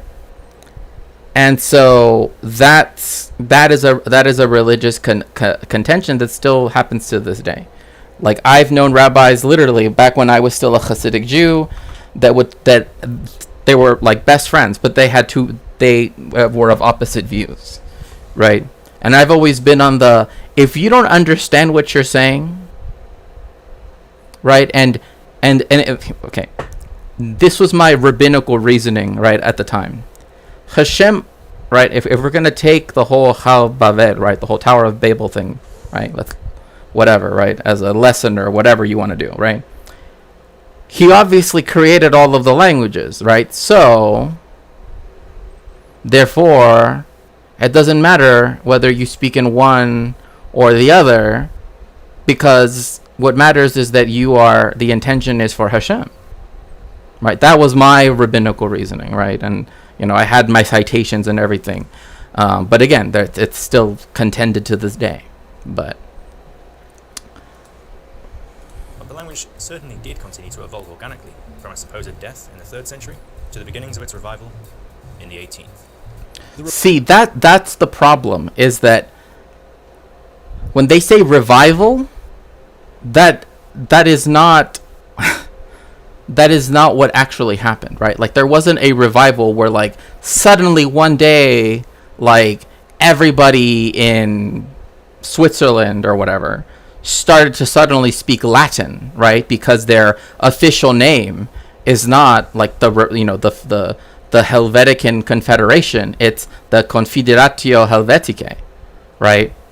Like, that's what the story that we're told wants us to believe, but that's not what happened, right? Like, yes, there were people that knew Hebrew, like rabbis, and there were people that wanted to use Hebrew, right, as a language, as a national language, right, which actually went against the religious understandings of the time, right? Because they have, in fact, there is actually this there's a Yiddish term, right, which is Sprache Mama, right? And if you know German, you don't even have to know German that well, but Sprache Mama means mother, or Lashon Mama, literally mother speech or mother tongue, right? That's what Yiddish was, right? Judaismo or Latino, right? Or some people even called it, until like the 20th century, Espanol, right? They saw that as like the Jewish language, right? And Hebrew was strictly liturgical. Because there was that divide, it cannot be revived, right? Like, people in Europe learning Hebrew to then use amongst themselves, and then in a settler colonialist project, having some guy force. Well, actually, you know what? Let's get to Eliezer Ben Yehuda. Revival of Hebrew as a literary language is generally regarded as having begun in the early 18th century through the work of Italian-born Rabbi Mosè Luzzatto, also known as the Ramchal. Even this is somewhat misleading, since Hebrew had always enjoyed some degree of secular use throughout history. Like, yes, like, again. But the problem with saying secular use makes it seem as though it's lay people using it. Like, no, right? Jewish peasants in the Ruhr Valley, right, of Germany were not speaking Hebrew.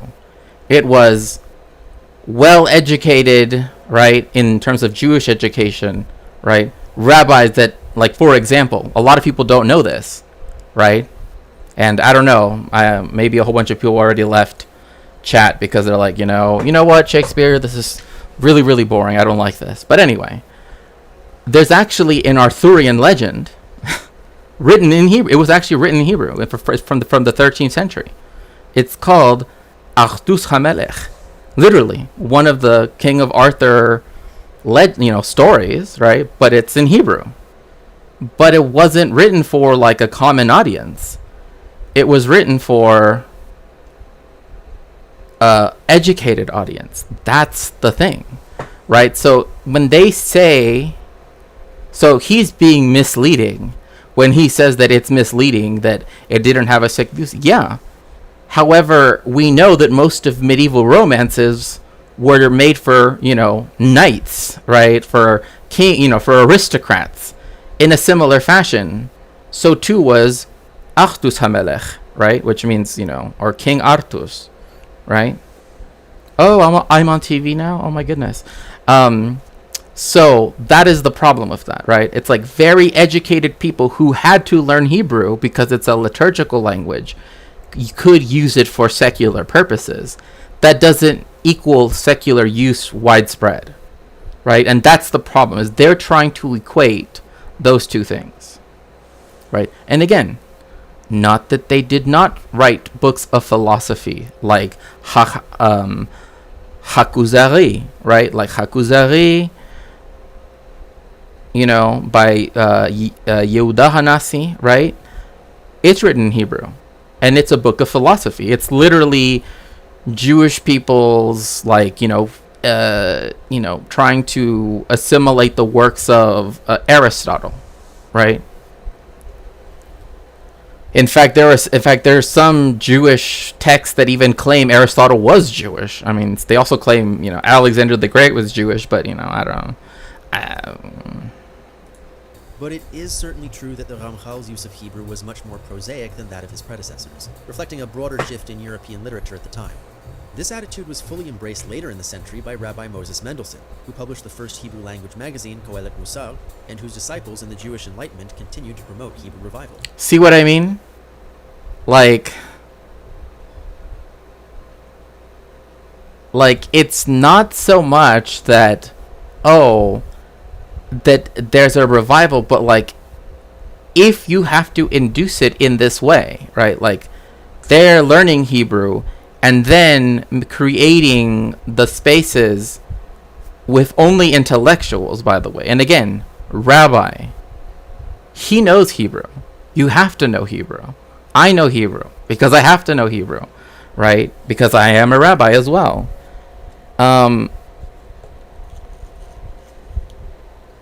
Is not, however, is another thing too, was another reason why it was chosen, was precisely because it was chosen as a language of prestige, right?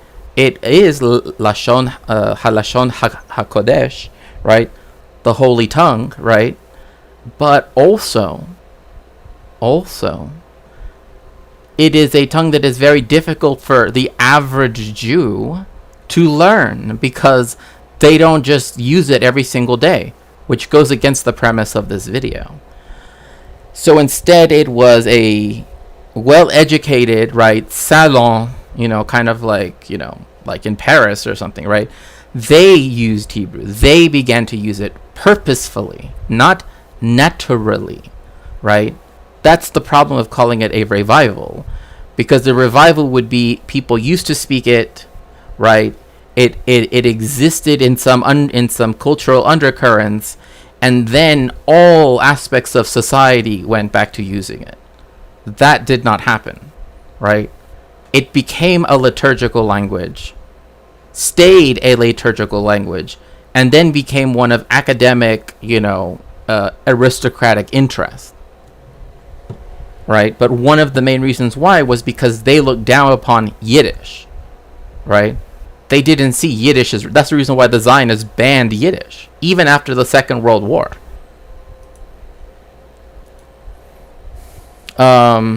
Could it be said that it was in use the same way Greek was in use among some, like, English scholar in the 13th century? I mean, if you mean, like, Koine Greek, right? Like, that is to say, like, the Greek of the Septuagint? Sure. Right? But even then, right? Like, that's recognized as being distinct from modern Greek, right? So yeah, I think to me that's a pretty. I think to me that that's a good way of seeing that. This wasn't without controversy. Most ultra-Orthodox Jews, especially in the Russian Empire, considered the casual use of Hebrew blasphemous. At the same time, there was a growing movement in Eastern Europe to promote Yiddish as a respectable literary language. And again, Yiddish was the language spoken by the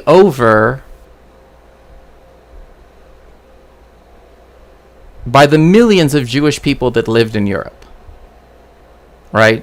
Along with the fact that in Greece, right, particularly, in the Balkans, right, and I don't know if Powerful Finger is still here, but if you are, I don't know if you've ever traveled to Sarajevo. I've always wanted to go.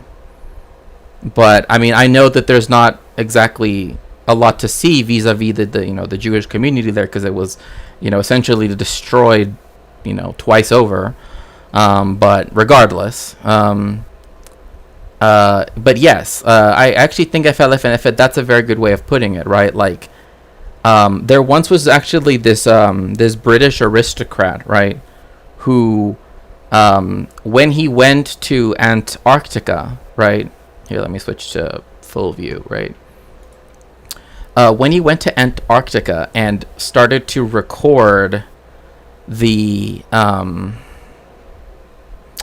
guess, like, the biographical details of penguins, particularly emperor penguins, he said he had to write it in ancient Greek, so then that way only, gentlemen, the most refined gentlemen could read it, right? Because essentially what he found out was that it was just rampant homosexuality, as he wrote it, in ancient Greek. So, like, yes, it was like that, right? Like, they wrote in Hebrew. They wrote in Hebrew, so that way they were not understood by the common Jewish people, right? And so their whole settler colonial aspect was to then create a society where Hebrew was the language, but where they get to control how that language exists, because unlike English, for example, which has no, Académie Française, or, like in Spanish, like La Real Academia Española, right? Which, tracks the language and everything. Soul Life. I hope that wasn't too jarring. Anyway, but the point being that, right, that kind of says, like, oh, this is a word, this is not a word, right, in the Spanish language or French language. Hebrew immediately had one, right? So, like, that's the problem. Like, that's why it comes off as so constructed, because they wanted to be in charge of it. That's why it's not organic, right? That's one of the huge things that shows up in this. While many of these so-called Yiddishists were also enthusiastic supporters of Hebrew revival, others regarded the entire Hebraist enterprise as sexist and elitist, since education... Hey, I wonder why that might be. And also, I don't know who this is, but this is a whole look right here. Like, whole look. Since language education in Hebrew language is entirely limited to educated middle class, and it's funny because, like, in the United States, there's this weird conception of middle class, where, like, the middle class is, like, essentially everybody except for, like, the unhoused, and that's about it, right? Like, everybody's part of the middle class, right? Like, but no, that's not true. Obviously, like, there already were, by this time, Jewish aristocrats, right? So, and also using it as a literary language still does not, equal its common usage. In the Hebrew language was almost entirely limited to educated middle-class men, whereas Yiddish was the language of the common people. That said, Hebrew had its own advantage over Yiddish. Even if Hebrew speakers only constituted an elite few, they could still be found in every Jewish community in the world. Even he just said it. Even though they were an elite few, they could still be found everywhere in the world. I mean, he's showing these numbers, right? These huge numbers, which it's weird that he... Okay. Like, he's saying this, right? But that's presuming everybody here speaks Hebrew. When again, by total population, in 1880, most Russian people, most Russian Jews, all 4 million of them, right? Very few of them, unless, again, they were well-educated rabbis at that, knew Hebrew. Most of the people that even partook in the Hebraicist movement lived in Germany or in France or the Netherlands, right? Some of them lived in the United Kingdom, some of them lived in the United States. But you can see that these are far smaller populations than the largest one here in the Russian Empire, where Yiddish by far predominated and would and would predominate, literally, until the Second World War. The only exceptions at the time being China and Ethiopia. And just because most Hebrew speakers were educated middle-class men didn't mean that they wanted to keep it that way. Hebraists were a generally progressive...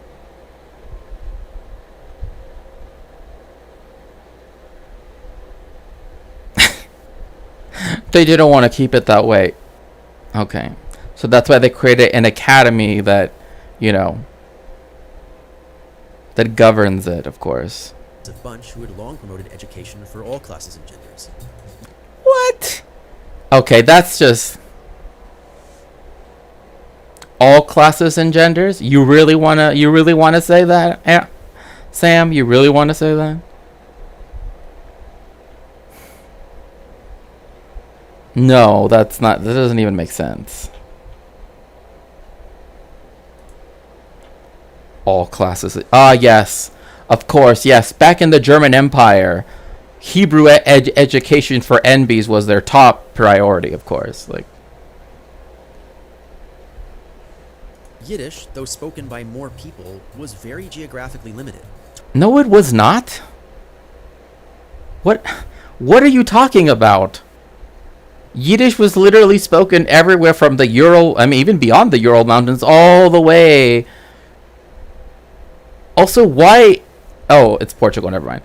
I was like, why does it randomly just say gal? Like, it was spoken in French, it was spoken in the United Kingdom. In all of these communities here, people spoke Yiddish. It's only here in what is the Ottoman Empire and parts of the Austro-Hungarian Empire where the majority of people spoke Latino, another Jewish language, right? In fact, in Salonika or Thessaloniki, that was the majority language. Jewish people were the majority in that city until the Second World War, which is why its port closed on Saturday, not Sundays, and they would often say that they spoke Espanol. But anyway, that's neither here nor there. But I don't this is literally trying to argue that people only spoke Yiddish in Poland or something. No. And also the United States, all of the immigration, the vast majority of the Jewish immigration to the United States in the 19th century was from Central and Eastern Europe and was of people who spoke Yiddish.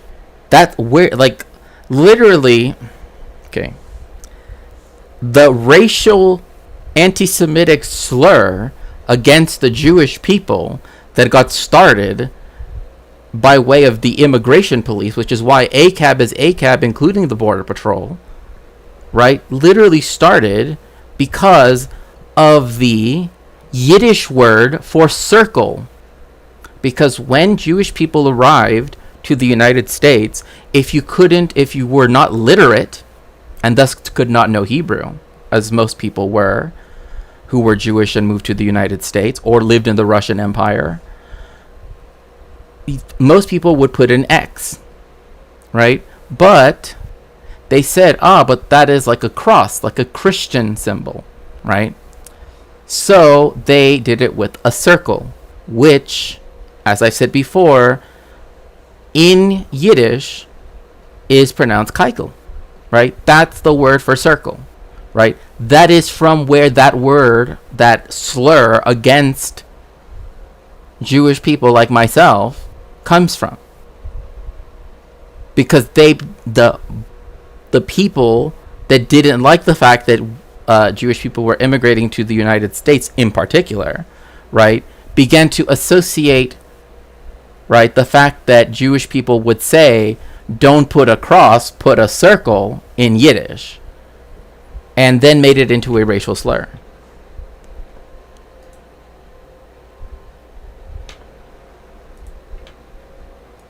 Totally alien to vast swathes of the Jewish world and shunned even by many of its own speakers, including the subject of this video. So I like how he's like, swathes of the...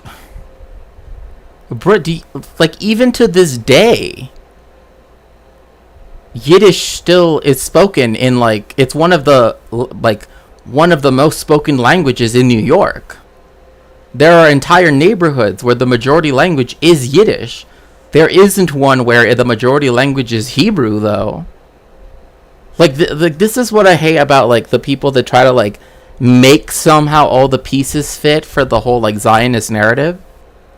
Is that they want Eliezer Ben Yehuda to revive the language. Even though, technically, he did it via child abuse, but you know. Who was Eliezer Ben Yehuda?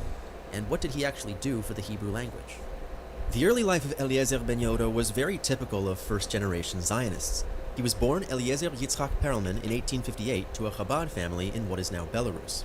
After losing his father at an early age, he was sent by his mother to a yeshiva in Polotsk in the hope of eventually becoming a rabbi, only to abandon religion and become shunned by his family.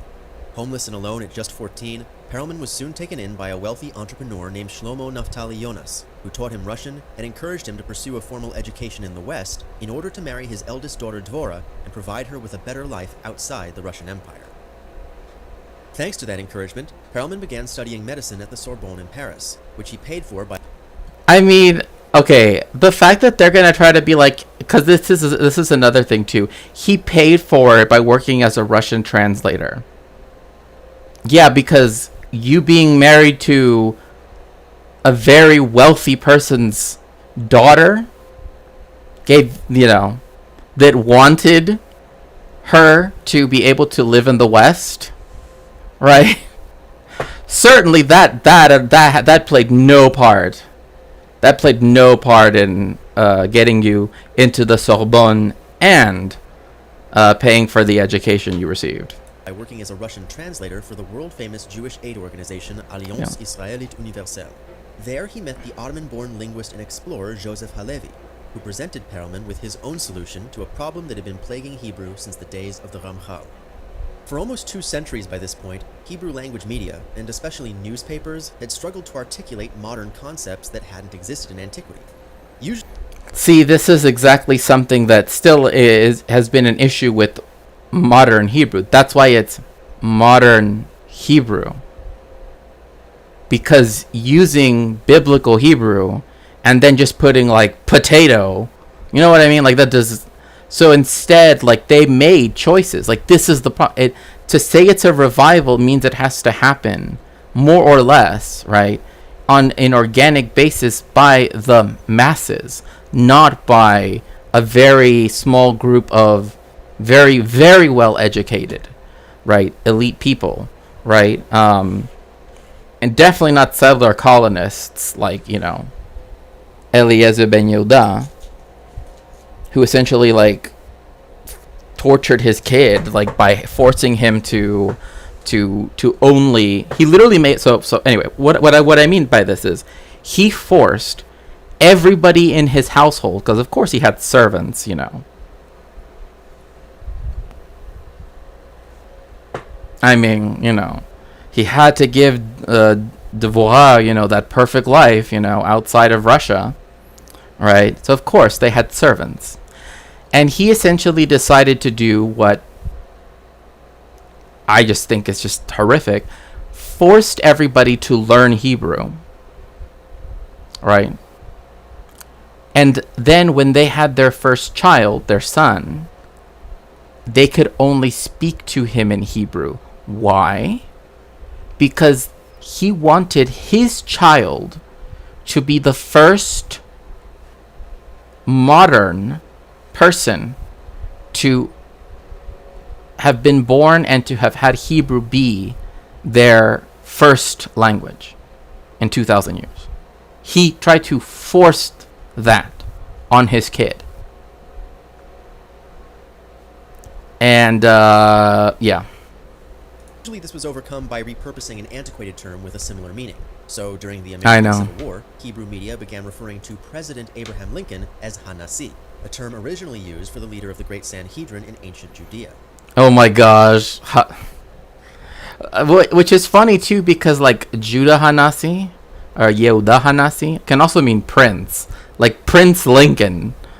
But this method would only get you so far in the age of industry and globalization. The vocabulary needed to be expanded. And as luck would have it, Halevi had begun developing... So, and because it wasn't a living language, as we know, it didn't expand naturally. It had to be forced to expand. A systematic method for creating new Hebrew words to describe the modern world. For the most part, this system took two forms. Option 1, reverse translation. By the 1870s, the industrialized world was experiencing a major breakthrough in the use of electricity, which you won't be surprised to learn Hebrew didn't have a word for. The word electricity is derived from the ancient Greek word elektron, meaning amber. And while Hebrew did have its own word for amber, the ancient authors of the Greek biblical translation known as the Septuagint had also used elektron as a translation for the more archaic term chashmal, whose meaning had otherwise been lost to the Hebrew language. Again, this is the reason why, it's here trying to prove the revival of Hebrew, but it's actually proving against his case. I hope people, maybe like for me, it's like, okay, you're only proving this, more to be the case, right? But it's like, yeah, you have imbar, right? Which, but now we're talking about chashmal. And you're like, yes, well now we don't even know what it means. And then there, some other things that they did is they were like, let's see, the French, the way how they say potato, because we can't just say like how people in Arabic say batata, can't say that. We have to say it, in a revival-y kind of way. So what did they do? They took the French way of saying it, right? Pomme de terre, and they used it in Hebrew. Tapuach be'aretz. Literally, apples of the earth, of the ground. So in 1880, while Halevi was popularizing his methods, I know. Hebrew poet Yehuda Leib Goldon began using chashmal to mean electricity, and it stuck. Another example can be found. I predicted it was gonna bring up potato. They always use the word this example, but it proves their point incorrect because again, wasn't he just saying, oh well, you had this person back in the early modern period that they knew Hebrew back then too. Really? So you mean when potatoes were brought to Europe in the 16th century, Hebrew didn't, organically have a word for potato. So in the 19th century, in the 1880s, they had to make up one. Because that is how language works, I guess? No.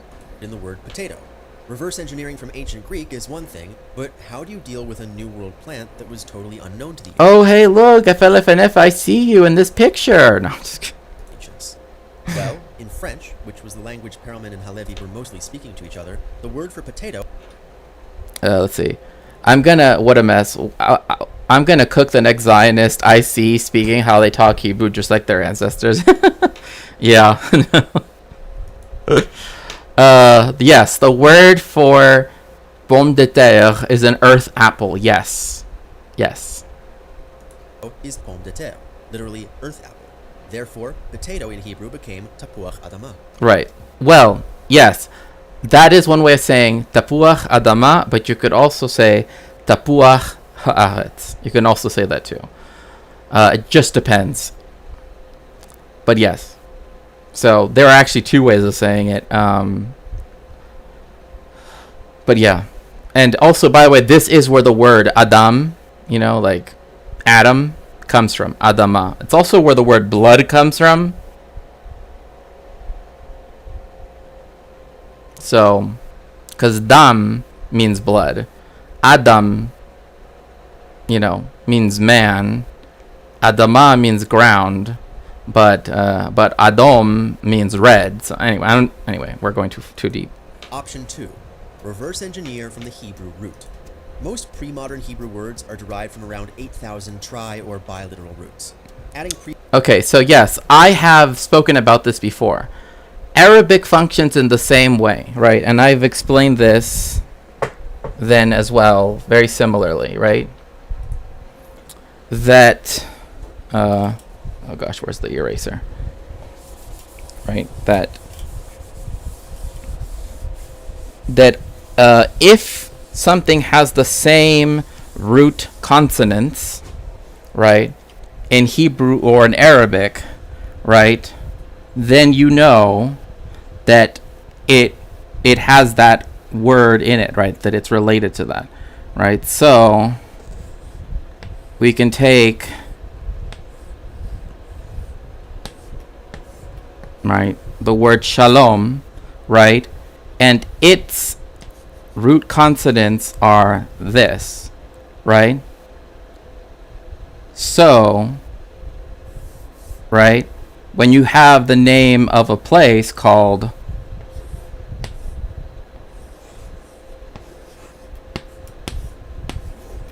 Yerushalayim, right, you have SLM,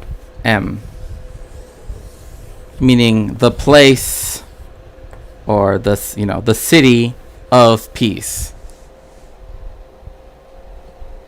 right? Or you can have someone like Isaac's son, right?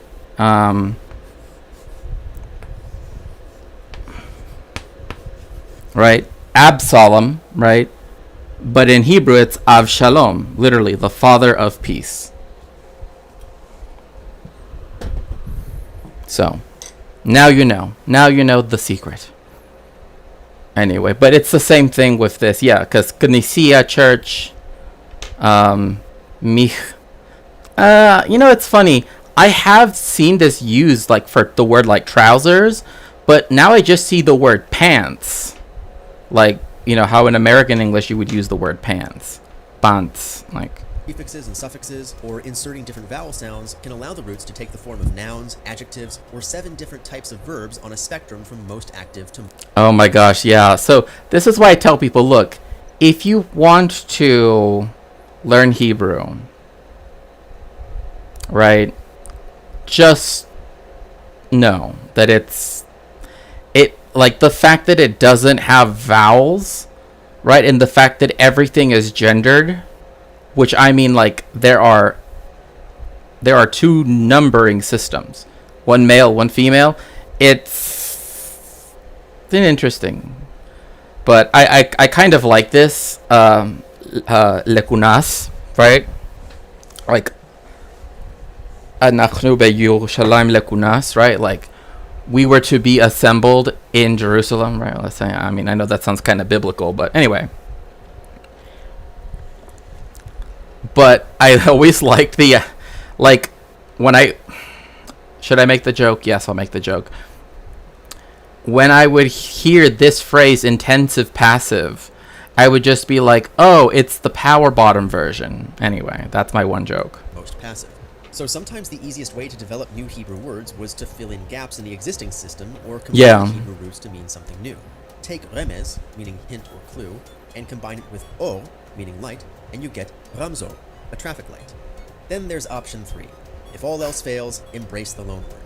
Halevi, Perelman, and other Hebraists all had their own preferences as to which languages one should borrow from, but generally speaking, Aramaic... See, look, this is the reason why I'm saying, right, that, like, the fact that it was so down to, like, subjective choice, yes, I know, yes, there is the power bottom case, and then there is, and that's the one that's most important, as we all know. But anyway, like, the fact that everything came down to personal preference, right? Like, oh, they spoke French, so therefore the word for potato in Hebrew has to be like the one in French because they spoke French. That's not a revival, bro. That's literally them making it happen, right? Like, so, but yeah, to some extent, yeah, it's similar to in Spanish, right?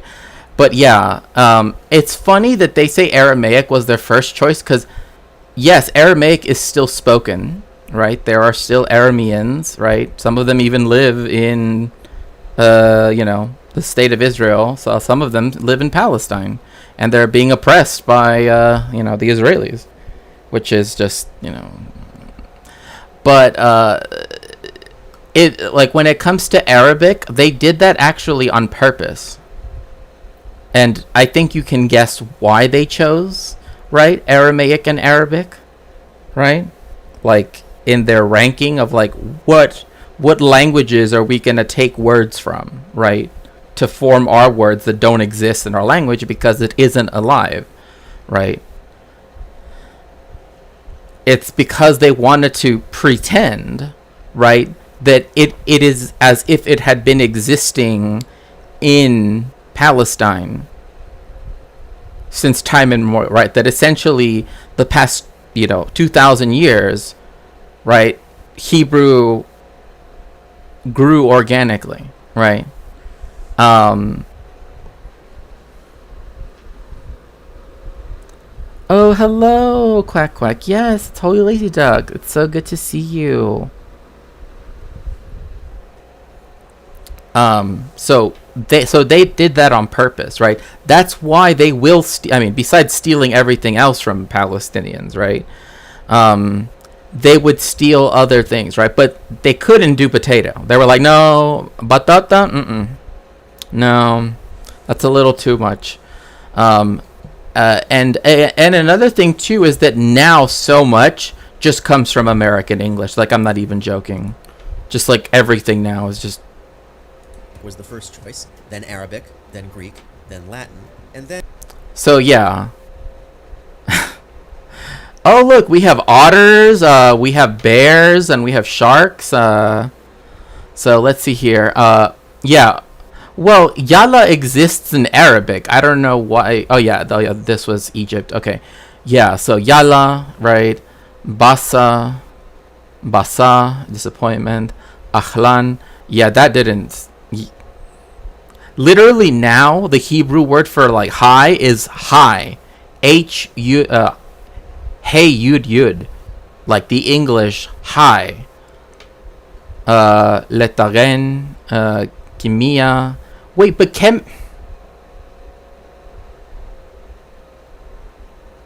he does realize, does he realize that, like, this here? Where it comes from? Because I don't think so. But, I don't, Yeah. Universita. Yeah, Universita, like, ha Universita, Tel Aviv, right? Ha Universita, ha Tel Aviv, right? The University of Tel Aviv. Another thing, too, is in Hebrew, the word the and the word of is the same word. Like the University of Tel Aviv is ha Universita, ha Tel Aviv. So, like, the means the of. And then asla, interesting.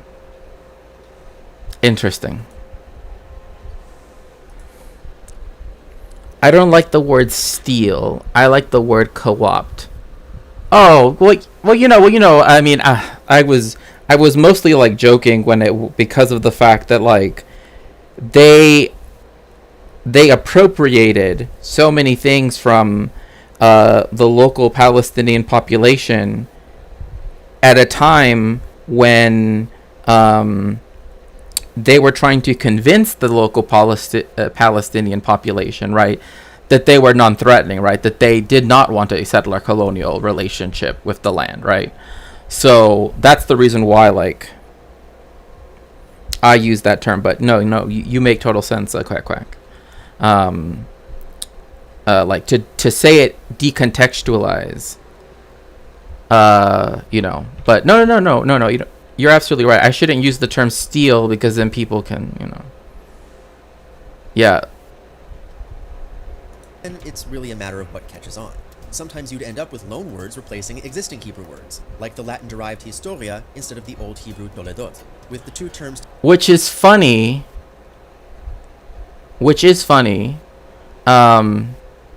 Yeah, so the word skirt in Old Norse is the word shirt.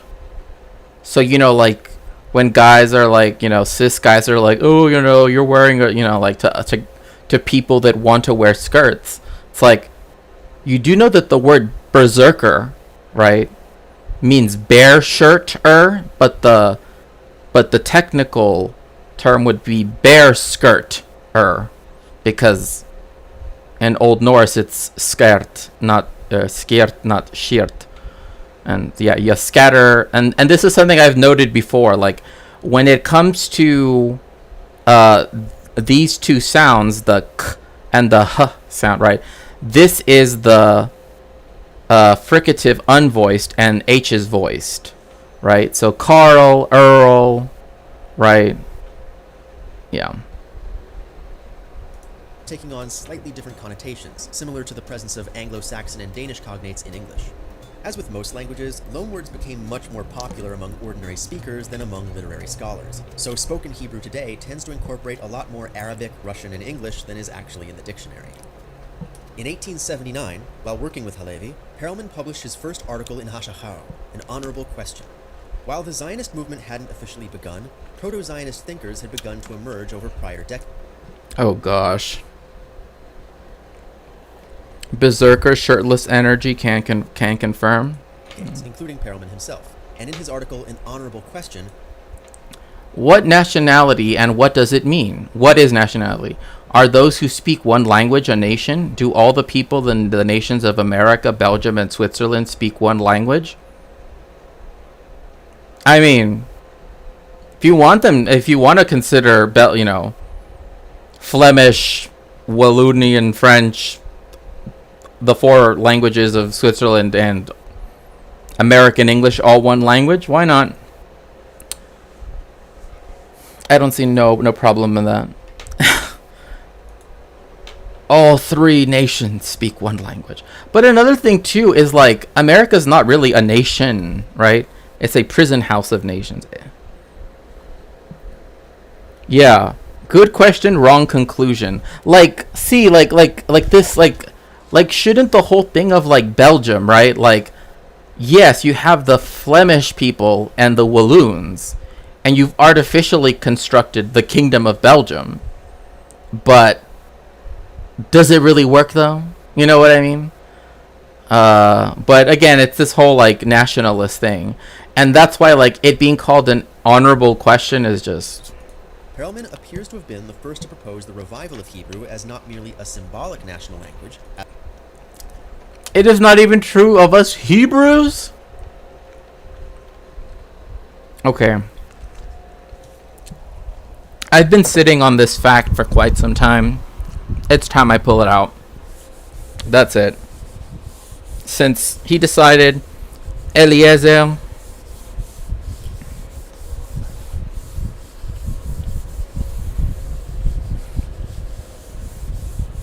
Zechacha Gadol, Otcha. You calls this Eliezer. Okay. So, he just mentioned, he called the Jewish people, right, Hebrews, right? And the Hebrew word for Hebrews, right, is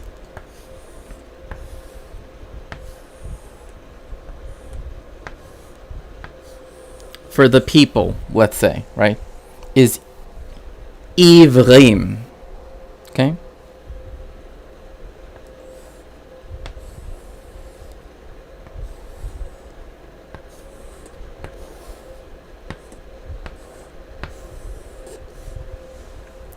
This, which seems almost no different, is the word for Arab. Aravim. Ivrim, Aravim. This shows the connection between these two peoples and the false narrative of nationalism that has decided to create this invisible line between them, when literally, even in the Hebrew itself, they are almost the exact same word. Ivrim, Arvim.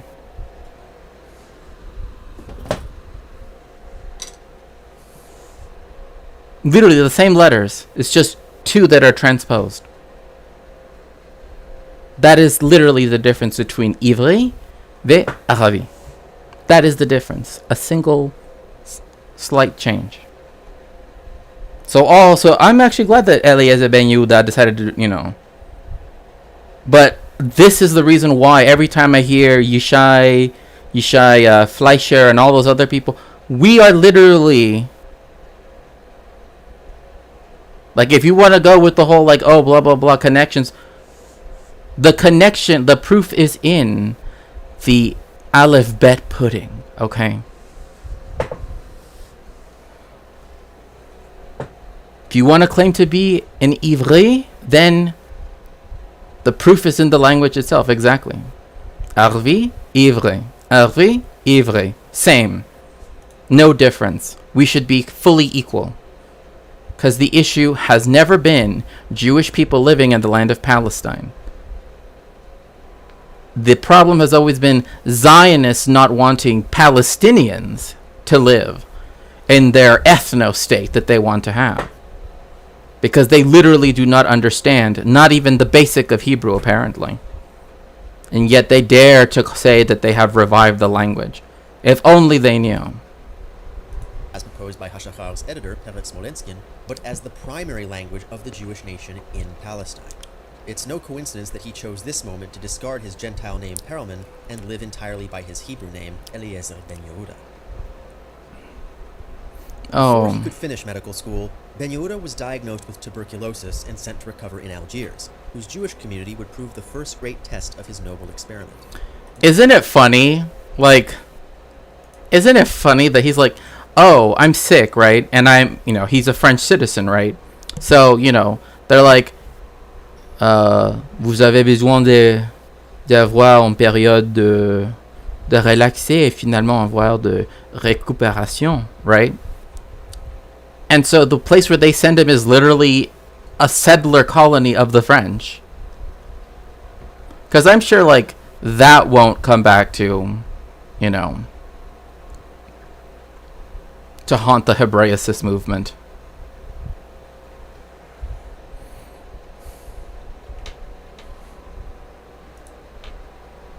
Despite obtaining French nationality in 1848 and full French citizenship in 1870, most Algerian Jews still didn't speak French. And since Ben Yehuda didn't speak Arabic, he was forced to interact. Boom.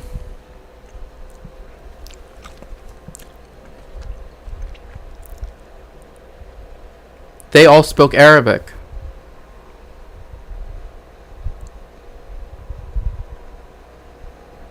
El Yahudi Medaber Arabi.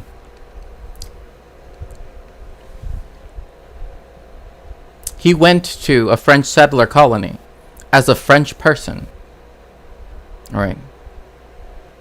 And when he met Jews that had been saved, right, after our expulsion from the other ethno-nationalist experiment, with the Spanish Inquisition.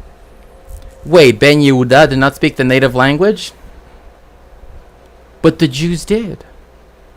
Because that's what we've always done. The whole modern Hebrew was forced upon us, right? And it still is used to this day as a way to... And in fact, Bad and Panada actually has spoken about this, since I know that he did a short video on it.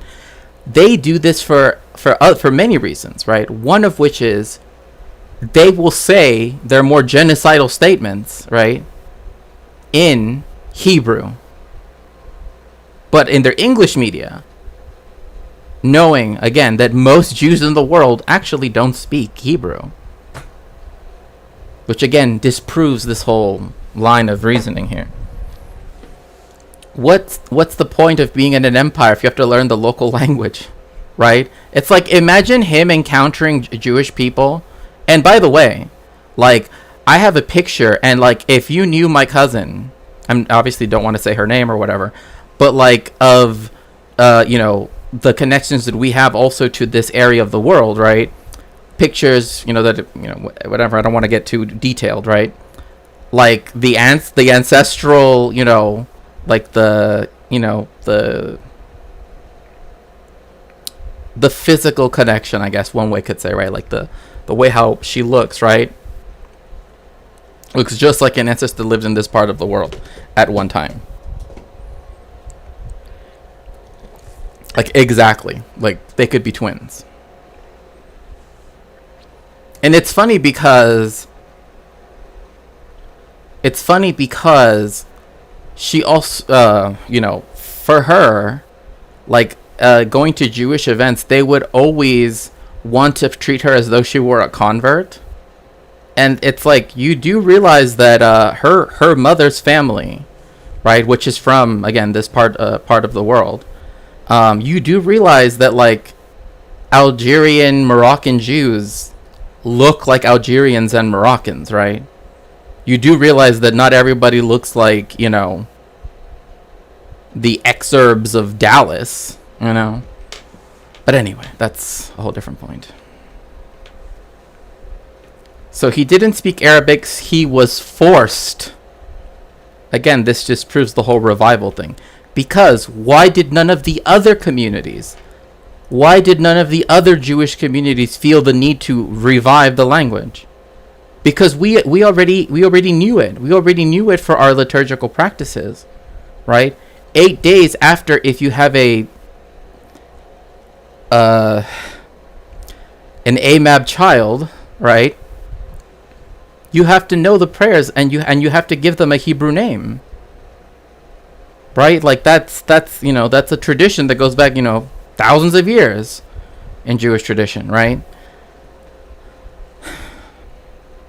So people did know some Hebrew, biblical Hebrew, liturgical Hebrew, not whatever this dude was trying to sell.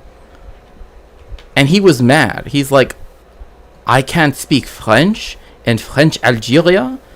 I am going to make my Hebrew sound exactly the same as the French. Because that's essentially what he did. With locals exclusively in Hebrew. Before this, all his boosterism had been theoretical. But in Algiers, Ben Yehuda finally got confirmation that Hebrew was a viable language for everyday communication. It's funny that he says this, right? Sam says this. Because it wasn't the language of communication snake oil, but language, literally, right? Because it wasn't the fact that it couldn't be used as a way to speak to other people, right? Like rabbis, when they would have rabbinical disputes, would have it in Hebrew, right? Like, of course. I mean, it's kind of like how like the Catholic Church, right? Like all of its official pronouncements are still done in Latin, right? It doesn't mean that, like, if you go to the Vatican City, it's like you have to, brush up on your, Latin just to, get in the door. But because he didn't know Arabic, which is a related language, because he did have to speak Hebrew, and because Jewish people do know some Hebrew, right? Because of liturgical reasons, etc., religious reasons, right? He, like, this is the fault in that logic, right? He's saying because they could speak Hebrew, right? They did know Hebrew. Therefore, it was as if the language had been revived. No. It's because you didn't want to learn Arabic, their daily language, that they had to use Hebrew in order to just speak to you. Like, this is literally Zionists centering everything around them only. Oh, look, we revived the language. No, it's because you didn't want to live like every other Jewish person in Algiers. That's literally what, Time in Algiers also imbued him with an undying love for the Sephardic accent of Hebrew. In reality, the Sephardic dialect wasn't very conservative, but whereas Ashkenazi and Yemenite Hebrew hewed much closer to... See, this is what I hate right here. Because this happens so... Oh, I still get this to this day. Like, I actually remember this dude that he legit, like, right up to my face said that, like, Yemeni, when in his case, right, because he's like a Zionist, he was saying that like Yemeni Jews are the OG Jews, right? And I'm like, that doesn't make any sense, right? Like your Judaism, your Hebrew isn't more whatever, you want to make it out to be, right? But it's that line of thinking that Zionists like, right? So it tracks, right? To then say that, oh, well, Western Sephardic Judaism, right, has strayed from the traditional thing. It's like the fact that an area that historically had, for example, Jewish kingdoms, this being Yemen, right, and thus people that spoke forms of Arabic, Hebrew, etc., right, that one could say, right, were more conservative insofar as they didn't need to change, right, because again, they're surrounded by other Semitic languages, right? Like, that just makes sense. Like, obviously, it doesn't have to change as much if it's surrounded by other languages that sound like it, that are mutually intelligible to some degree with it. Like that, like this is literally Zionist linguistics, linguists not trying to like disassociate to like not understand how linguistics work, right? Because the Hebrew that most people tend to be taught is as the Tiberian Hebrew, not the Jerusalemite Hebrew, because it wasn't the standard, and there wasn't a standard. Ancient and medieval pronunciation, Sephardic Hebrew had a significantly reduced sound inventory, which Ben Yehuda found a lot more comfortable, writing that it felt almost like his first language. Oh, look at that. He chose specifically the way how Hebrew revived, quote unquote, was going to sound, not based on the people who, in his mind, right, were more closer, whatever that even means, to the original, right, but to whatever felt closest to his first language, which was not Hebrew.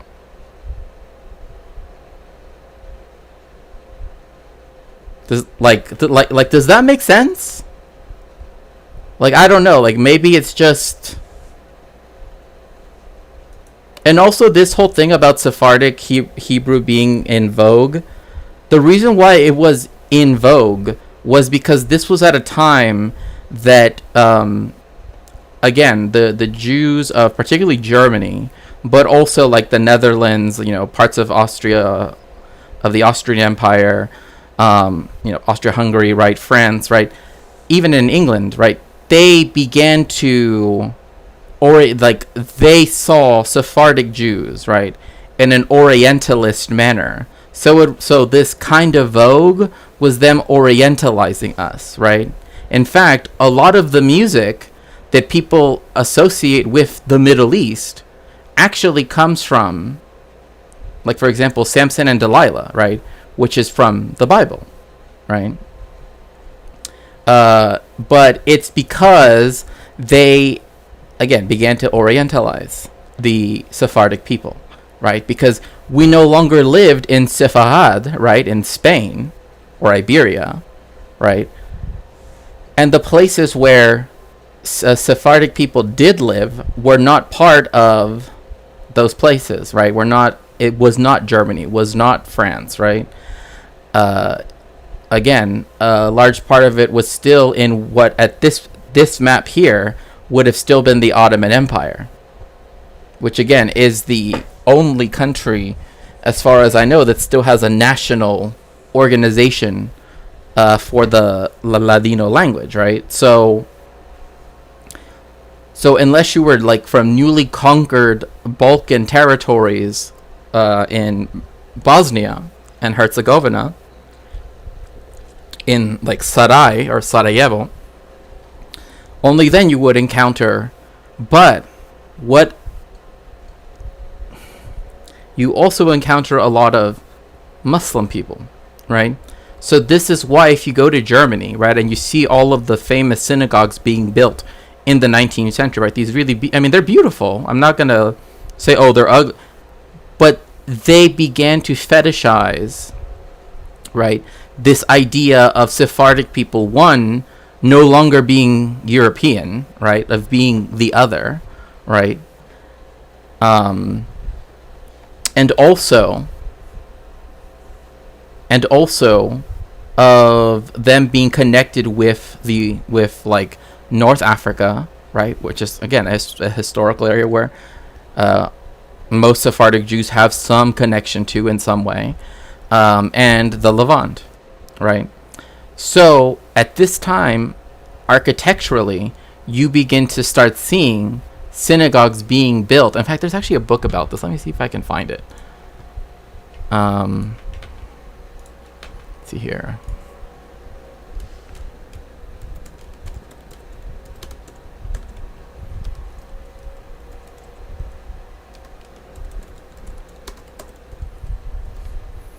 Because I know that there is... there is a... this is at the Leo Beck Institute in New York and Berlin. German Jewry and the Allure of the Sephardic. But this is something... This is not what I'm looking for.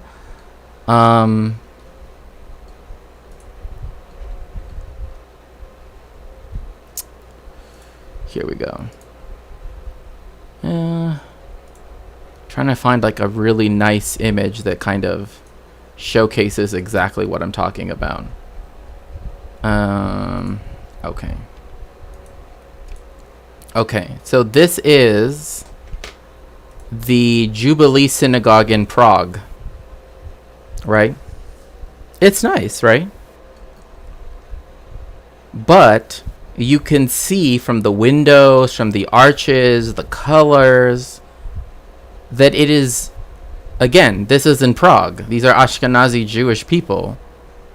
This is them trying to, right, when Sephardic Jewish stuff was in vogue, was them to make it seem as though it was from the Middle East or from North Africa, right? So they put in, right, the quote-unquote Moorish arches, right? Even the color scheme that they chose, right, is like the arches in the Alhambra Palace, right, in Spain, right? So all of these little details here are to make it seem less like where it is and instead look like though it's from, again, to identify Jewish people with their idea of the Orient, right? Almost a century, Sephardic Hebrew. Also, both chats have been really quiet. If chat's still there, let me know, because I don't want to just keep going, because people could just be like, Shakespeare, you're just yapping, just stop, just go home. Who had also enjoyed a kind of vogue among progressive Jews in Western Europe, in imitation of the wealthy, educated, and liberal Sephardic communities of cities like London and Amsterdam. It was also the dialect of Palestine. And for all of these reasons, Ben Yehuda's time in Algeria... And it's funny that he says that because, like, it was the dialect insofar as when people spoke Hebrew. Because this is a place where a lot of Sephardic Jewish people moved to, right? To the Ottoman Empire, a lot of whom lived in Palestine. I'm here just watching on TV. Okay. No, I just wanted to make sure because suddenly it got really, really quiet. And I'm like, I don't know if it's because people are just like listening or because everybody just like left and I'm just, So what he means here is that Be Yerushalayim, right? In Jerusalem. And there's actually a movie, that an American movie, actually a Hollywood film, right? That's called Every Time We Say Goodbye, and it has Tom Hanks in it. If you know Spanish, right, and you watch that movie, everything you hear them say in Latino, most likely you will understand it. In fact, I have a Mexican movie I could put on, which again, if we fully fund the book as well, like this will be another incentive. If we fully fund the book, then we will have a like movie screening in Discord, because this movie is okay for me to screen. It's an art university made film, so it's fine. But it's a Mexican movie with a very famous Mexican actress, right, who also is Jewish, and it's talking about Sephardic Jews immigrating to Mexico, right? So it's very prescient to me, right, because it's very much like, you know, yeah. But again, if we either hit the sub goal of 20 subs, which we need 6 more, or if we fully fund the book. So Syria convinced him that Sephardic Hebrew should be established as the standard dialect of the Yishuv. As a result, which when he says this, he's talking about the people that know Hebrew, right? Sephardic people, like the Sephardic people that live in Algiers, like the Sephardic people that live in Salonika, like the Sephardic people that live in Istanbul, right? Yes, they more or less have a sort of ish, well, it wasn't really that standard, but standard-ish sounding dialect of Hebrew that rabbis and, again, people in a liturgical sense used. But this wasn't everyday speech. And everyday speech, people spoke Latino, spoke Arabic, right? You know, I mean, it really depends. In fact, most Palestinian Jews, for example, always spoke Arabic. And some of them, even after 1948, right, continue to speak Arabic in defiance of what happened. But it was Algerian rabbis who popularized Ben Yehuda's status as the reviver of the Hebrew language. And for the rest of his life, the Jews of North Africa would hold him in far higher esteem than any other Zionist figure of his generation. Having sufficiently recovered from his illness in spring of 1881, Ben Yehuda finally wrote to Dvorah Jonas that he wished to marry her, on the condition that they resettle in Palestine and raise their children exclusively in Hebrew. See, look, you cannot... Yeah, no worries, FLFNF. Like, you cannot... Sorry, I just realized you couldn't see the video. My bad. Let's go back just a little bit. So, first, let's go here. Rav Ibrahim, again, even his name is in Arabic, Ibrahim, because in Hebrew it's Avraham, right? Zerbib. Ben Yehuda revived the Hebrew language. He didn't, but... And even non-Jews among the nations started speaking it. It is said of Ben Yehuda, I will redeem, because he is the one who redeemed the Hebrew language from its death, right? Like, this is... Again, this is what Zionists love to... But, bruh, your name is literally in Arabic. Ibrahim. Just, you know. But anyway. The reviver of the Hebrew language.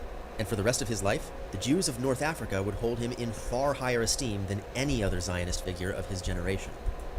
Having sufficiently recovered from his illness in spring of 1881, Ben Yehuda finally wrote to Dvorah Jonas that he wished to marry her, on the condition that they resettle in Palestine and raise their children exclusively in Hebrew. They met in Vienna, married in Cairo, settled within the walls of Old Jerusalem. Like, again, think about what... Like, just think about that, okay? They married in Al-Qahir, right? Al-Qahira, excuse me, Cairo, and then moved to Palestine. And because they were wealthy enough, because it is not cheap, and it definitely was not even at this time cheap to live within the walled city of Jerusalem, and it... Well, because of the Zionists also, it isn't that way now either. And it's weird. I'm trying to see, because it's funny that here he's erasing part of the Moroccan quarter. Like, this is literally right here. There should be houses right next to where the Western Wall is supposedly, right? Because the Moroccan quarter only left a small little alleyway for Jewish people to say their tefillah along the wall, right? So the fact that he shows it as empty, as if that plaza was always there, is I don't know. One might say ethnic cleansing denial. But anyway, yes. So they moved into the walled city of Jerusalem, or Al-Quds. In July of 1882, Dvorah gave birth to Ben Sion Ben Yehuda, the first native. Also, like, okay, look, I gotta say,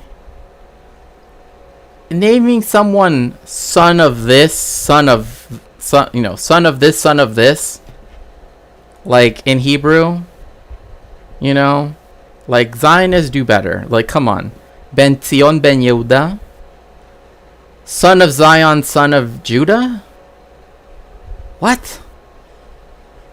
Like, choose one, okay? Like, I don't know. It's just, like, I get that these, I know, because there's, like, Batel, right? Literally, daughter of God. Yes, I know. Or Batya, right? Also means daughter of God. But, like, I don't know. To me, like, this name, it's become so overused by Zionists that it's just like, now I can't even see this name and be like, oh, they're probably, it's like only Zionists name their kids Ben Sion.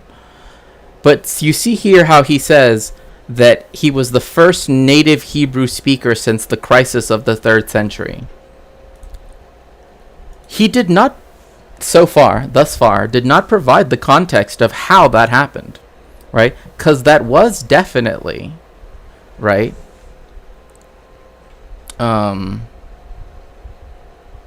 Because that was definitely,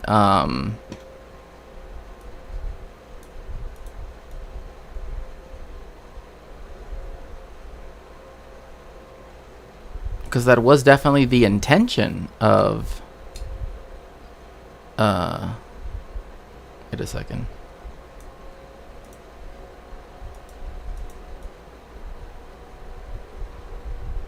Here we go. Because that was definitely the intention of Eliezer ben Yehuda, right? But if you don't go into how he did it, by forcing everybody else to learn Hebrew, and the fact that the way how he found out that Ben Sion had learned Hebrew. But this is off topic, but when did the introduction of biblical names become a thing in the West? Pretty... about like the 6th century, really. I mean, on one hand, there was adoption of it, like after, like Constantine, but really after the first council of Nicaea, and also oh gosh, was it the Council of Carthage? Well, anyway, definitely by the time that you get into the late 300s, into like the 4th century and the 5th century, that's when you for sure start getting it used much more commonly, right? And that's also when you start to see people being named like Greek names, right? Like Dionysus, right? Or, Xenophon, right? Those things go away. Well, actually, it goes down first, like it stops happening first in the Greek-speaking world, right, for obvious reasons. And then in the Latin-speaking world, over time as well. But definitely by the time you start to get, like, the more and more that certain rites, like baptism, right, being recorded and everything like that, then the idea of a Christian name, right, becomes a thing. So... the first native Hebrew speaker or the first exclusive Hebrew speaker. Either way seems a little weird. It's like, I'm the first English only speaker. Like, it isn't good. Right, because he forced his kid, right? He forced Ben Sion, right, to only be, like, yeah, like you had some people who adopted it early, right? Like 2nd century, early 3rd century CE, but it's really like once you get to the 4th, the 5th, and then especially the 6th century. And that's before you get surnames too, right? Because surnames don't come until like the 11th century. So really, right? And even then, it's not even that very common. It's still like more like the 13th century when they start to become more common. So, but yeah, like the idea of getting a Christian name was, definitely is a later thing, because one, there were still naming customs that were, related to where people were from, but like the usage of Latinized or Hellenized, from like the New Testament or Old Testament figures, right? That was what was done first. But like naming people like this, like Benzion, that still isn't common in the Christian world, right? That's still and for a while it wasn't common even in the Jewish world either, because it was kind of a weird thing to call yourself like son of, right? Because before, everybody's surname was Ben Yehuda, or Bat, whatever, like either son of Judah or daughter of blah blah blah, right? But yeah, so by the 6th century it became extremely common. That's why like the older, like if you look at saints, the further you go back, the more diversity in names you get. Same thing with popes too, right? Like you don't really get, like now they're all like like Pope John the 26th. Like, okay, we get it, like John. Hebrews. But again, he forced the servants of his family, right, that worked for him, and his wife to forcefully learn Hebrew, right, and only speak Hebrew around Benzion, right? And one day, so this is the actual, like, this is the part I hadn't said yet, right? One day he heard Dvorah, right, that she was singing a Russian lullaby, because she's Russian. I mean, she's like a Russian, heiress, right? She is an heiress to a vast fortune, right? Of a very important person in Russia, right? That was her father, right? That's why he was able to pay. Like, he did not pay for the Sorbonne by translating Russian. That's just, sorry, like, that's just complete cap. Like, we were like there are so many biographies on him saying that like her father paid for him to go to Paris, because like the French have always loved, the French aristocracy, which included some Jewish people, right? But definitely the Russian aristocracy and the Russian bourgeoisie, right? Which was really more like of a particular merchant class, right? Like of a very, very much based only in like St. Petersburg alone, right? They only spoke French, right? Like, I'm not even joking. Like, the French aristocracy for like hundreds of years did not speak Russian, right? Like, Tsar Nicholas II didn't speak Russian. Neither did any of his kids. They all spoke French. Right, so that's why this whole thing about like, oh, the Tsar didn't have an innate connection to Russia. He didn't even speak Russian. Like, but anyway. But so yeah, so he heard Dvorah, right, singing a little Russian lullaby, and he comes in, like, he hears it and he gets pissed off, and he starts yelling at her. I mean, again, that isn't a good thing to do in front of children, or at all. Please don't ever do that to your partner. There is no reason to berate them and to denigrate them because they don't follow your every whim, And then Benzion said, and this is the Hebrew word for stop, by the way. Besides now, because now there's also the word stop, just like in French, right? There's like the word stop, right? He said die, die, die, right? Which means D-A-I, D-A-I, right? Not, we're not talking about that D-I, brother, none of that.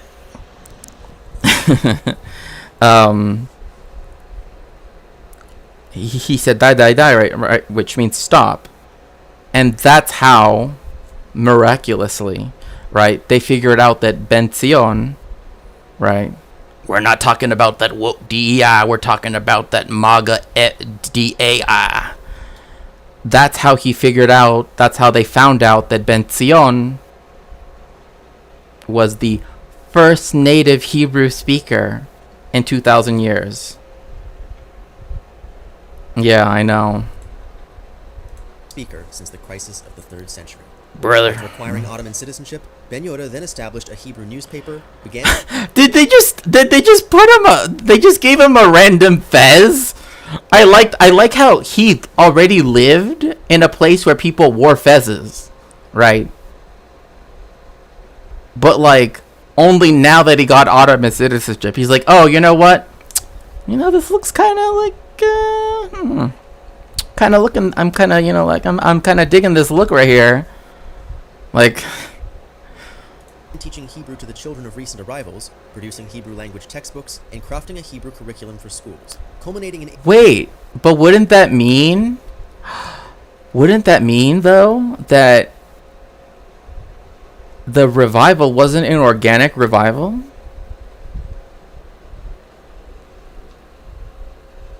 Oh, that woke you up. I'm sorry, I didn't mean to wake you up. Right, like, oh, we have to be in control of all the textbooks, all of the curriculum, everything in 1890, right? It's like we have to be in control of everything language-wise, because we need to revive this thing, because it has to happen organically, like just. 1890. Also hearing recent arrivals is just. With his establishment of the Hebrew Language Committee, the language's first official regulatory body. Despite these... Which, again, he got the idea of that from l'Académie Française, right? Which, or, you know, I mean, like La Real Academia Española, right? Like, there is an official organization that says this is Hebrew, this is not. I'm like, bruh, you literally were like, hey, you speak French, I speak French, we should name things like the French. Achievements, this probably wasn't the better life that Shlomo Jonas had envisioned for his daughter or his son-in-law. Much as his fellow Zionists in Chovevet Zion encouraged his efforts to revive Hebrew as a first language, just as many of them were disgusted by his insistence on only communicating... Oh, good morning, Moenoep.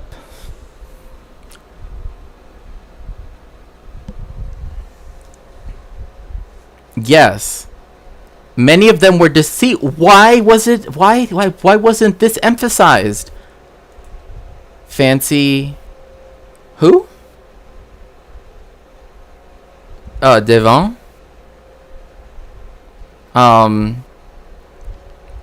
But like, yeah, like the other people, right, around him were horrified when they found out what he was doing to his kid, because they rightfully saw that it seems a little bit like, I don't know, just something about it. It seems a little abusive to do that to your kid and everybody that works for you.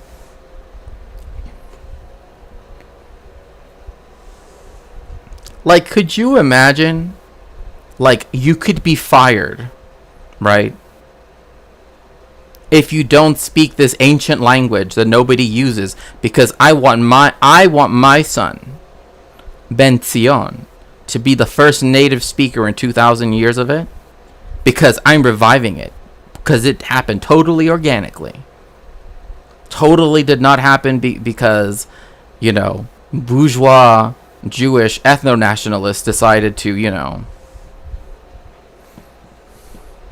like, yes, people were disgusted. I'm still disgusted. Like, when I found out what he did to his child, I was like, who does, like, that sounds torturous. Why would he do that? Why would he force his wife, force the other people that worked, you know, his servants, right? Why would he make them do that? Right? If he cared about Hebrew so much, why did he have to force his son? Right?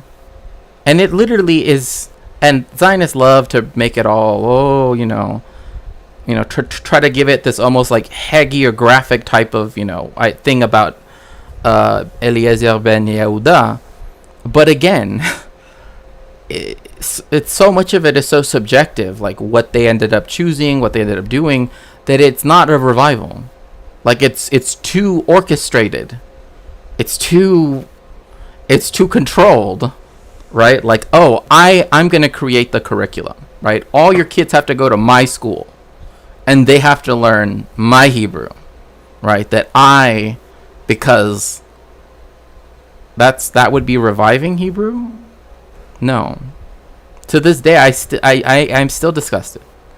I'm like, anybody that would ever do this, right? One, like, this also horrifies me because there are some people, right, who in another way, for example, choose not to teach their children, right, because of the amount of racism and discrimination that those of us who come from that are not Anglo-Americans, right, feel and receive, because we speak Spanish or Luiseño or Tagalog or literally any other language, unless it's from Western or Central Europe, except for Spain, because that's the one whiteness according to the United States goes right up to the Pyrenees, includes Andorra, skips Spain, and then goes to Portugal. Just completely skips up, as we well know. With his children in Hebrew, which they saw as tantamount to child abuse. Yeah, because it kind of was. I mean, I don't know, chat. What do you think? Like, he left out a lot of details. I wonder why. But doesn't it sound abusive? I mean, I don't know. Maybe it's just me being very sensitive. Maybe it's because I'm very sensitive about this type of stuff. But it sounds like child abuse to me. And also spousal abuse and employee abuse. The eldest, Ben Sion, didn't speak at all until he was 3 years old, and his children could only speak to each other. It was a profoundly low... Like, even this, they had nobody else to talk to. They could only speak to themselves. This is literally the opposite of revival. Right? This is literally... like, how do we make a Frankenstein's monster of a language and then say, we have revived a language that actually was always alive anyway? Child abuse doesn't even begin to occur. Right, exactly. Like, bro, like, I don't know where exactly I need to, like, submit the form, but, like, I think you need an intervention, Eliezer, If this is how nations get started, rather not I mean, again... this is part of the hagiography. So sensitive to things like abuse should be normal, though. No, yes, I agree. That's what I'm saying. Like, Zionists will look at this and be like, oh, he was so cool. So base. Like, look at that. I wish my parents would... like, his kids could only talk to themselves. He forced them to be homeschooled. He gave them a forced Zionist education. Think about that. Because they literally couldn't speak to anybody else, Jewish or not.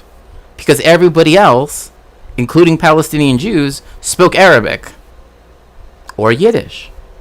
Or Russian. Or German.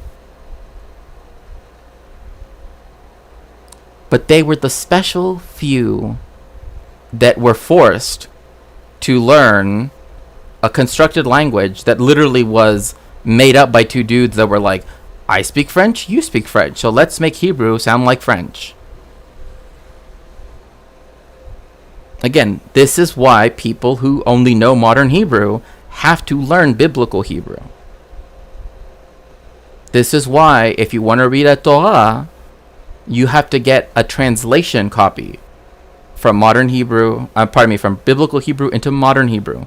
It is not like he makes it sound like, oh, there's just a little bit of a. Bruh, you literally showed a whole grammar chart of what's changed. Right? Like we had like the power bottom tense. You know what I mean? Like he went all over that. And he's still like, yeah, they're essentially the same.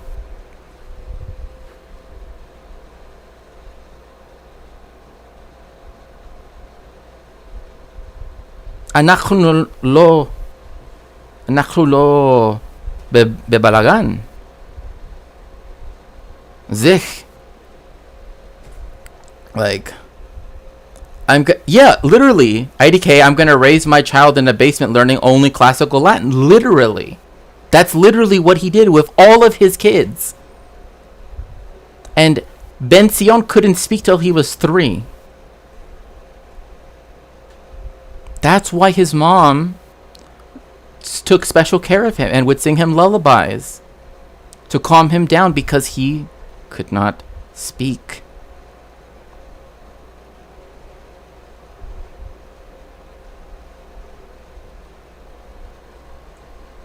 So that's the reason why I'm like, I am not going to praise someone who abused his children and his spouse and the people that worked for him. No. He did not revive anything. He just shows the falsity of all of the claims that Zionism makes. Like that is the proof right there. That every Zionist claim is as real as this one. And at the end of the day, you get the same results as with what happened with Ben Zion and the other, Yeladim, the other kids. And there was genuine concern that they would be mentally or psychologically scarred. Yes, exactly. But of course the Zionists will say, but if it wasn't for him, we wouldn't have the state of Israel. I'm gonna just like take a step back here to say we never needed it in the first place.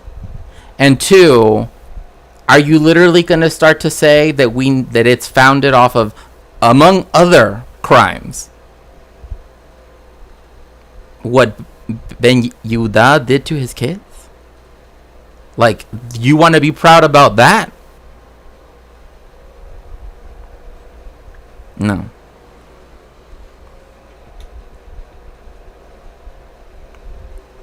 אנחנו לא העולם בבלגן.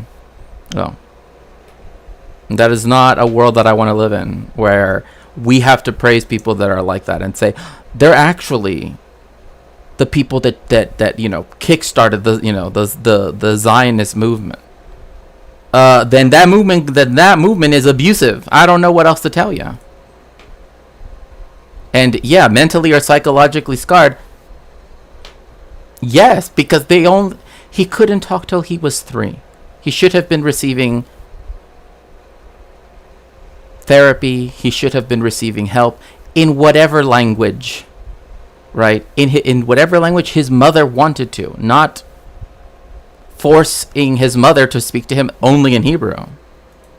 Even Ben Yehuda's closest friend, the Rabbi Yechiel Michael Pinez, called them children made a sacrifice for the sins of their parents. Yes.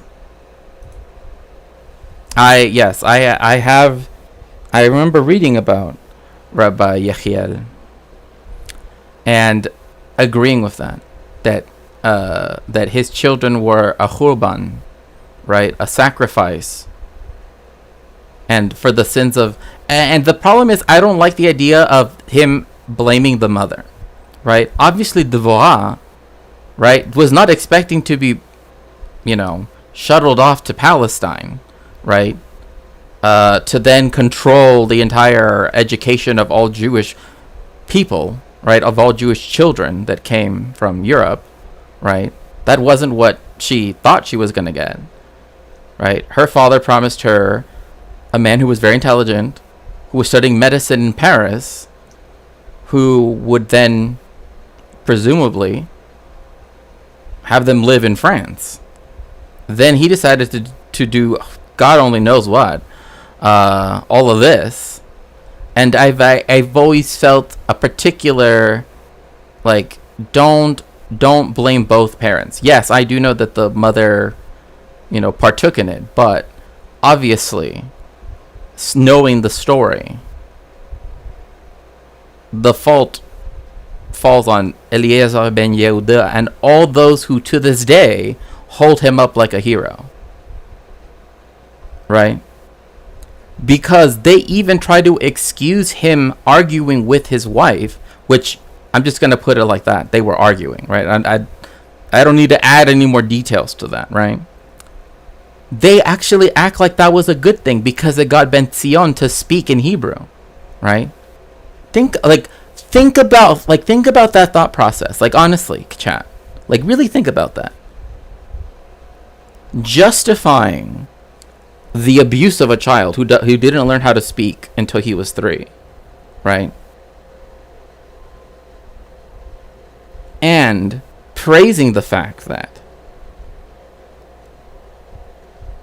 by being abusive towards his spouse, that is how Ben Zion spoke Hebrew for the first time and achieved the status that Eliezer ben Yehuda wanted him to have.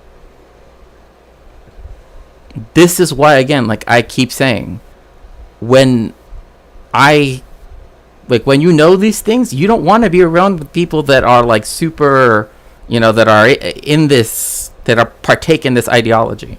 Because if they're willing to excuse even something like that, well, we already see where that ends up going. But that was the least of the Ben Yehuda family's woes. As I said in my main video about the first Aliyah, Palestine in the 1880s was a rough place, with a dire economy, weak civil enforcement, frequent outbreaks of deadly disease occasioned by unsanitary living conditions. Oh my gosh, he's literally repeating everything that... This is literally just Zionist talking points. Oh, it was because of the swamps, and that's the reason why they needed the Zionists to move in and drain the swamps. No. They destroyed riparian ecosystems by draining everything. So then that way, land that they bought... Anyway, I mean, again, I could go on for ages about every specific thing, but like, all of this is like, yeah, this happened everywhere in the world, by the way. Because reasons.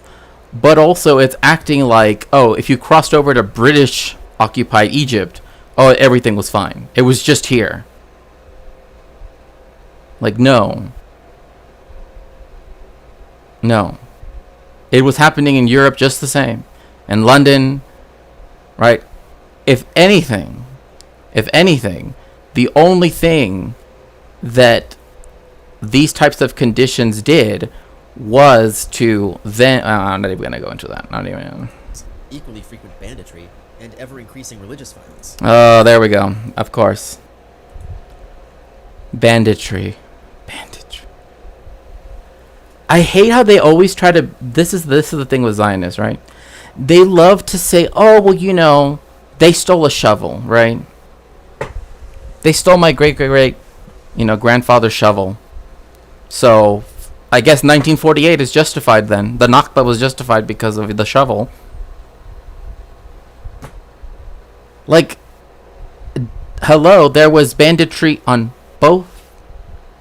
Impoverished people who were Jewish, Muslim, Christian, Druze, whatever. And in fact, the people that actually committed the greatest thefts prior to, the Zionists were European explorers and archaeologists and ethnologists. They were the ones that did mass theft. So, I don't even want to hear about this. Like, banditry. Like, my goodness. Cannot believe it. Oh, it's like, what are we, in the 11th century? Banditry, my goodness. Next thing you know, he's going to be like, yes, there were very high levels of, loitering back in the day. And also with the whole religious violence, this is trying to conflate Zionism and Judaism, right?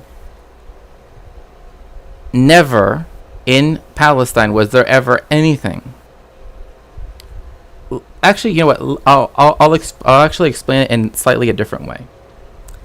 Did you know that after World War II, in Poland, in Kiev, in 1946, that they committed a pogrom against Jewish people in Europe after World War II? After World War II. That did not happen. That did not. I mean, who knows? I mean, there's a really good book about it, but it's for, dumb reasons. I mean, it's for anti-Semitic reasons, obviously, but, it's for literally just reasons, Nothing like that happened in the Ottoman Empire. Definitely not at this point. So to say ever-increasing religious violence, most of the time, was retaliation for land theft, right, among other things that happened because of the Zionists. The fact that they happened to be Jewish is what he's using here to say that it was religious violence. Because, interestingly enough, right, then this is something that the armchair historian makes this mistake as well, where he makes it seem as though every Palestinian, and indeed every Arab person, right, that they're all Muslim. And that's not true. The population of Jerusalem has shifted a lot over the thousands of years it's been a city, right? At least 3,500 years it's been a city, right? With Jericho being, older, right? The oldest settlement, apparently. Like the oldest continuously settled place, right? So there were times when there were,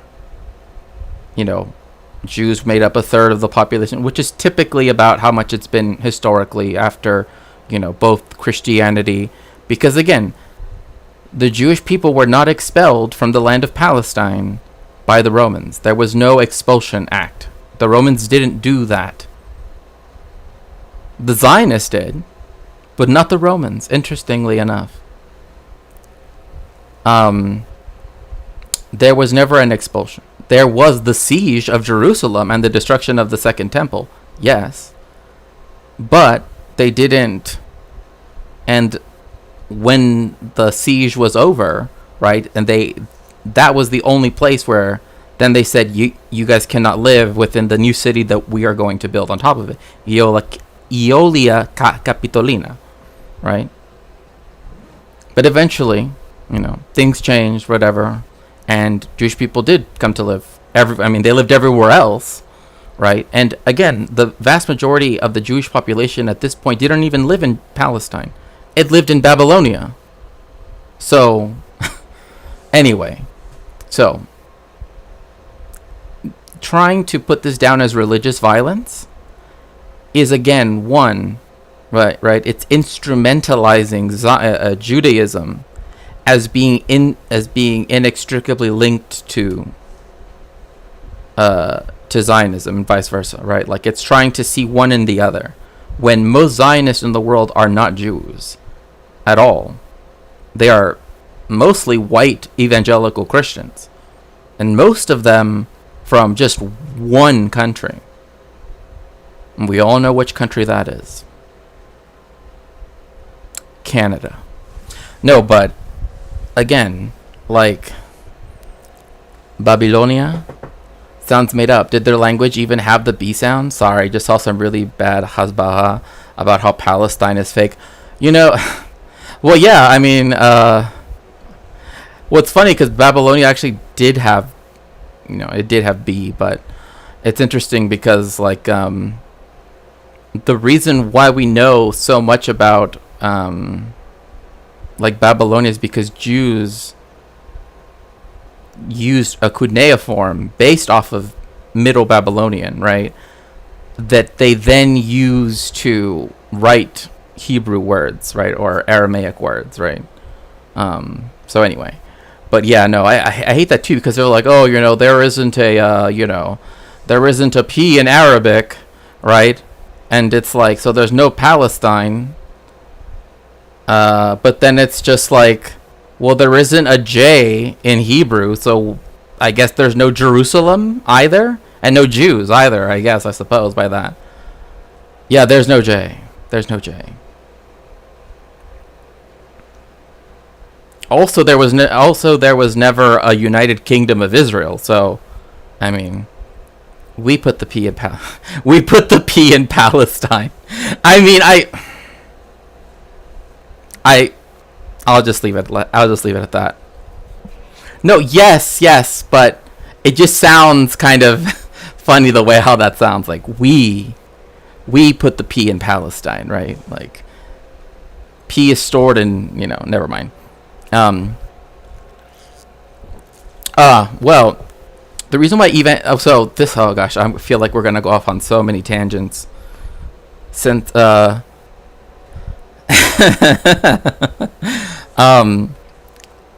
is because of in the Protestant tradition, right? At one point there was this like desire to be seen as like the new Jews, right? Like this was something that like Protestants tried to like, for example, like the Amish, right? And you see this especially in American Protestantism, right? Where they literally have, like the shining city on a hill, right? The New Jerusalem, right? All this stuff, right? And in England, you have like the Puritans who themselves even become Hebraicists. Like they learn biblical Hebrew, right? Which is why they actually do the translation of the King James Bible. Well, the translation of the Bible, the King James Version, right? Because they actually had Hebraicists that, had learned Hebrew from rabbis on the continent. Because I remember from 1290 until later, a few hundred years later, several hundred years later, Jews were not allowed to live in England. They were kicked out. So, they were expelled. But it is because of like certain things like dispensationalism, and if you want to research that, that's the term that like that is one of the major things where that comes from. Obviously, there's something called like Anglo-Zionism or something. I believe it's called like that. But yes, like there is I'm forgetting his name right now, but there is one translation of the Bible in particular that when he translated it in a very sussy way, right? But it kind of became like a, like essentially like, okay, I'm not even joking, like not King no, it was some dude in the 19th century. Yes, because place names are different in different languages as well. The Anglo-colonial thinking that places aren't real based on their we'll see. And it's funny too, because like another thing that like Anglo-Americans, right, like Americans in particular, right, is like they don't get the fact that like one, Spanish is a European language, right, by definition, right, like that's where its origin, right, quote, comes from, right, but also that so do the names, right? Like it's like they act as though like, oh, it's completely foreign, like, oh, Mexico or Brazil or whatever, right? Like they have no idea what Western culture is, quote unquote, right? They have no idea what Europe is, but we do, every time that we go into our local, to our local A&W, to get our 4x4 chili burgers, that's what the Romans would have done, of course. But yeah, there's a lot of that. But anyway. And then also the thing too where like the habit, I suppose, or the convention, I should say, of translating like regnal names, right, into whatever language, people don't do that anymore, right? Like, especially in English, right? Like King Philip II of Spain, or King Philip III of Spain, or Philip IV, or whatever he is. I don't know. Philip IV, I think, is what he is, right? They insist on calling him King Felipe, right? Because that makes him sound exotic, right? It's part of that othering process, right? Because I mean, it's kind of like I was joking about earlier, right? That like in the European, in the American thought process, right? Like whiteness exists across Europe up until you reach the Pyrenees, right? It exists in parts of Andorra, I suppose, right? Then it skips all of Spain and then includes Portugal sometimes. Right? Like that is the cutoff line, right? For how how Americans think about Europe, right? Like, obviously England is white. Obviously France is white. But then you get to Spain and it's like, but their names are Mexican names. They're those woke Mexican names. Like Juan Herrera. We don't have those type of woke names in English. And it's literally John Smith, like bruh. You know? I wish we didn't do it in Spanish either, but yeah, because like in Spanish you do, right? Where like Queen Elizabeth II was Reina Isabel II, right? And then now, right, Rey Carlos III. Like, why? Like, yeah, also with places. Well, I mean, with places, that's... I mean, that has to deal with, like, the history of those places being called up. But I do understand what you mean, right? Like, yeah, Letonia, you know, and then, you know, just, yeah. I know exactly what you mean. 'Cause in like sometimes, I mean, it is interesting though, because if you do know those names, right, then reading history is actually somewhat more accessible sometimes, because like most people don't know where Scania is, right?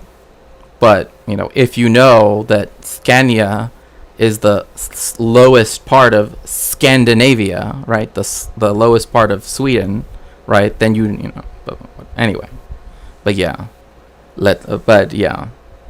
but I do understand what you mean too, because I remember when they would say Curonian, right? Curonian colonization of the Americas. Like, what are you talking about? Like, Curonian, right? But that's because they're talking about Latvia, right? And Kurland. So, not between Jews and Christians or Muslims, but between Jews and Jews. Generally speaking, the old Yishuv, the Jewish population... Yes, well, okay. I'm actually fascinated by the fact that he actually chose to do this. The Jewish population of Palestine between the Jewish-Roman wars and the beginning... Okay, and the beginning of the Zionist movement. I like how that's where they cut it off, right? Which, I mean, is fine. But Gal Gadot, I mean... Sure, she might have some ancestry going back to this, right? But she's not proud of being a Palestinian Jew, right? Yitzchak Navon, right? Like, again, this is referring to Jews that lived in Palestine since 70 since, you know, at least 70 CE, right? That had lived in Palestine prior to the Zionist movement was deeply conservative and ultra-Orthodox. Secularism had been on the rise since the emancipation of Ottoman Jews in 1839, but for the most part, even liberal Jews had continued to defer to the authority of Palestine's chief rabbi. That social order was completely toppled by the arrival of Zionism. exposing long... I wonder why that was. You're telling me that Zionists, the people that say to represent the Jews, actually went to Palestine and ruined the local Jewish culture that was there, the indigenous, autochthonous Jewish culture that was there? Do tell me more. I haven't ever heard of such things. Simmering religious tensions and creating entirely new ones. As elsewhere, most ultra-Orthodox Jews in Palestine saw the idea of Aliyah as nation-building as blasphemous. And because it is.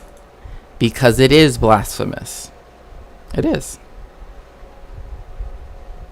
It is. It just is. Also, in, like, for example, if you want to be really, like, rabbinically nerdy, right? The Talmud, when it defines what the land of Israel is, it literally says it's just like a strip of land that's just like the coastal plain, like a small little area. It doesn't refer to the entire area of historical Palestine. So even rabbis back in the day were like, yeah, no, it doesn't, no. There's like, no. We don't, quote unquote, claim all of this. Yeah, we have some history there, but that's not ours. Right? I don't know how the Zionists fucked that up, but, you know. Well, we know how they fucked it up, but, you know what I mean. And yes, with Hebrew, yes, because it's Lashon Kodesh. Halashon HaKodesh, Halashon Kodesh, the holy tongue. That's why it wasn't a medium of communication. That's why his thesis from earlier was wrong. That's why Hebrew was not revived. It was forcefully constructed. Right? As proven by what Eliezer ben Yehuda had to do with his kids. Because if it was a revival of Hebrew, then you would think that communities would have wanted to partake in it. Not him forcing his 3 kids to only be able to speak to each other. Right? Also, remember, for each new subscriber, we will open up a pack of Pokemon cards. For every donation towards, unless we get the whole book, we will, every $5 donation, we'll also open up a new pack of Pokemon cards. And if we do finish the whole book, we will have a movie night in the Discord, which you should all the same way return. Yeah. Oh yeah, the whole like return with the V. Yeah, no, I get what you mean. Yeah, it's actually quite sad if you think about it.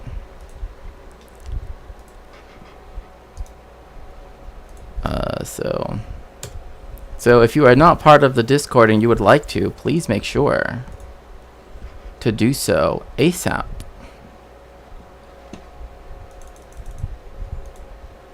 Join the Rainbow Castle. Okay, so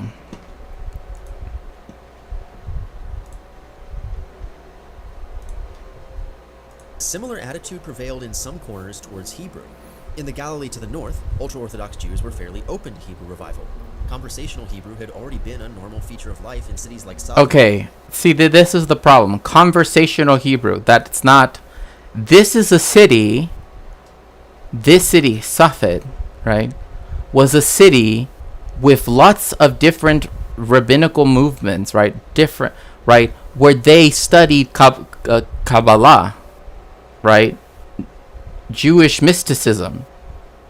That is why they did have some usage of Hebrew, because they every day, right, the men, right, that were part of these different schools, right, would go and learn Torah and would therefore have to talk in Hebrew. That's not conversational. That is literally not conversational. Like for centuries. But Jerusalem's Jewish population was far more divided. Sephardic rabbis, while keeping their distance from the Ben Yehuda family, did at least allow them to make use of their services. Ashkenazi congregations, meanwhile, were far more insular and radical. It's funny how, like, Arab Jewish communities are completely just erased here, too. And other Jewish communities as well, like Persian Jews, Jews from India. Like, it's just acting like there's just two communities here. Yes, Sephardim, yeah, there was a lot of us in Palestine, yes. And a lot of them were actually very resistant towards Zionism for a very long time. What does mysticism mean in that context? Like, so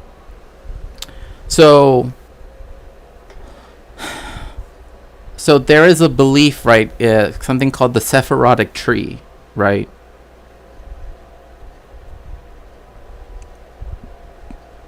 Sounds like a literary language and not converse. Exactly. Like when I was in yeshiva, right, when we're discussing, right, like the Talmud, for example, I mean, we can discuss it in English or Yiddish, as we sometimes did, right, or in other languages, right, but the most of the text is either in Aramaic, as it's written down, right, or in Hebrew. So when we're discussing it, right, having arguments over this, right, you would do it in those languages, typically.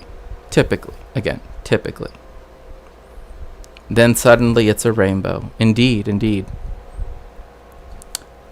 And so you have all of these things where there, right, you would say, like, for example, anachnu lo rotzenu ze, right? We do not want that, right?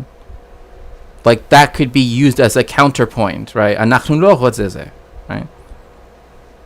But that's not a conversation, right? You're doing that in a chavrusa with your study partner, right, to discuss a rabbinical topic, right, in a yeshiva. You know, just because you can therefore say things in Hebrew afterwards doesn't make it conversational. To make it conversational, it would mean that the majority of the people in the town use it in their daily lives all the time.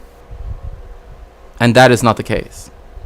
And in fact, if you go to Safed, from what I understand, this is proven by the fact that there's a large Arab, right, Palestinian population.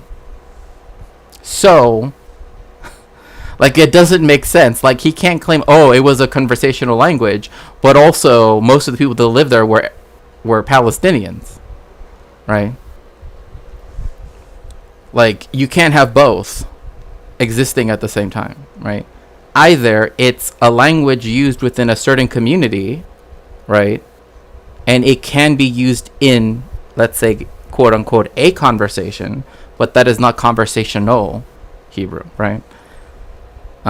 Because again, conversational is not isolated to one place, right? Like, that's the problem, is like a lot of these definitions are like, well, if we take this to be considered conversational, then I guess we could, you know. But again, for me, I take the, like, if it's not something that is done throughout Palestine or wherever, right, then you can't claim that it's conversational, right? Because you couldn't take that language and make like a little phrase book, right? Conversational, you know, Tzfati Hebrew, right? Like, you know, like, it just doesn't make any sense to call it that. So, so for the mysticism, right, there's this thing called there's this thing called like well, okay, actually, you know what? Let's start with an even simpler concept.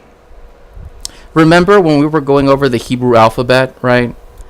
One thing about the Hebrew alphabet is that in Jewish thought, it has a connection with the divine, right? Like, literally, which is why, like, when religious Jews, right, write either this particular spellings or these particular spellings of this word, right, of God, right, they don't write out the full word. And it's the same thing in Spanish too.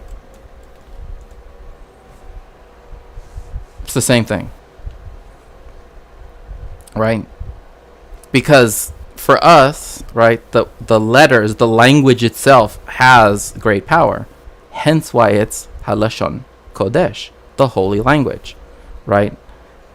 Like for it to go from a language where one of the letters represents which is the letter Yud, which is the smallest letter, right?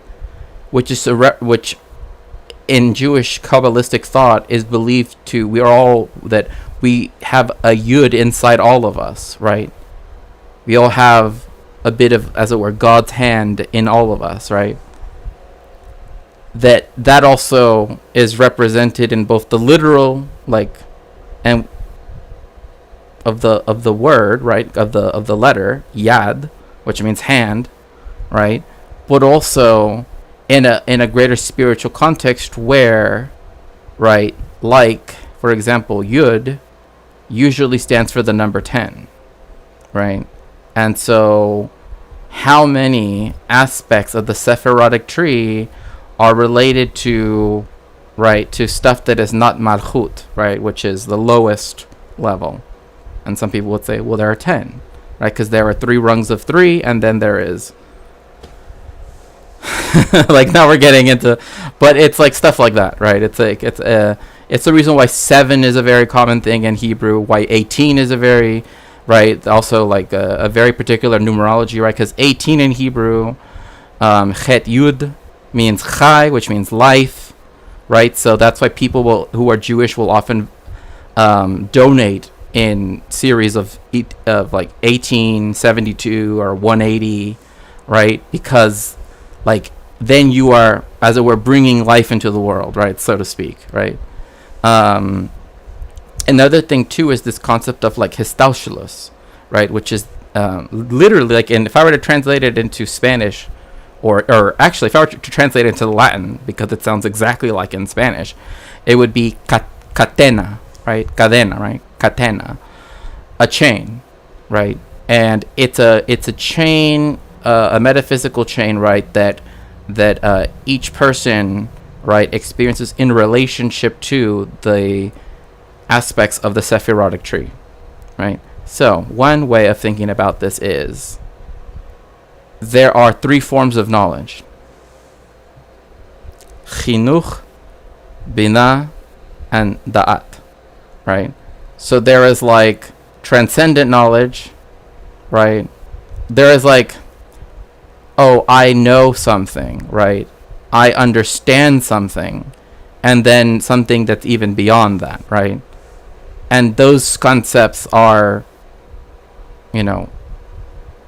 are concepts that are also related to, right, those theosophical aspects as well. Another thing too is like people are seen as embodying the different spheres. So there's one like Gevurah, right, which is seen as like strictness, right? That there are some people that represent that sphere, sphirot, right? One of the sphirot, or sephirot, right? As some people have told me, that is like a video game character, I believe. So a particular sephirah, right, would mean that some people would have Gevurah be predominant, right, where they're very severity, right? But then they're like, it all equals out because there's someone that represents chesed, which means like kindness, charity. You know what I mean? Like, so like, again, I'm trying to get very, very basic because I don't want to like, it's a video game character in Final Fantasy VII and all the remakes, and they're like, oh, okay, nice, thank you so much for that. Like, I knew it was a video game character, but I don't really play video games. One, because the computer I have is a Mac, so there's that. But also because I just like never really grew up playing video games. many were Hasidic mystics who by choice lived a life of unemployment and hunger, studying Torah full-time and living off foreign charity. At home... Okay, so, look. This group of people, right, the Haredim, right, they still exist. But one thing I don't like is that they were not unhoused. They were not unhoused. I don't know why he put it like that. I don't know if it's to make them sound like, oh, they're so radical, they're so weird. You know, I think that's what he's trying to do, right? He's trying to other them.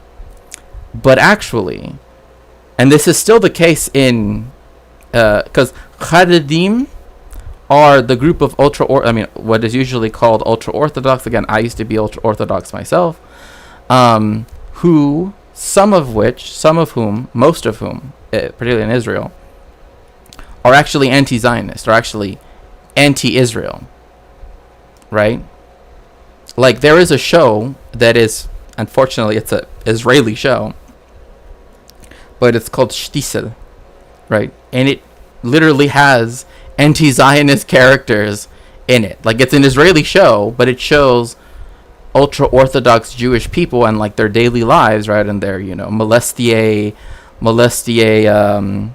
quotidarium, right? And it's very interesting, right? Because they have this uncle, right, that comes, he's like, oh, the narische Zionisten, right? Oh, those damned, you know what I mean? And it's kind of weird because it's like, but it's also an Israeli show, you know? And then there's also this, like, they don't celebrate Yom HaTzamut, right? When people might be like, Shakespeare, did you just, like, sneeze or something?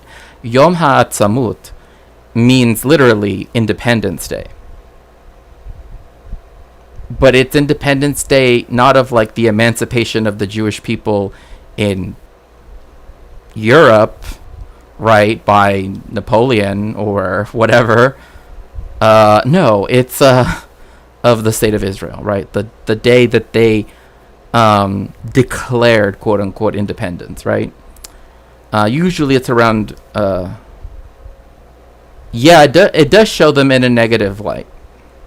Some might call that by another name, Nakba, exactly. And in fact, the Natohekausta Jewish community, they do have people that have lived in Palestine, and they have never been pro-Zionist, right? Like, they're the ones that people, and, yes, they're still ultra-Orthodox Jews, right? So they still uphold how they believe the Torah should be upheld, yes. But they are still pro-Palestine, right?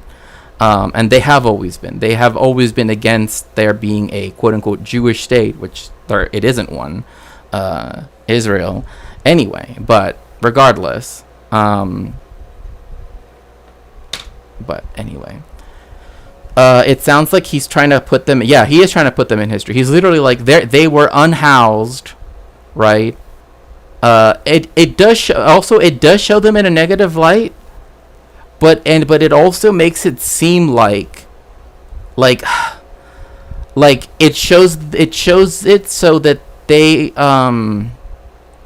like it tries to do that like slice of life that like, oh, they're just like us, right? Like, they also cheat on their wives, and they also want to bend the rules and break the rule, which is whatever, right?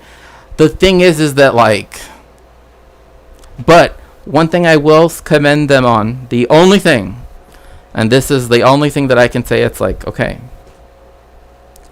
they actually, and they say the word, they say the slur, but they actually show anti-Sephardic, right, inter-ethnic, right, the ethnic slur that Ashkenazis use against us all the time, which still makes no sense to me. Like, to assimilate them as equal Israeli settlers. Well, it's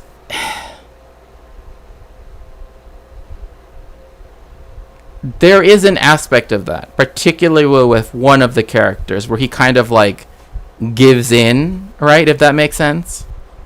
But you know. But still, like, the general attitude of the characters of the show is that they're not Zionist, right? Like, it would be hard for me to say from what I've seen so far, right? From the episodes that I've seen of the 2 seasons that I saw, because the 3rd season came out, and then that's where I heard the slur, and then I was like, I don't really want to watch this anymore, because, you know, as someone who has been called slurs before, I was not very happy. But I mean, like, on one hand, I was like, they are depicting it in its real form. Like, yes, this is literally like this belief that Jewish people somehow all see themselves as, like, no, Zionists definitely don't. Anyway, they see themselves as, like, real or true or whatever. Right, exactly. Yes, exactly. Like, this is the reason why some people who will visit Palestine, right, like, will head there on trips, right, particularly for religious, you know, like, to go to the Western, or they might have family there, right? Like, after the Second World War, you know, they were like, okay, well, we're gonna go to Palestine, right? Like, whatever might be the case, right? But usually they don't tend to work within the Zionist state, if that makes sense. Like, I know of a family that has, heaven help them, 24 kids. And they don't have any of the, they don't have Israeli birth certificates. They don't have Israeli identity cards. They don't have an, you know, an Israeli passport, you know, quote unquote. Like, they have nothing from the state of Israel. They completely reject it. And that means that every time that they've had a child, they've had to pay all of the money that they, you know, because there is universal health care in the state of Israel for Jewish people, right, in particular. Technically, it's all citizens, but, like, the access, for some reason, and I don't know why this is, in Arab Palestinian parts of the state of Israel, is a bit more difficult. You know, there's some issues with that. I don't know why that might be. For some reason, don't know why. Heard some rumors, but, you know, all coming from those woke moralists. So yes, it does try to show them in a negative light, especially, like, heard some rumors, but who's to say? Yeah, you know, another thing it does, which I found very, like it also let's let Israel investigate why and get back to us. Yeah, like, you know, like, you know, Benjamin Netanyahu, he'll get back to us. He'll definitely write us a letter saying what's up with that. Now, hello everyone in Twitch chat. Oh yes, Philippe Auguste says hello, Nero Riot. So I am I'm trying to make it so that the chat here will now have YouTube chat too. Okay, so I will, slowly building up there, but, you know, it's slowly working to that. But yeah. Hello, YouTube chat, says FLFNFA. But yeah, it does try to do that. Another thing too is it does show, I mean, the problem is it's an Israeli show, right? Like, it doesn't matter that the way in which I watched it, right, was a way in which, you know, did not. Anyway, I don't want to get into the provenance, so to speak, of the way in which I watched the episodes. But like, there were some interesting bits that were I thought was like, wow, I've never had people you know, discuss. And then, you know, even playing into some of the stereotypes too. But I was like, well, I don't know. It's, like, really weird. Anyway. Such people spoke a mix of Yiddish and Arabic and viewed any secular. Oh, it's almost like, I don't know, like Yiddish, which literally just means Jewish, like Yiddish, like Yid, like on Yid, right? In Yiddish means a Jew, right? However, in England, that is also an anti-Semitic slur, so don't say that in England, because that is a anti-Semitic slur. But anyway, in Yiddish, right? Yiddish literally just means Jewish, right? Judaismo means Jewish, right? Like if you know Spanish, right, you can hear the like it sounds almost like Judaismo, but it's Judaismo, right? It's the same thing. It's almost like they had good skin and stayed in their lane. It's almost like they stayed in their lane. Almost.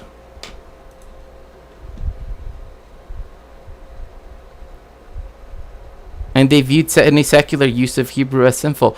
Well, because has only been, I don't know, 2,500 years of viewing it like that, but use of Hebrew as sinful. At least. They had already issued a cherem against Ben Yehuda and forbidding congregants. So, I have issued multiple cherem, right? And if people know the word haram, right? In Arabic, right? This is the same concept, but you put someone in cherem, right? You issue a cherem, right? That is to say, you declare someone to be haram, right, so to speak, right? And I've done this. Like, to me, I've said, like, all people that associate, blah, blah, blah, right? Because, usually it's with, like, the World Zionist Organization or whatever, blah, blah, blah. Or all members of the IDF, whatever, I can put them in cherem as a rabbi, because that's my rabbinical duty to do so, right? But that's what they did here. So if people went around this dude, who for some reason just decided to start wearing a fez, I don't get it. Like, why did Sam just give him a fez? Like, I don't know. Sending their children to the where he taught, which again, remember, he controlled all of the curriculum. Remember that. From sending their children to the Alliance school where he taught. And when Ben Yehuda was 5 years old, he was cornered in the streets of Jerusalem by a Hasidic gang who beat him unconscious and killed his dog. Okay. This was fucked up. This was fucked up. I don't care what issue you have with Eliezer, but there was no reason why this should have ever have happened. Under no circumstances. Like, this is literally, like, this is wrong. Like, that, like, so obviously so. To think that anybody thought that this was okay and, co-signed it or whatever. No. This group of people were put in cherem, even by by people in their own community.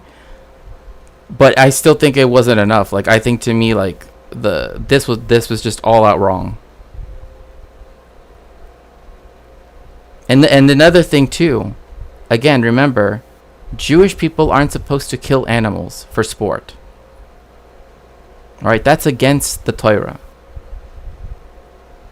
Nor for any other reason. Right, except the kosher animals that can be used as comestibles, right, to eat, which is why they have to be, dealt with in a very particular way to make them kosher. These two things here were wrong. This should not have happened, ever. Ben Zion was not guilty of anything. He was the victim of his father's abuse. He was the victim. And I don't care how many Shlomiels and Schmendricks want to show up and try to defend it. It was wrong. I thought it was wrong growing up. I thought it was wrong in yeshiva. Thought it was wrong when I was ordained as a rabbi. I still think it's wrong to this day. This should have never have happened. There is no justification for this, in my opinion. It's worth saying at this point that Ben Sion, though not totally well adjusted, did go on to have a surprisingly normal life. See, I don't like how he says that. I don't, because now we would recognize that there is a good chance that he was neuroatypical, right? Some people say that he was possibly on the spectrum, right? I am not a clinical psychologist, nor, right, would I wish to, like, ex post facto diagnose someone. But the people that have tried to, you know, like, look at the evidence historically to see whether or not Ben Sion, right, you know, because of his inability to speak for so long, etc., right, they will often come to that conclusion. I just don't like to, I never like to use clinical language unless I can say with certainty, right? Like, unless I can cite, right, a psychiatric journal or something, which I have some right here. I literally have neurological psychiatric journals right there. You know what I mean? So, like, I don't like to speculate, but I'm only mentioning this because of how he worded it. Like, maladjusted, like, many people, many historians have considered the fact that there is a... Oh my goodness, yay! Wow, 13 months, lucky. 13 for October 666. Yes. Okay, so as promised, we're gonna open, yes, the bats. You know me. I love, yes, thanks so much for resubbing, yes. We need all the subscriptions we can get. We're so close to our goal. Okay, so, and your favorite number, yes. Okay, so I'm opening up this pack here that has, what's this? Dialga? Yeah, it has Dialga. It's called Astral Radiance. It sounds like, I don't know. It either sounds like a perfume, or I guess, yeah, like a perfume. Radiance sounds like perfume, you know? If it was like, I don't know, Astral Reckoning, you know, that would be a cologne, obviously. By, you know, the Jordan Peterson collection, of course. Okay. Let's see here what we got. We got a Scyther. Yes. Oh my gosh. Oh, this is so cute. Oh, we got a Togepi. So cute. We got another Gombi. Yay. I know, Togepi's so cute. Like, watching Misty walk around with Togepi, like, literally, I was like, I wish Togepis were real. Like, I would literally want one all the time. Yes. Oh, I love that little, I love the little, the ghoul happy. It's so cute. Okay. Ooh, a Chatot. Oh my gosh, what's the joke? Furry son or Chatot daughter? No, I'm just joking. Psyduck. I had to. I don't know why they decided to use the word that they used with this, but like, can we just talk about like the face that Perugli's giving? Like, look at this face. Oh gosh, why wouldn't it just, please just center on the face.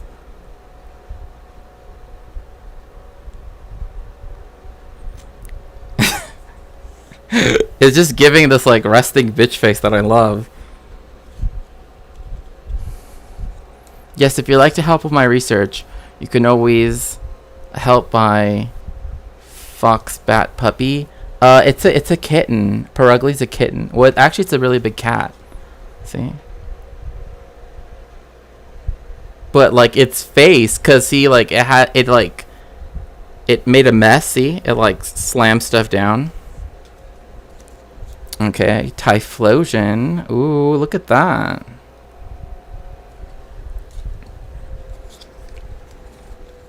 Okay.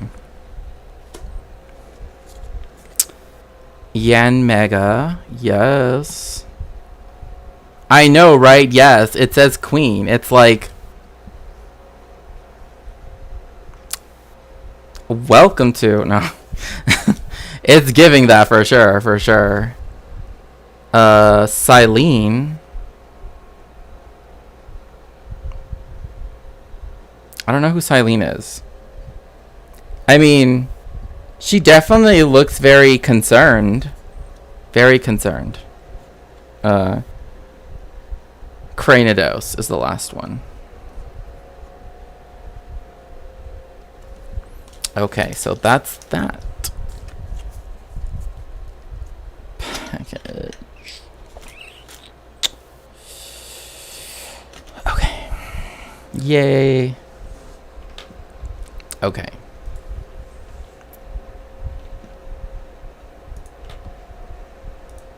As a child who knew only Hebrew, he had an innate understanding of the language that even his father didn't, and was responsible for coining many of the most common Hebrew terms today. See, like, okay.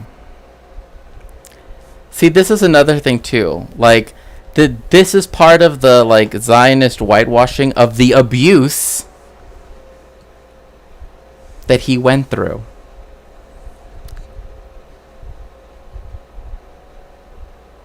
Because again, like I know I said earlier there was Yom Ha'atzamut, right? Yom Ha meaning of, Atzamut meaning independence.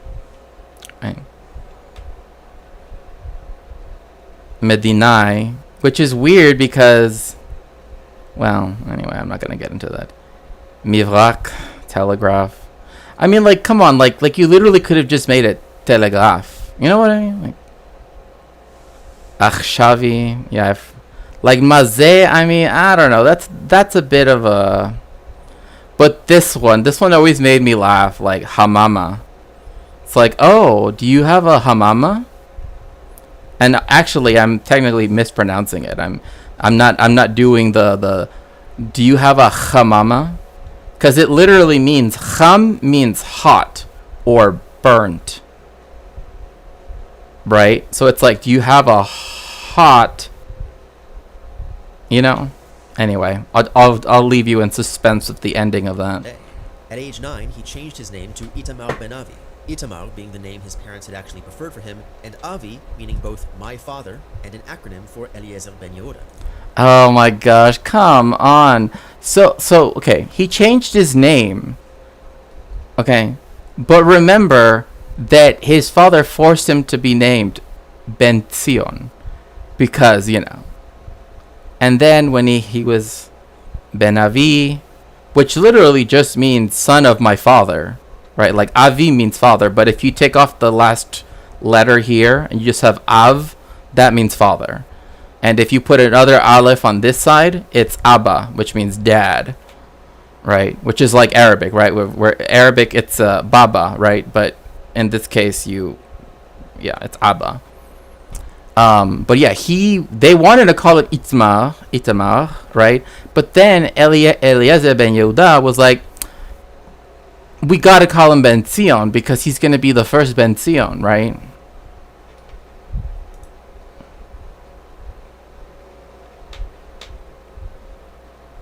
Like, I don't know, like someone should have called CPS. I don't know. So clearly there wasn't too much bad blood between them. But yeah, there wasn't too much bad blood between them. Just, you know, the abuse. Oh God, sorry. This just angers me so much because they will talk about, yes, the stupid Hasidim that beat up a child, right, and killed his dog. But they want to act like, oh, he actually was glad that his father abused. You know what I mean? Like, no, he was not happy about this. That's why he changed his name to Itamar.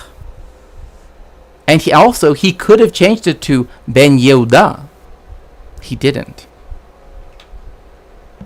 The family's worst tribulations were still to come. In 1891, Dvorah Ben Yehuda died from tuberculosis. Soon after, Jerusalem was struck by a diphtheria outbreak that killed 3 of their 5 children. Around this time, Eliezer's mother and in-laws joined him in Jerusalem, and he remarried Dvorah's sister Chemda. But at the same time... Yes, you heard that correctly. He married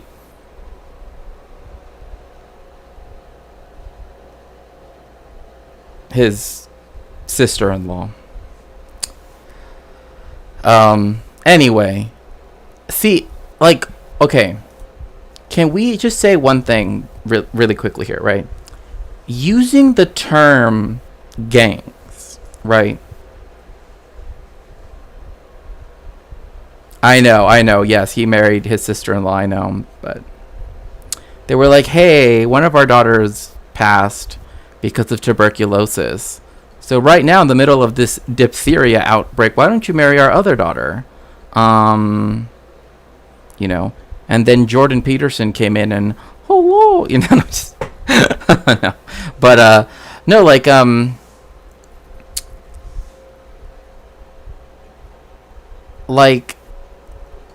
the usage of the word gang, right, is done, lobster.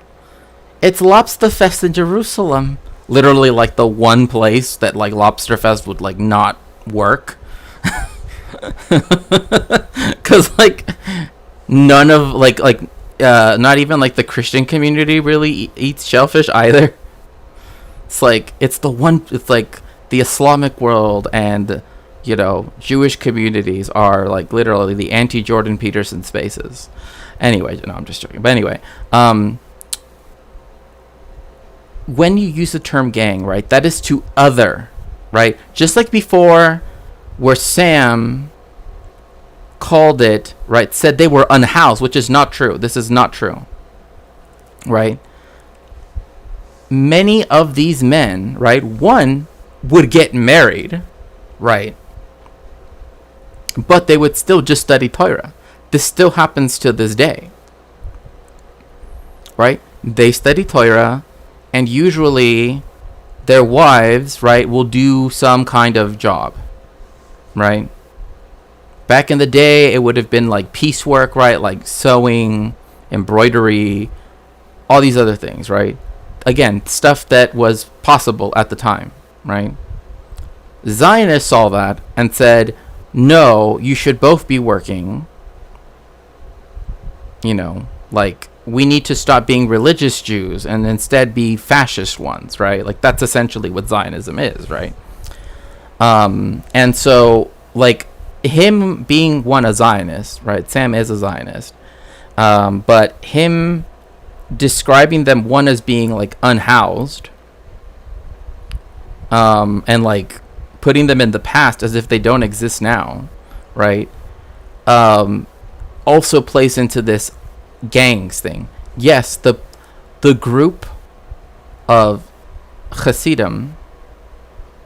And another thing too, he's acting like Hasidim and Haredim are coextensive. Like, no, Hasidim are ultra-Orthodox, but not all ultra-Orthodox are Hasidim. Anyway. And I'm not going to go into, like, all the different, specifics about that, because that's literally a whole stream in itself. When he's calling them gangs, right? And he's not really addressing why they're upset, right? He's just like, oh, we don't know why the ultra-Orthodox Jews that are against our fake, constructed Hebrew language, are against our purchasing up of, arable land from absentee landlords that could otherwise continue to be worked by, the Palestinian tenant farmers, instead of us only hiring Jewish people, right? Other Zionists, right?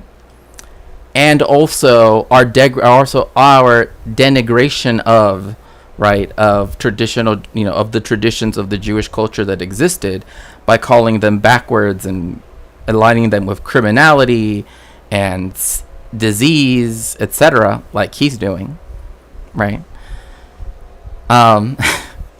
Right, this was a whole issue. This is why there's still this immense divide, right? Because this is why, like, and I can't play it here because, one, on Twitch, you have to be even more careful, but the violence that the Zionist will do against ultra Orthodox Jews, right? Like, for them to claim that they protect Jewish people, there are videos you can watch of how they actually think about the people that try to uphold the Torah, right, and Jewish traditions as much as possible.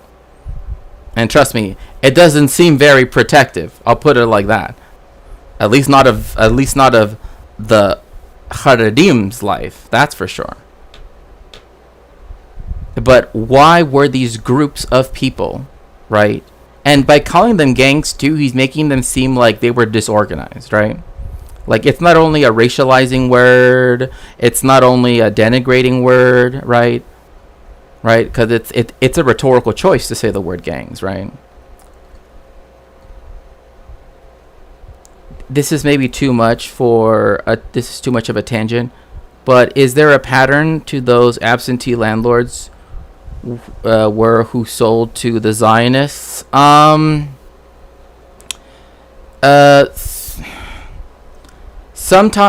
There were some, like, for example, like, if they already were large landowners in other places, right? Like a lot of them were, like, during the Ottoman Empire, right? Like they lived in Istanbul, right? But they had these land, these different estates, right? I mean, kind of like European aristocrats, right? I mean, the Ottoman Empire had aristocrats too, right? So, like, they had this estate over here, right? Let's say, like, North Jerusalem Manor, right? And it, has, fields where that are worked upon by Palestinians and Jewish laborers alike, but non-Zionist ones, right? The Zionists would usually would collect, right, or would have donors, right, just like today, right, that were willing to pay even above asking price for the land. And so that is what allowed them to buy up 7% of historic Palestine before 1948. That's literally the maximum that of the land that Zionists have ever owned of Palestine prior to is 7%.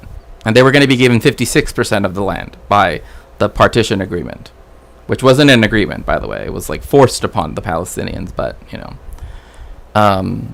so a lot of that was bought by the Jewish Colonization Society, the Jewish National Fund, and again, they did fundraisers, they did all sorts of things.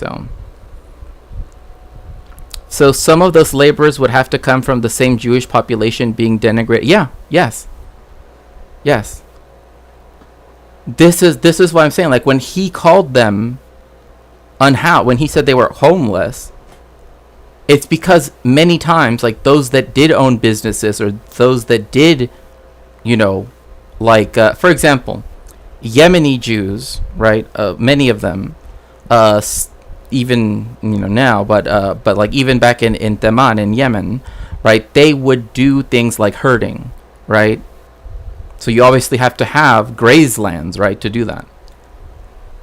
So if there were Jewish people, right, that did that, and there were many, and you literally could not tell them apart from a Palestinian, like literally the only way. Hello there, Devil EMS. It's good to see you again. Like, the only way that you could even tell was, like, whether or not, they went to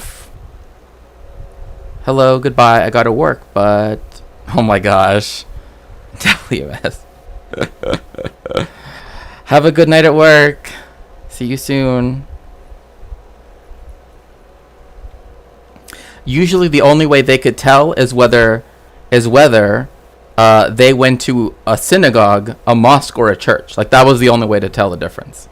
Because literally, I'm telling you, like, my cousin's family, like ancestors, like the ones that lived in Algeria and Morocco, you literally can't tell the difference. Like they're pictures of other people. And if it wasn't for certain like distinctive Jewish things that Jewish people would wear, you literally couldn't tell the difference. The French couldn't tell the difference. In fact, in European, like even, far later than one would expect, literature, they kept conflating Jews and Muslims, right? To the point where they would call the Sultan of the Ottoman Empire the Baruch, right? Which is a Hebrew word meaning the blessed, right? Which is like, Barack Obama, Barak in Hebrew, Barak in Arabic means the same thing, right? So yes, so they would dispossess Palestinian Jews too, right? They would buy up their businesses, and this is the reason why, also, another one of the most densely populated places on Earth, right? So there's Gaza, right? There's Gaza. Then outside of Tel Aviv, there's Bnei Brak. Bnei Brak is an ultra-Orthodox like enclave, and it is also one of the most densely populated places in the world. And most of them are anti-Zionist. They don't live in any of the other parts of Israel, right? They've essentially were made to live in either Ma'ane Yehuda, or pardon me, not Ma'ane Yehuda, that's the market in Jerusalem, the Shuk, either in Mea Sharim or Geula, two neighborhoods in Jerusalem, right, in West Jerusalem, or in Bnei Brak. That's it. That's why Bnei Brak is so densely populated, because they literally, like, Zionists didn't want to sell them land anywhere else. Now, obviously, it's become more complex since, the founding of the State of Israel, but that still very much is par for the course, right? Like, in the same way that Gaza is very densely populated, and is so too Bnei Brak and these other ultra-Orthodox neighborhoods tend to be isolated away from by the Zionists for many reasons. So the ultra-Orthodox gangs continued to escalate. For a time, Ben Yehuda's newspaper Hatzvi was forced to shut down due to threats. And in 1893, the gangs even conspired to have Ben Yehuda and his father-in-law arrested for treason. See, that... if only they would have been successful. Because, he...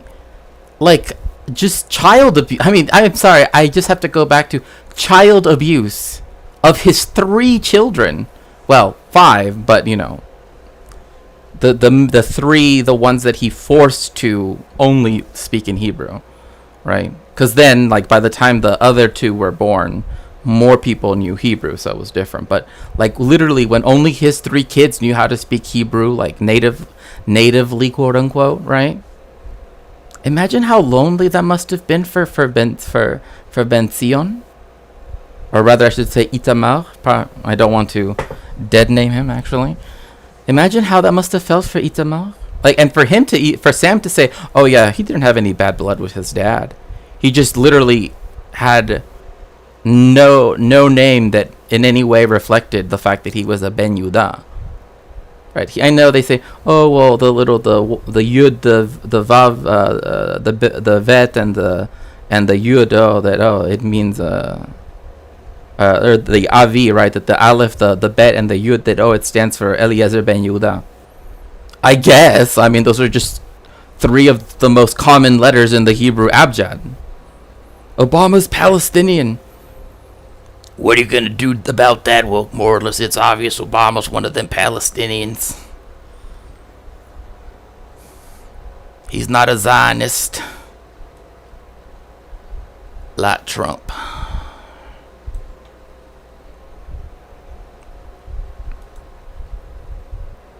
That November, Shlomo Yonas had written an article in Hatzvi criticizing the religious nature of Hanukkah.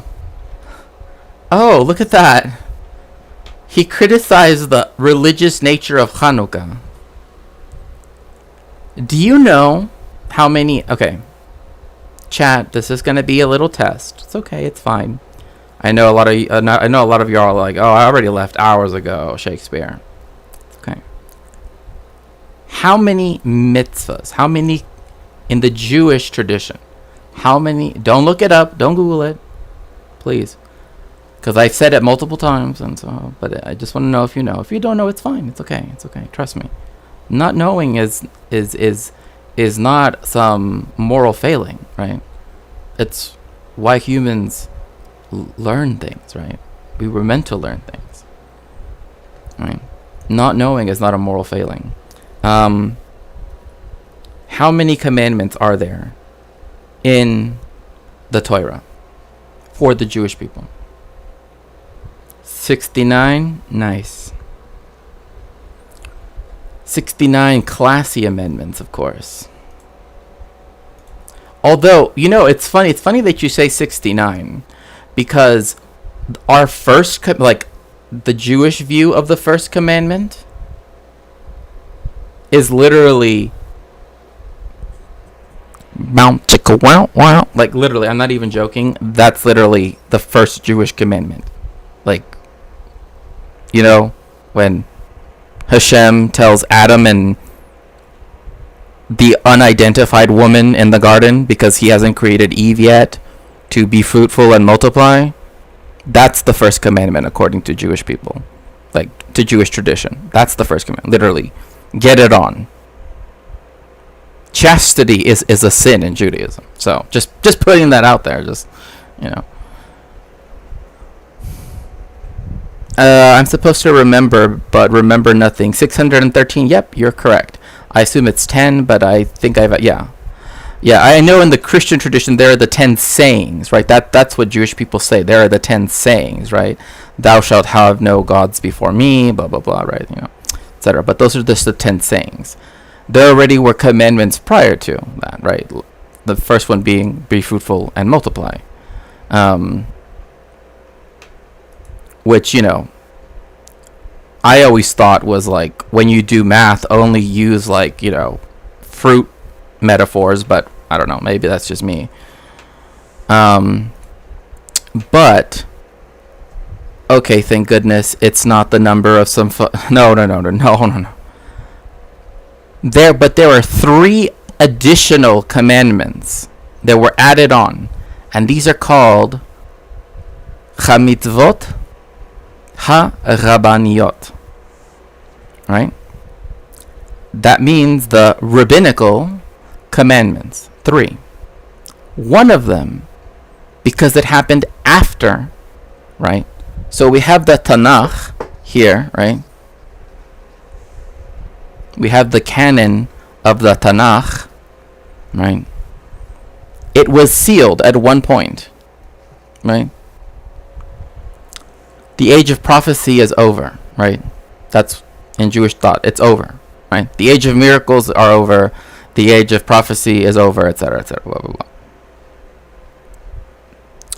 But 3 commandments were added onto it by rabbinical unanimity, right?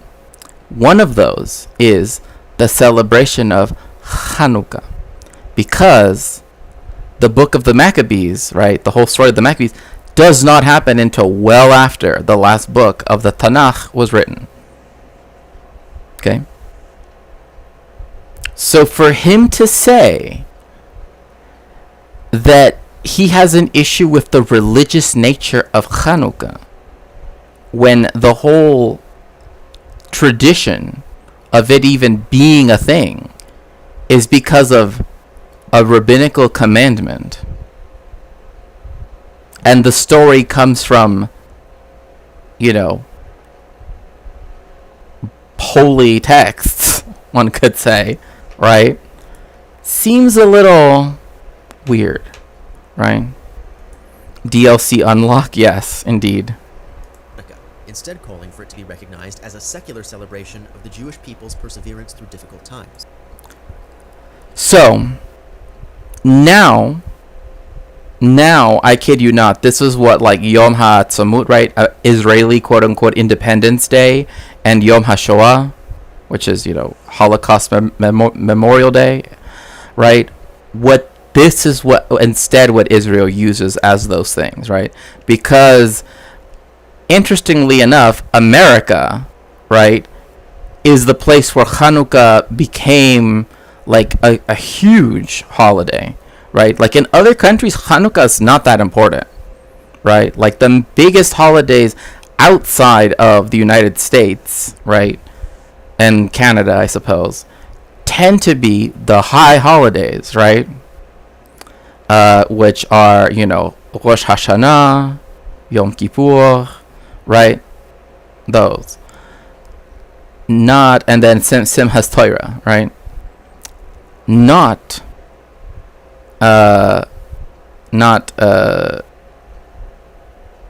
Chanukah. Why? Because in the United States, it very much, right, became part of the assimilation process of Ashkenazi Jews, right? Like, for example, dreidels, right? Like playing with dreidels, right? That's not a Sephardi thing. Sephardi people didn't do that.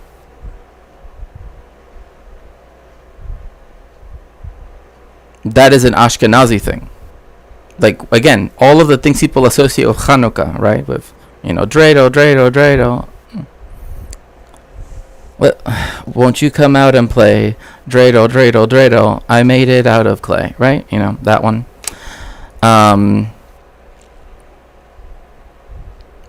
Again, dreidels are not a Sephardic thing. They're not a Mizrahi thing either. They're not an Arab Jewish thing either. So they became a thing because, again, the commercialization, one of the things that happened, right? Like in the 50s, this really became a big deal, right? Because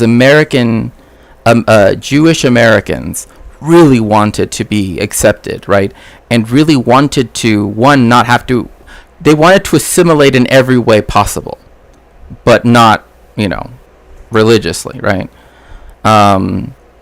Because they didn't see the need to. They're like, we worship the same God, so they say, right? So, so that's why in the United States, Hanukkah is such a big deal.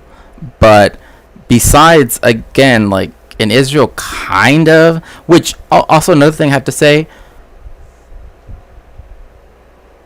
just call them donuts. Sufganiyot, calm down. Jeez, these Zionists, they get bricked up just to add any like multi-syllabic word in Hebrew to just represent. Just call them donuts. That's what they are. They're donuts, okay? Like, I don't get it. Like, I never understood. Oh, they're sufganiyot. They're donuts. Because, for Hanukkah, we celebrate by eating oily foods, right? Something that is Sephardic, though, is people, I don't know, I kind of went a little bit later than I thought I was going to do today. But, it all works out for the best, I guess. If you're still here, if other people that, are Latin American or from Spain, etc., if you know what a buñuelo is, yay! A buñuelo, right? That is a Sephardic Jewish thing. That is how we would celebrate Hanukkah. By having deep fried what buñuelos are.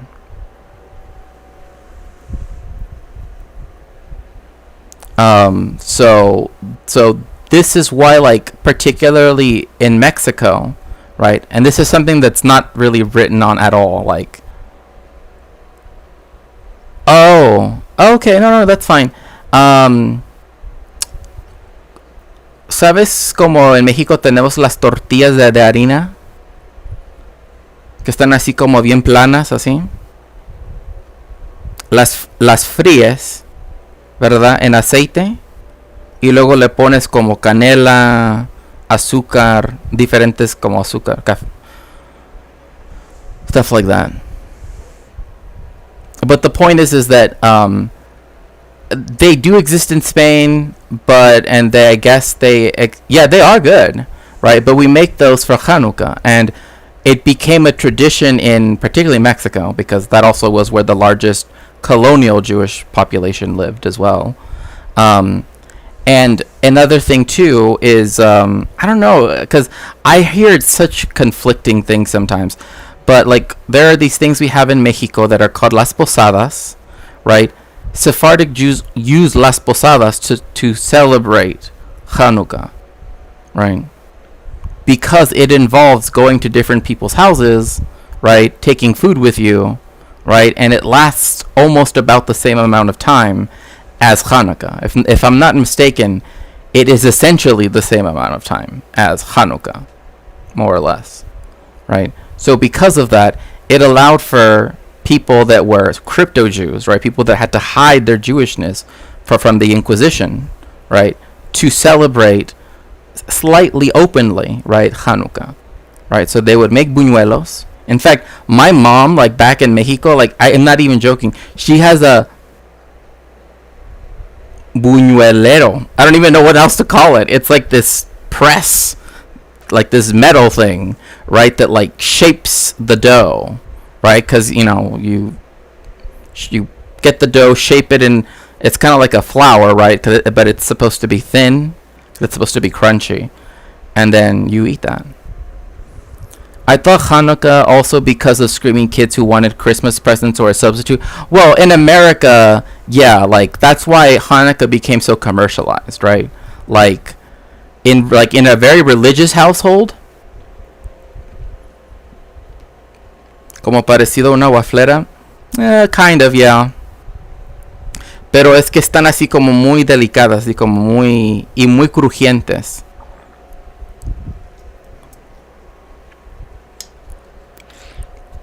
Because they have to be fried. Because the whole point of Hanukkah is that we're celebrating the miracle of the oil, right? The holy oil, right? The sanctified oil that burned for 8, So for the 8 nights, right, whatever, we're supposed to eat fried food. Now, I have made latkes. In fact, one of my exes literally once texted me like years after we broke up and was like, if there's one thing I miss most about is when you would make latkes.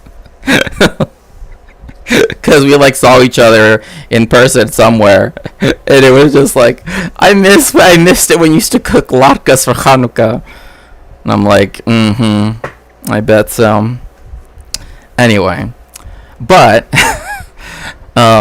yeah, it also is the capitalist assimilation too, right? It's like it's a winter holiday that kind of looks and sounds like Christmas, right? I mean, like, remember like in the early 2000s, or was it the 90s? I guess it was both. Like, remember like the whole thing about like the Hanukkah bush, right? No, it just doesn't make sense. Like, why are you gonna bring a bush inside?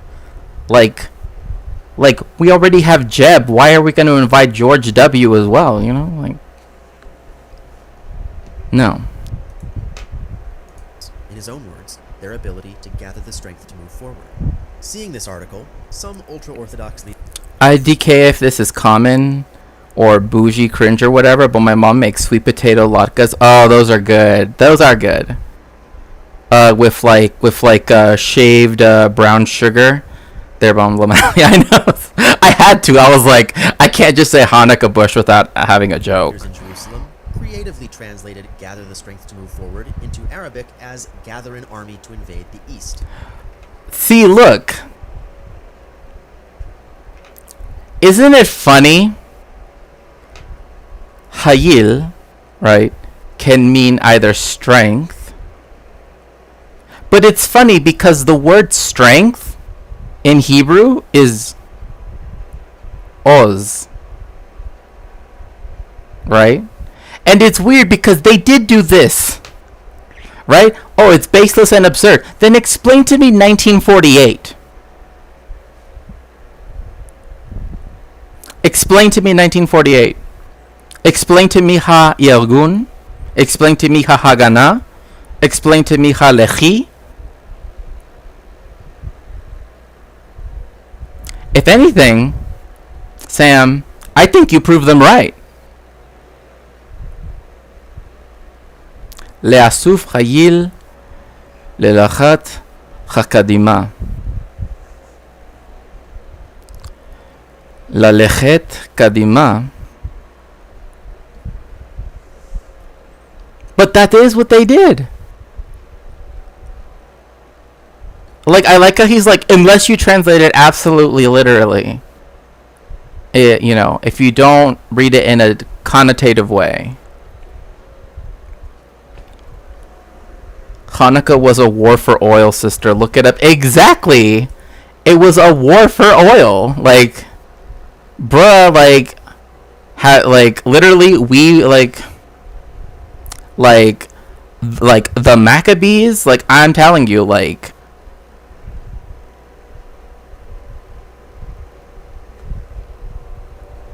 let me tell you. That's why we have the bush. Exactly. Exactly.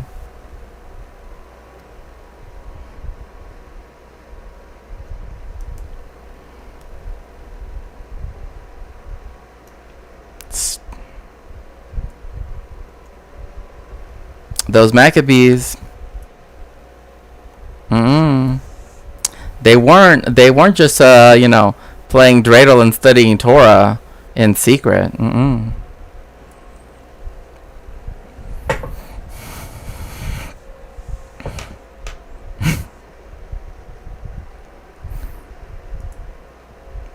They were obviously playing with each other's bushes, obviously. Each other's Hanukkah's bushes, of course. And had Jonas and Ben Yehuda arrested by Ottoman authorities on suspicion of treason. But this was a pretty feeble... But, like... But, you know, it's funny for him to be like, it was a pretty... But it literally happened, though. Like, excuse me, Sam. Like, bruh, don't you live in... Israel? So, you're telling me that the Zionists didn't start an army and didn't invade the East? You're telling me that didn't happen? That just by magic, just... Psh. Like, I think you proved them right, bro.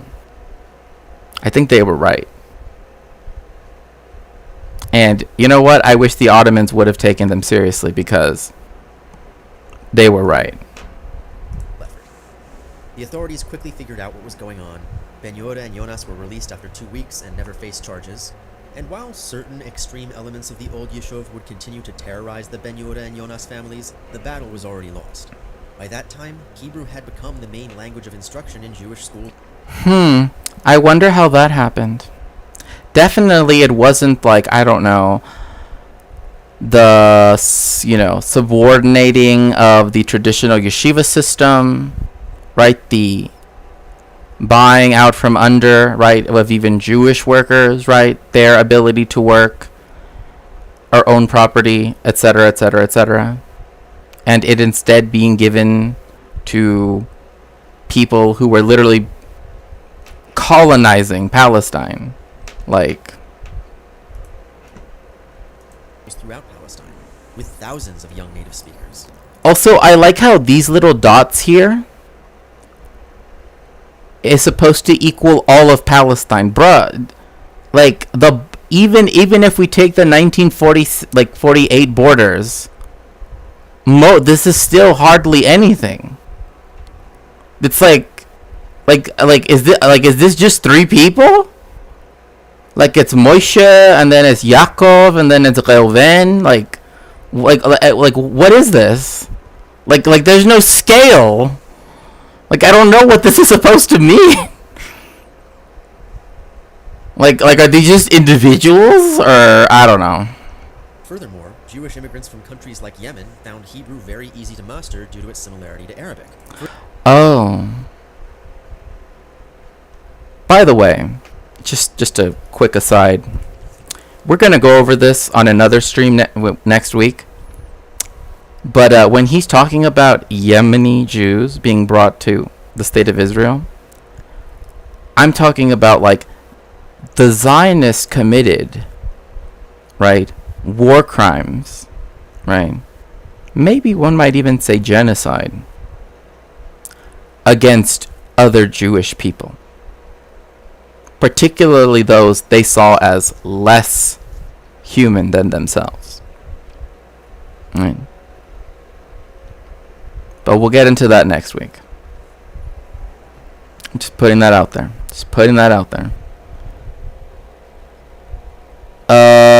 I off the top of my head, I don't know. I'm so sorry, Neo Riot. Further expanding the number of speakers. And this was still a time when Zionism appeared to be dying out.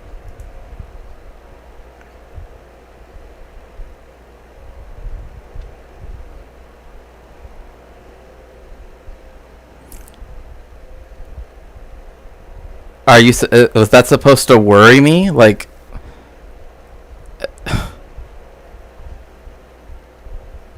if only it had. With the rise of Ahad Ha'am and Theodor Herzl, the faltering movement was revitalized and Hebrew education grew even faster, though Herzl rejected Hebrew entirely. Yes, this is literally called the language wars, and yes, he wanted Israel to be a German-speaking country because, of course, what language best represents the Zionist movement than, you know, the language where their ideology comes from? Germany, right? German. Literally, I'm not joking. That's the reason why it's called De Judenstadt. He didn't write it. He did entitle it what the nice title. I know the Fez, like, I don't get it. Like, why he just gave him a rent. Like, this was not what he did. He never wore this. Like he was like some weird, like, I mean, he was anti. Anyway, I'm not even gonna. Like, and then Herzl only went to Palestine once. But yes, like, yeah, he's like, obviously, in dieser Welt, right, the einiges Judenstaat will be a German-speaking state, because that is where the essence of Zionism comes from German nationalism. Right. German idealism, German nationalism, particularly Prussian nationalism. But, you know, pushing instead for his native German as the Jewish national language. Theodor Herzl was like a tech founder. Balaji Srinivasan.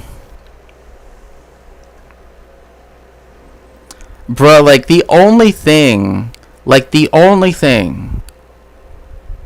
that, like, Herzl didn't live long enough to join the, you know,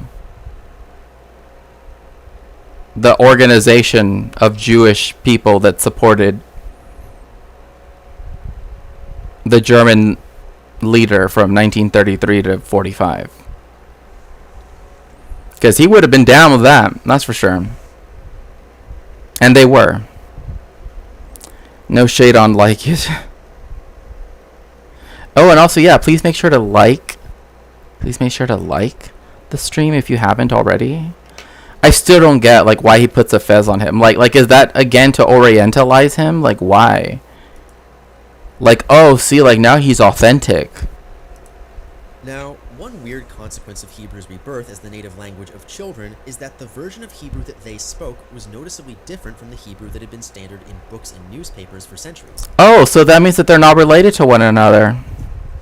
Thank you so much, Sam, for clearing that up.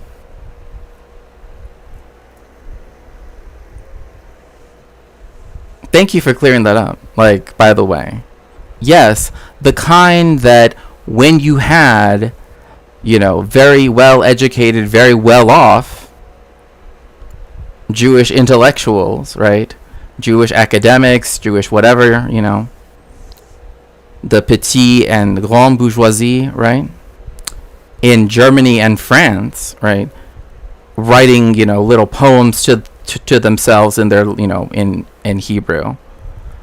It's going to be a bit different when, like, kids that were forced to learn it, with how they're going to start saying things. Because, they actually have to live with the language that you force them to learn, So, because that's how language actually works. Like, I like when he does these, like, weird, like, where he's really close up, because that he wants you to now I've liked the stream. Not used to YouTube still, I know. Oh, no worries. It's like these are, like, the scenes he wants you to, like, be worried about. Like, oh no, they were speaking that woke Hebrew, that Joe Biden Hebrew, and it's like, yeah, it's not 1817 anymore. Okay. And this is still largely the case. While word order in literary Hebrew... So, that means that it's not connected. Yes, yeah. Yes, word order in literary Hebrew varies between VSO, yes. So, this is what I was explaining earlier, right?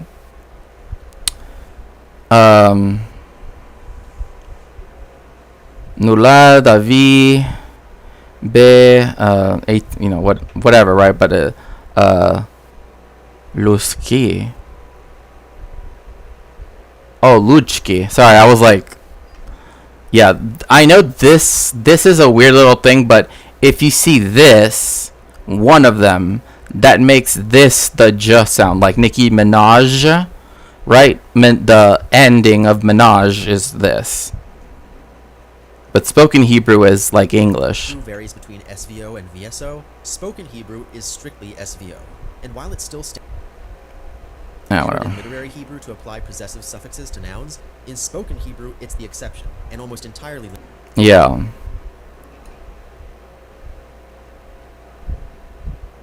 Bena Hachana Es Chamachonit Shelo.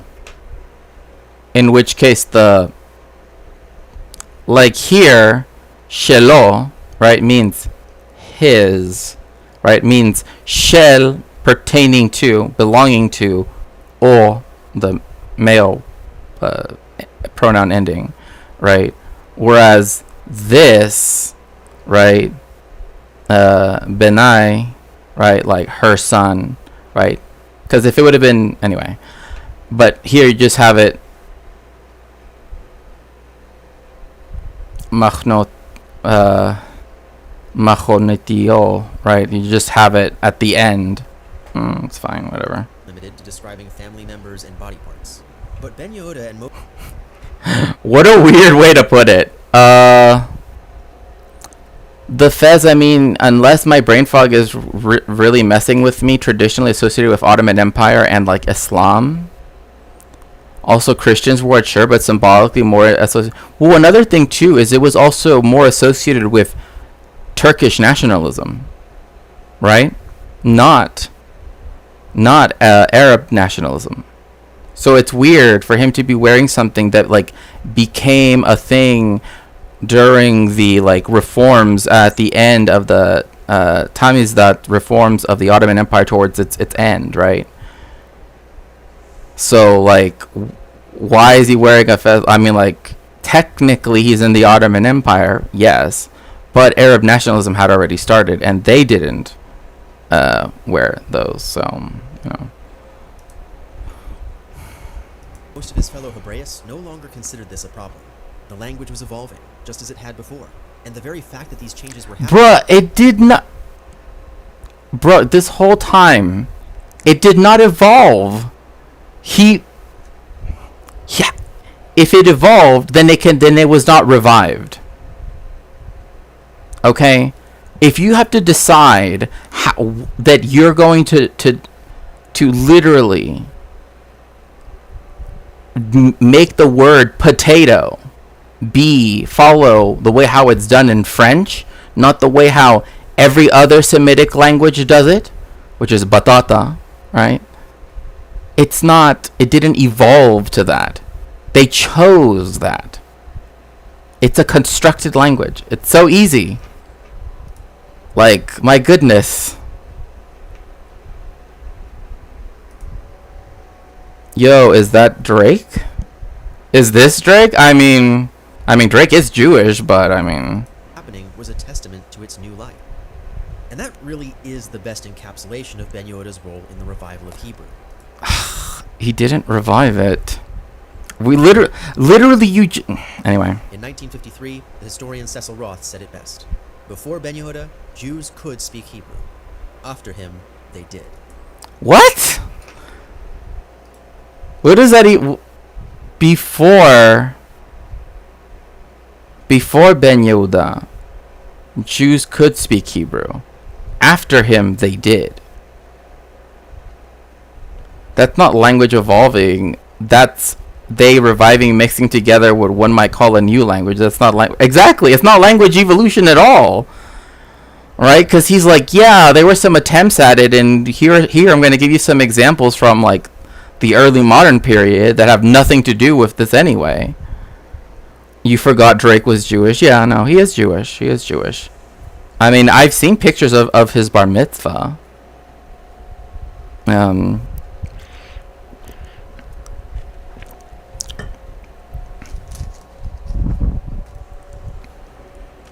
Yeah, that's not language evolving at all. And I don't get, and this quote here is like, and afterwards they did. No, the vast majority of Jewish people in the world still don't speak Hebrew as their primary language, because modern Hebrew quite literally just okay, I'm just gonna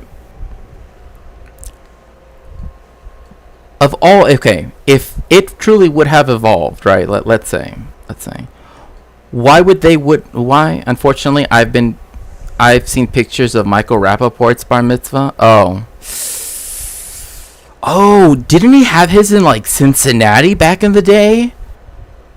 Or am I misremembering? Or did he have his in Rockland County? I don't know why. I always associate him with something happening to him in Cincinnati. I don't know why, but the work of Eliezer Ben Yehuda and his family would continue well into the 20th century. The work? But he tortured his son!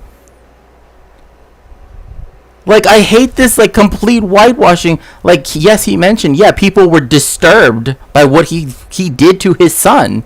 And they were right!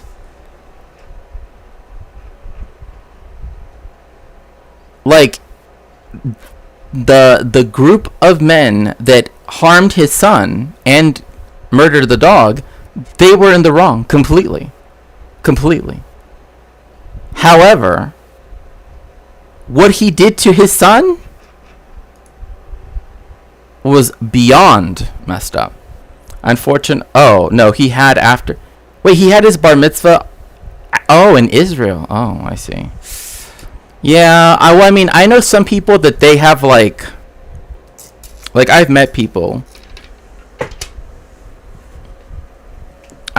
some people who, like, you know, had their like bar mitzvah, you know, regular bar mitzvah, right? You know, when they're 12, 13, right? Or bat mitzvah, right? When they're 12. But then they'll go have like the real bar mitzvah, right? In Israel, right? And it's usually like at the Western Wall or whatever. And I'm just like, you know what I mean? Like, it's like, I don't know. Like Michael Rappaport, I mean, when he had his bar mitzvah, I swear, like, Cincinnatus was still alive.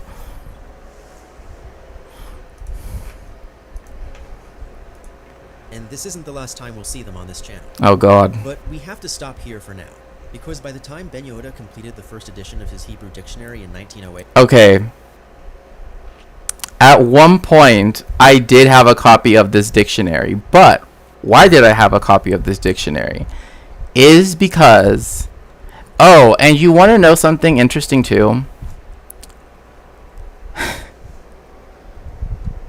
Would you recommend Esoterico? Yes. Oh yeah. Yes. He is very well known. He is very well read, very and he talks about like Kabbalah and yeah. When I've met people like that when I was in Germany, also having their real like I'm like, come on, like, you know, like we like Jewish people have a concept of Doigkeit, literally here-ness, right? And that was what the Jewish Worker Bund, the Labor Bund, right, had as their thing, right? Wherever we are, that is where home is, right? And there's that song, right? Like, you you foolish little Zionists, you wish to you say, or is it?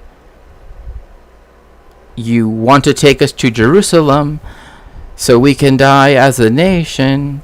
We'd rather stay in the diaspora and fight for our liberation. Right? Like, that's a Bunda song, right? Like, doing settler colonialism is not going to liberate the Jewish people. I don't know how many times I have to repeat that. And having a bar mitzvah at the Western Wall doesn't make it any more real than the one that you had among your family and the people you cared about that were there, right? Like, if you're, you know what I mean? Like, if you're really going to discount it just because you didn't have it in an ethno state, then I don't know what to tell you.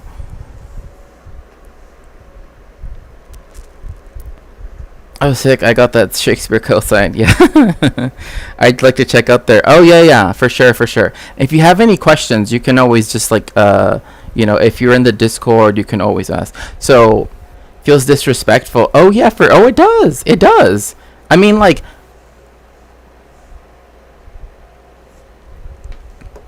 my mom, right? Like, my grandparents, like, they couldn't afford to have like a bat mitzvah for my mom when she was growing up,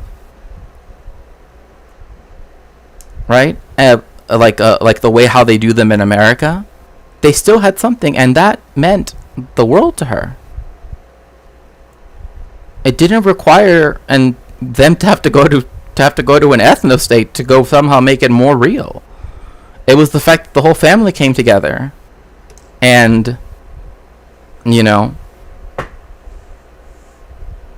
read from the Torah and everything. That's what was most important, is that it was recognizing, right, their position in the Jewish world, right? Like that's what's important, right? Jewish people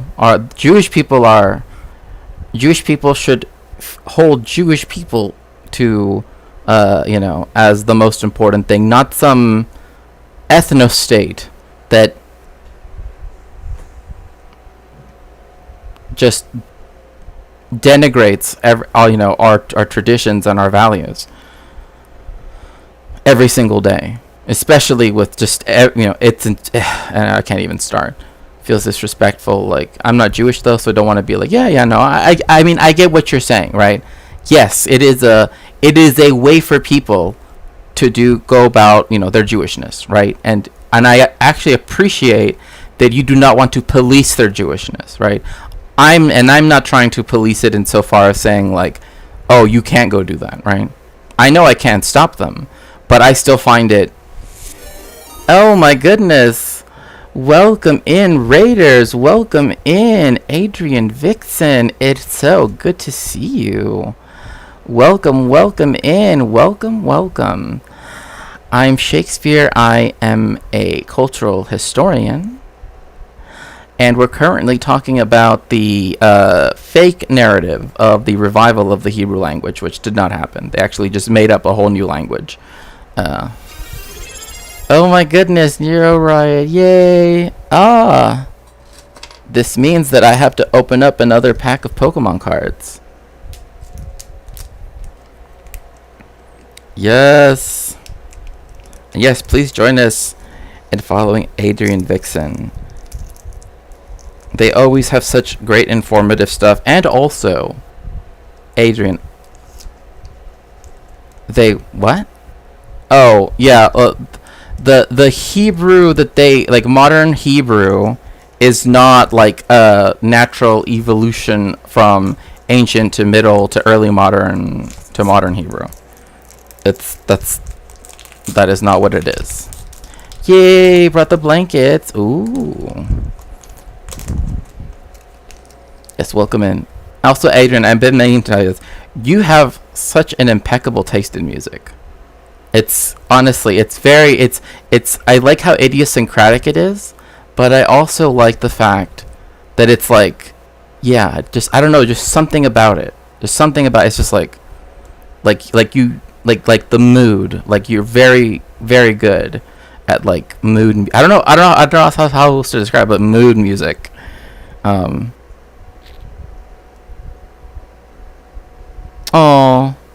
Full of Nick says hello. Philippe Auguste says hello as well. It's a broad with... Yeah, it's broad with great vibes. Exactly. Adrian knows how to curate a vibe. Right, they do. It's true. Raiders refresh and settle in to get counted as a viewer.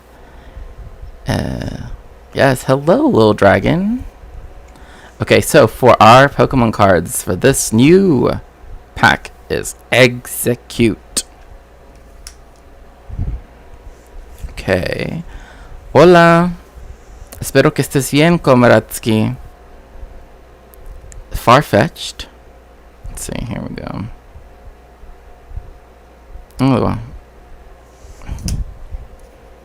Oh, I like Duskull. I like all like ghost stuff. Oh, Cubchoo, that looks so cute. Oh, that actually reminds me of one of my puppies. Oddly enough. No entiendo. Oh, I hope you're doing well.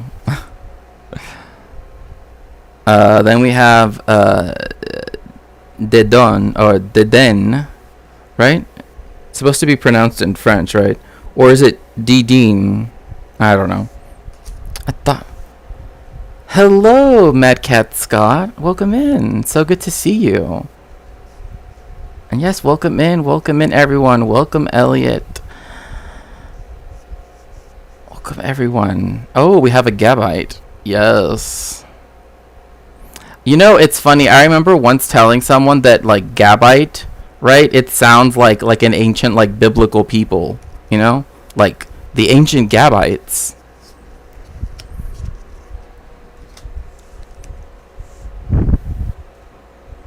Estoy aprendiendo español. Oh, good, good. What languages do you know now? And also, welcome in, Vidingale. It's so good to see you.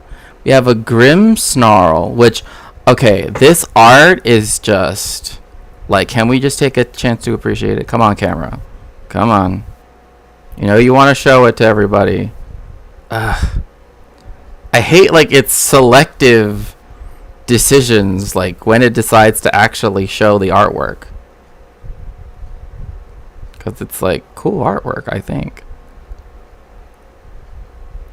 Oh, there we go. Just English? Oh, okay. Water energy, of course. Oh, Chinchino, that's so cute. I love all the cute ones. Oh, Primplup. I'm a big fan of Water Starter, so. And then Probopass. Yes, I am live on YouTube as well.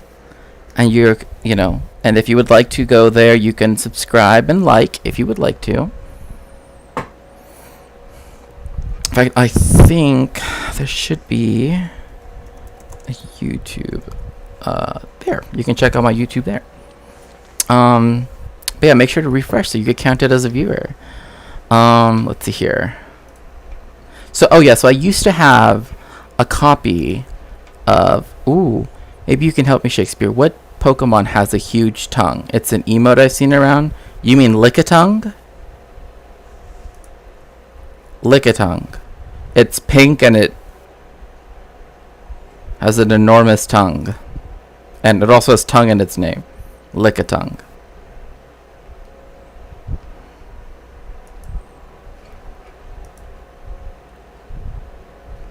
Yes, pink and cuddly, yes.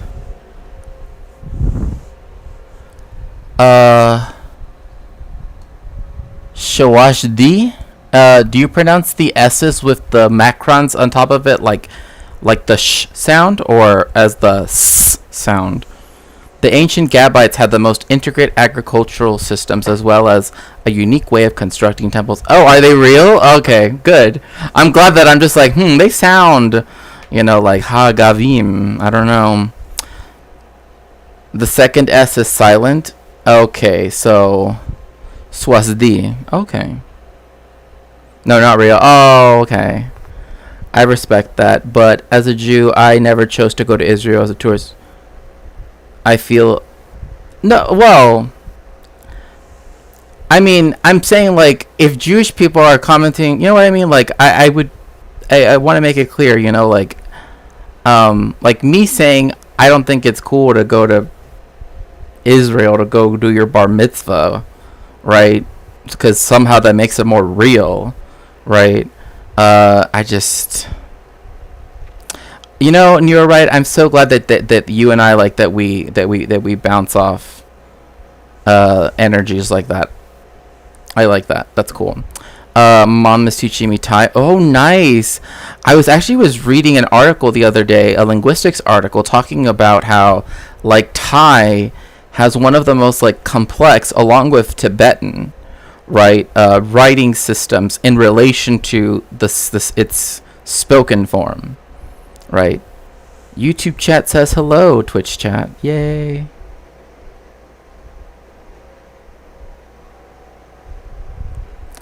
So yeah, I used to have a copy of this because I think my grandparents had it. And hello YouTube. Elliot says hello. So remember when I was teaching you a little bit about how to speak Hebrew earlier? Right? Remember when I also decided to be by the way, the difference between the word for Hebrew or, Hebrew person and an Arab person is literally no different. Right? There's no real difference. Right? Here you can see here you do see the vowels, right? When it comes to dictionaries,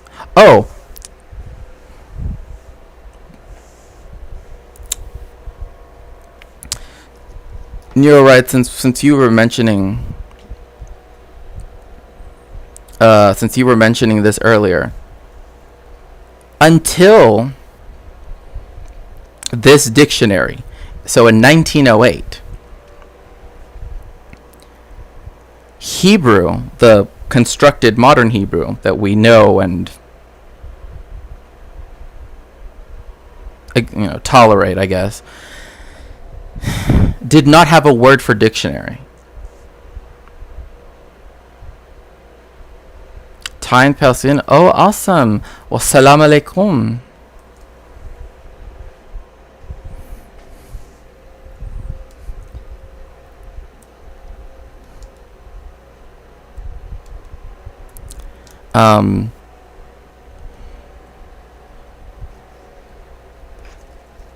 And so they had to make up a word.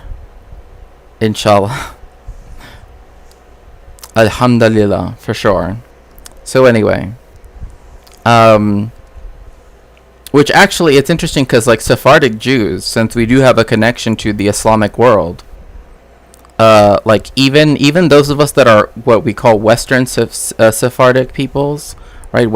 So those are those of us who have lived in Latin America for ages, we still, like, when we speak Latino, right, we use a lot of terms like that, we use like mashallah a lot. And I mean, Spanish does have some aspects of that in its own right, with ojalá, right? It's literally there, it's in the language, right? And you have azúcar, right? It's sugar, right? Almacén, alcázar, right? Guadalupe, Guadalajara, right? All those things come from Arabic,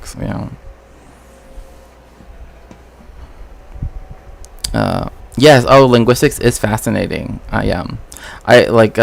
So they had to make up a word for dictionary, because again, modern Hebrew was constructed, it didn't evolve, right? So they were thinking, what should we call a dictionary, right? Because you have dictionnaire in French, diccionario in Spanish, right? So what did they choose? They literally just took the word, right, which is milah, and they just made it mean like big word. I'm not even joking. Milon. That is the word for dictionary in Hebrew. Milon. Never existed before. But they decided, like, let's just call it the big word. So, milon. That's what a dictionary is anyway, right? A milon, a big word. So, angli, ivri, right? Big word, the biggest, best words, the finest words. So, yeah. Palestine, the Yishuv, and the wider Jewish world had utterly transformed. Between the first Aliyah, like, the fact that he's even saying that, like, the world was completely changed. No, it wasn't. Like, do you know, like, to this day, modern Hebrew still has not caught on around the world. Like, if it, like, literally, the Israeli government spends so much money trying to get people to learn it, because religious people that learn Hebrew are like, what is this language, right? And everybody else, right, depending on like what type of whatever stream of Judaism that they're part of, right, it's just like, okay, like, you literally never have to use it ever.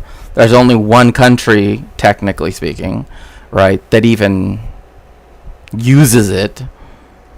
So, and also, it's weird for him to call them Russian Jews just because they were in the Russian Empire, right? That's like saying, okay, Vitingale, Adrian, Elliot, let's see here, Moenop, right? That we are all like just the same nationality, like the exact same ethnic group, everything, just because we just happen to be living in the same country. Like, Russia was called a prison house of nations for a reason. But also, you have Polish Jewry, Lithuanian Jewry, Russian Jewry, Ukrainian Jewry, Hungarian Jewry, Romanian Jewry. Like, it's just ridiculous. Like, it's funny, like, that he wants, like, that he puts a hard border with the Russian Empire, right? But this video is so weird. Dreyfus Affair, the mass exodus of Russian Jews to the United States, and the emergence of Zionism, Bundism, and autonomism as viable political forces, the final years of the 19th century have been one of the most singularly transformative periods in all of Jewish history. But yeah. If only Bundism would have won out, though. The video is very quiet. Oh, yeah, it's because it's, Yiddish Ladino can be spelled using the Hebrew alphabet. Yeah. Yeah. Katie. Oh, sure. Well, I mean, if you want, I mean, usually I typically don't recommend people say, you know, like their IRL name. So, but, you know, all this conscious planning and constructing reminds me of both Esperanto. Yeah. Well, I mean, again, he talked about autonomism, right? Sure. Whatever. Well, if that works for you, that works for me. It's like he's literally trying to make it seem like, oh, it was inevitable. No, it wasn't inevitable. How common is it for people to spell them that way, though? 1 second. I can show you.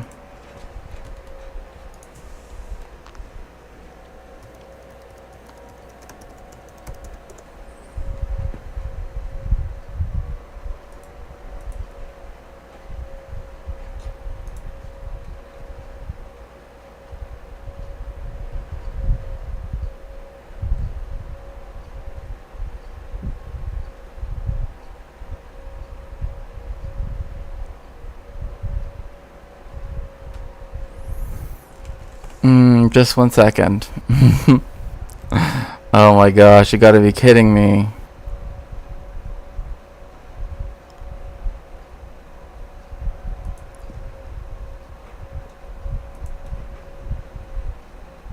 Okay.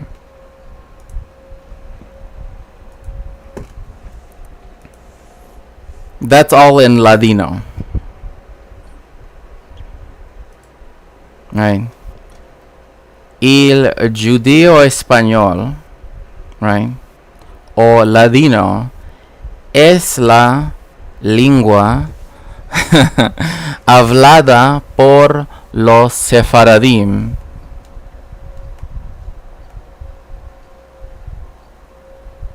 judíos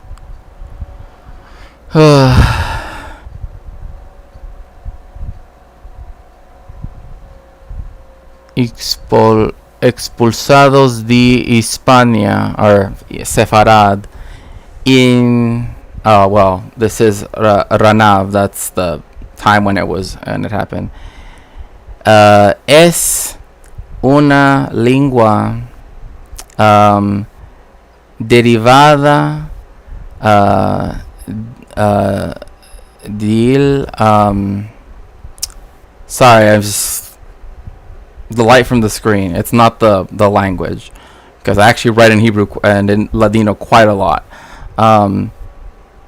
Español medieval in Aleph hablada por 150,000 personas en comunidades en Israel, Turquía, antigua Yugoslavia, what? Oh, Morocco, sorry. Entre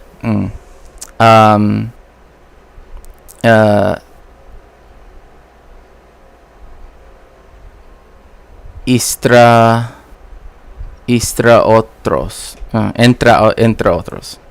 So, is that pretty? Sorry, apologize again. Just the light in my eyes, because it's just like the page. But does were you able to understand that pretty well? How common is it for people to spell that way? Good. I'm glad. So, it depends. If it's Eastern Sephardic, right? Like that is to say, if it's communities like in Israel, right? Or in Turkey, also the more official things tend to be like this, in this way. Oh, okay. I'll have to look into that, right? Otherwise, it's put like that, right? El judeo español o ladino es una lengua hablada por los sefardim, judíos expulsados de España en 1492. es una lengua derivada del español medieval y hablada por 150.000 personas en comunidades en Israel, la Turquía antigua, Yugoslavia, Grecia, Marruecos, entre otros. Ladino o judío es una lengua judeo-romanza, cuyo léxico es derivado principalmente del viejo castellano. Right, so there's some reason like when it's this type of like the Latin spelling, the letters are bigger somehow, and so it's easier to read. But anyway, if it was inevitable, why spend so much time and effort? Right? Like, I mean, like just the thing about potatoes, like that's just what I just cannot get over. These two dudes that spoke French were like, you know how we're gonna revive the French language naturally? By making the word potato be like the word potato in French. Even though it makes no sense. Like tapuach adama, like, or tapuach haaretz, which again, it can be used interchangeably. Hello. So, and then I feel like that I probably read that a little bit more faster than the other one, but again, it's just because, I don't know, it seems like it's bigger on this side. Yeah, well, I mean, the script is smaller, but anyway, it doesn't matter. But yeah, Wikipedia, or Wikipedia, right, so, but yeah, I mean, it's very, I mean, again, it's just like a, I mean, it's its own language, right? It's its own independent language. So, Holocaust was not Germany's first genocide.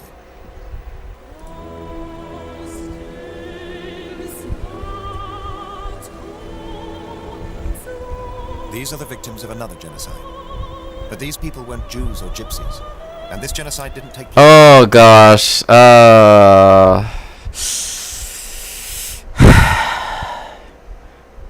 I still dislike how so many people justify the use of that word when it's like, please stop saying that. Please. Please. Yeah.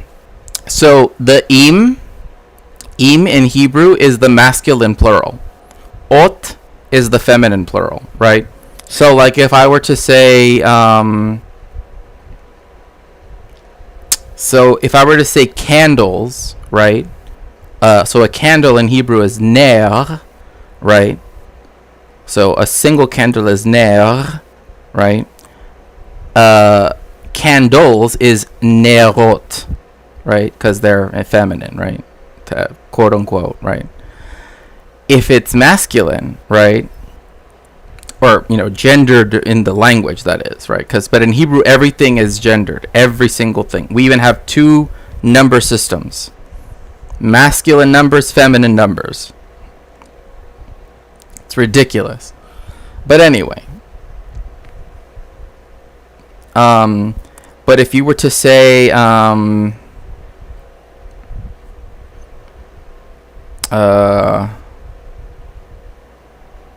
Shtayim baitim, right? 2 houses, right? You have to conjugate it in the masculine, right? But yeah, it is confusing because you can't use feminine numbers for masculine grammatical things, and you're technically not supposed to use masculine numbers for feminine grammatical things. I know it seems very arbitrary, but im is masculine, ot is feminine, yeah. Like nerot, candles, plural, right? Feminine, right? So if you're gonna use numbers, right, you wouldn't say shalosh, right? You would say, shlosh nerot, right? The different numbers, right? Some of them are very close. Some of them aren't as close to the original, right? Like for example, Mea Sharim, right? Sharim means gates. Mea means 100, right? But that's a neighborhood in West Jerusalem, ultra-Orthodox neighborhood, right? So Mea Sharim, 100 gates, right? But a shar is a gate. Hashar, the gate. In Europe. These are the remains of Africans.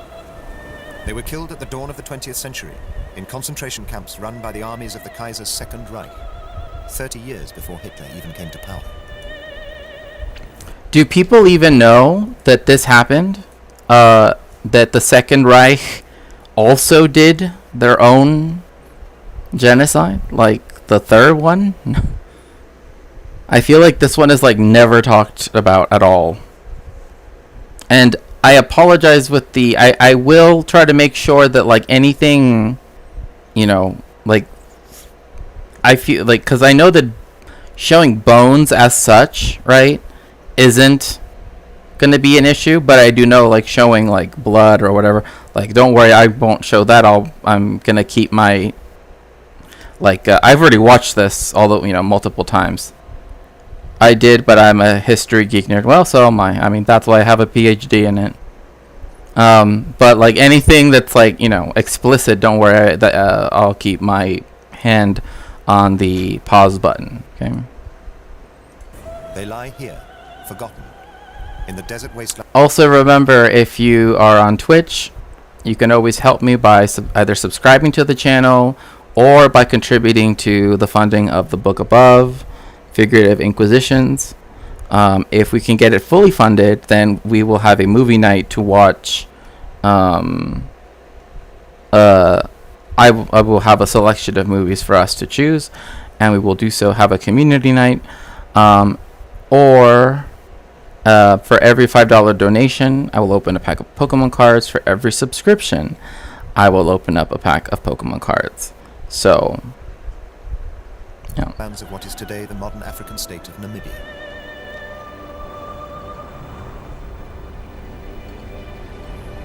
Also, is the volume on this better? Just want to make sure. This is the story of the genocide that modern Germany has not come to terms with.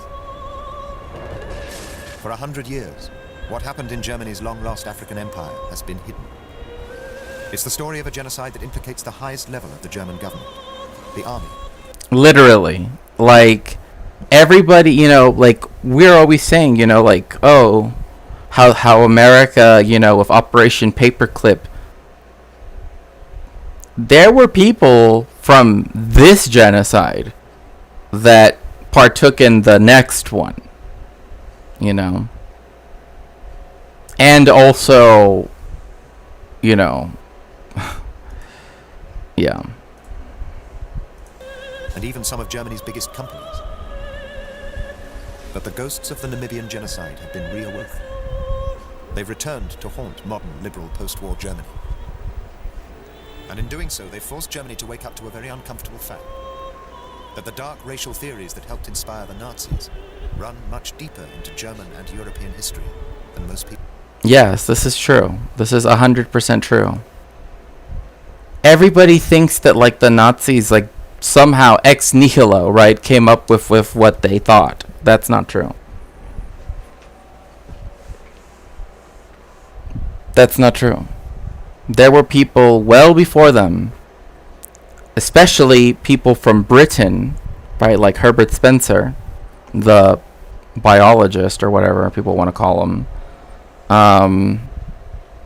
and other racial theorists, right, that, you know, like, for example, one in chat, if you've ever heard the phrase survival of the fittest.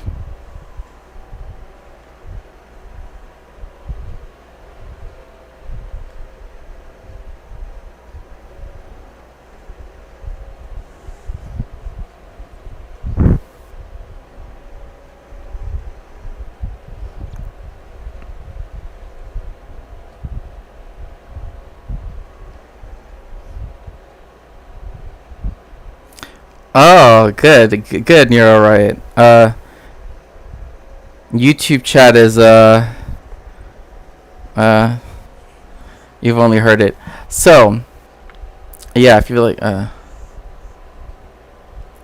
well, you know the first book that even talks about what happened in Congo, right? Is Leopold's Ghost. Like, that's like the first real study that was ever done about it. That's how bad it was. But that's also because the Belgian Imperial Archives, right, have been closed for so long. But yes. Yes. So let's see. So pretty much a whole bunch of people. Nero Riot. Do you know who it's wrongly attributed to? I mean, I suppose you do, right? Since you know it was horrific, yeah. And not only that, but like the King of Belgium, right? Like they did this whole thing, right? And this is for another stream, right? Probably Wednesday stream, where the King of Belgium went to Congo. I mean, he went there, right? And he had this whole like ceremony and blah blah blah, you know, where he was gonna give them their independence, right? Darwin, yes, they say it's from Charles Darwin usually, right? That's correct. But it is not from Charles Darwin. It is from Herbert Spencer, because he applied the idea of Darwinian evolution socially, right? You might have heard the phrase social Darwinism, right? He applied the idea of Darwinian evolutionary principles to the supposed races as they existed in the late 19th century. Okay? To justify why the white race, right, was superior in his view to the others, right?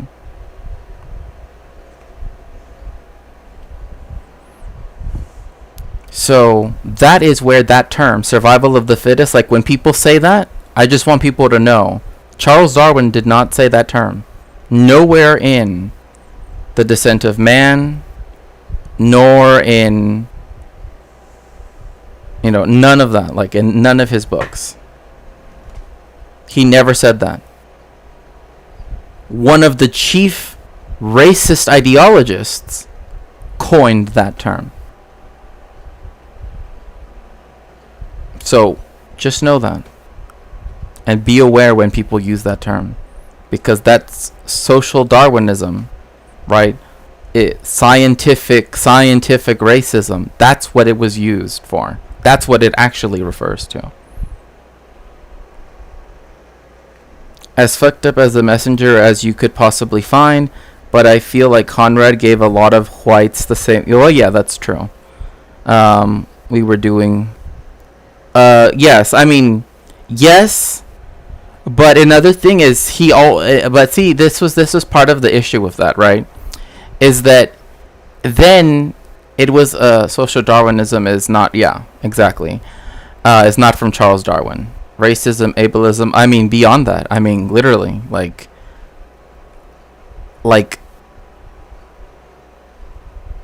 I can't even explain, right? Like that's what I'm saying. It will take a whole stream to, like, it will be one of the stream topics for probably Wednesday. But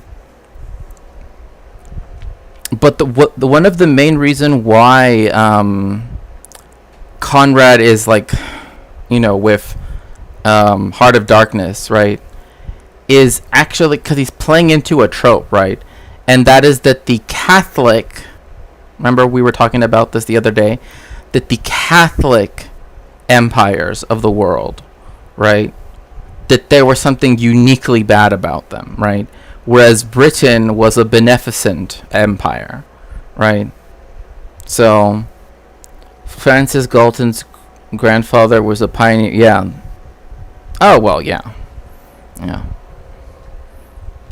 For another absolute ghoul in the same sphere, Chuck. Yeah. Oh, yeah, Francis Galton. Yeah, yeah.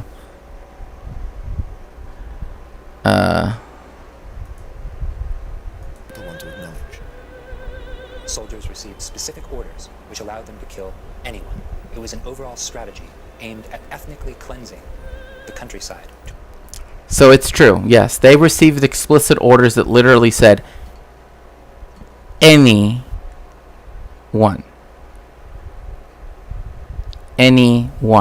that was Herero or Nama. Also, I dream of one day having like an office with like a nice library like this. One day. Gave Lebensraum for German settlers. And right, Lebensraum did not originate with the Nazis. It pre-existed that.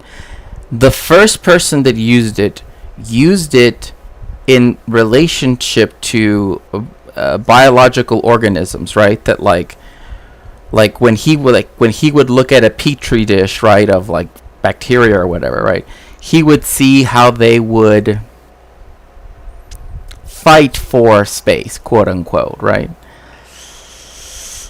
Then you have, and this was in Germany, then you have its weird application to human beings. That's where things start to get a little,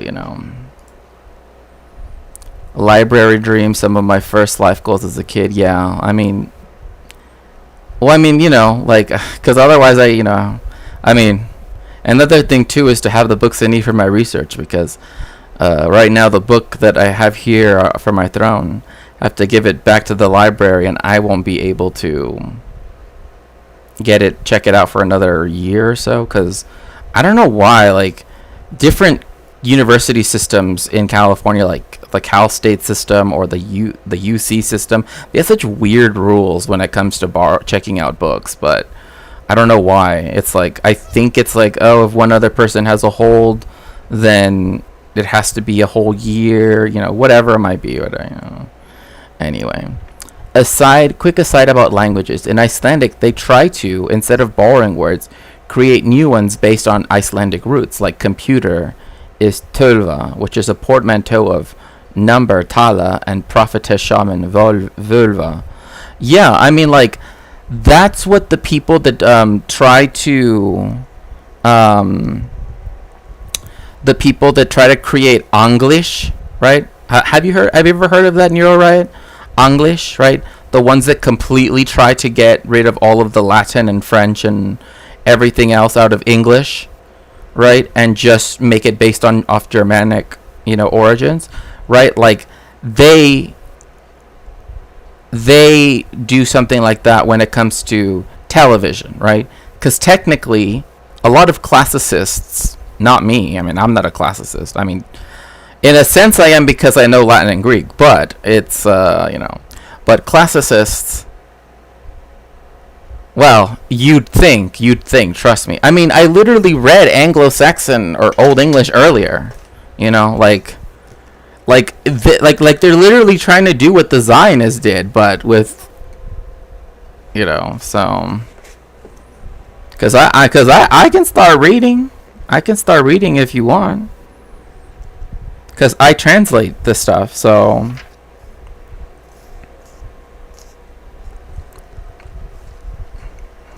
I'll start.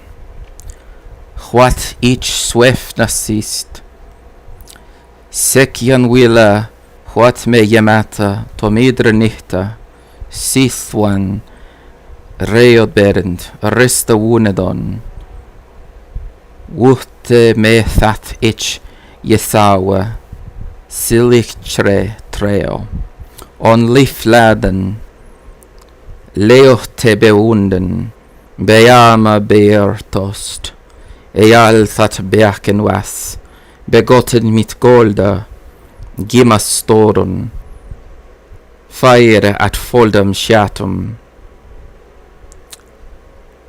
Swilche, Thar fiffa, Waron, Uppa ontham, Excelspana, Behold on thar engel, drihtnesk eale, feiere wurch fort geschaft. Yeah, English, yeah. In general, I am no fan of conservative. Yeah, me neither. Me neither. I like literally no academic like linguist I've ever met, grammar, whether the emphasis is grammar or anything. None of them are conservative. Like only random old dudes on the internet that are like, back in my day we used to say skippity doo instead of hello. Like I don't know, just random stuff like that. Like for all I know. English, but yeah. I mean, like, there's a website for it, too. Let me see. In fact, I think there might even be a Wikipedia for it. Thinking about it.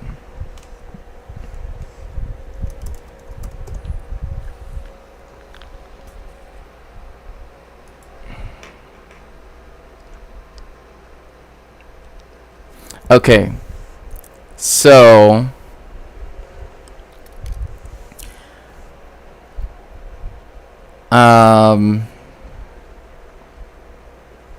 Okay. I'm going to take I'm gonna just use what they have here are just the first thing I found, right? And I'm just gonna read it out loud. And if you are a Germanic language speaker, ahoy hoy. That's funny because Alexander Graham Bell wanted it to they actually had a contest, right, for what they should say when they answered the phone, right? And it was a Hungarian that said hello, apparently, right, when he answered the phone, like that. But he wanted it to be ahoy hoy, and that actually came in second.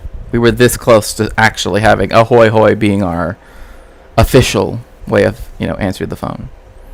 Thanks for your explanation, by the way. A pretty significant portion of the Jewish community here is sadly pretty close to Zionist institutions. Yeah, I can imagine. The use of Hebrew is kind of seen as default and not discussed about, and I wanted to have the notion of the subject to understand myself better. Yeah, and I'm always willing to recommend readings or articles, or even send you them if you can't find them on your own. Always willing to help in that way. Weird, isn't it? Yeah, I know. Hydrate, yes.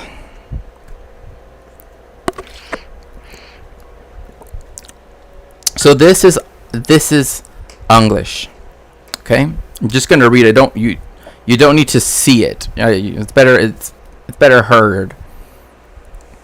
We the folk of the Foronid Riches, to make a more flawless one-ship, build rightness, bring frith and stillness to our land, shield one another, uphold the overall welfare, and hold fast the blessings of freedom to ourselves and our offspring, do foresay and lay down this law book for the foroned riches of Americ's land.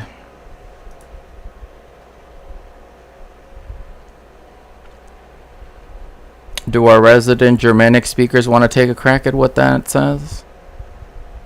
I love that emote. Sus. Yeah, it is kind of weird whenever like the first thing that the people that want English to be a thing, they seem to always want to like immediately start using the whole thing, like the word riches, right? Yeah, it's the opening of the Constitution of the United States, yes. Since it is such a new language, does it suffer from any deficiencies? Well, that's an interesting question. I guess I don't know what you mean by deficiencies, right? Like, I don't know. Because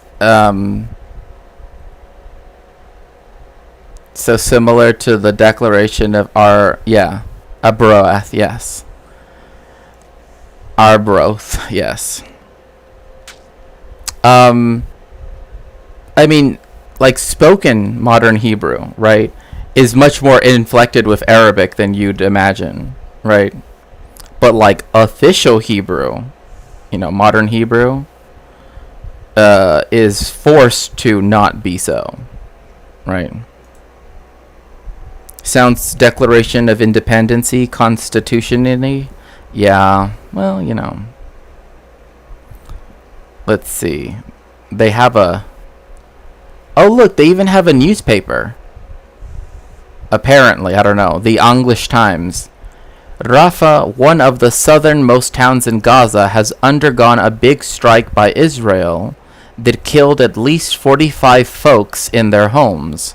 Some steads in the town of Rafah were meant to be somewhere folks could go to get away from the fighting, but now it seems the fighting has made it to them anyway.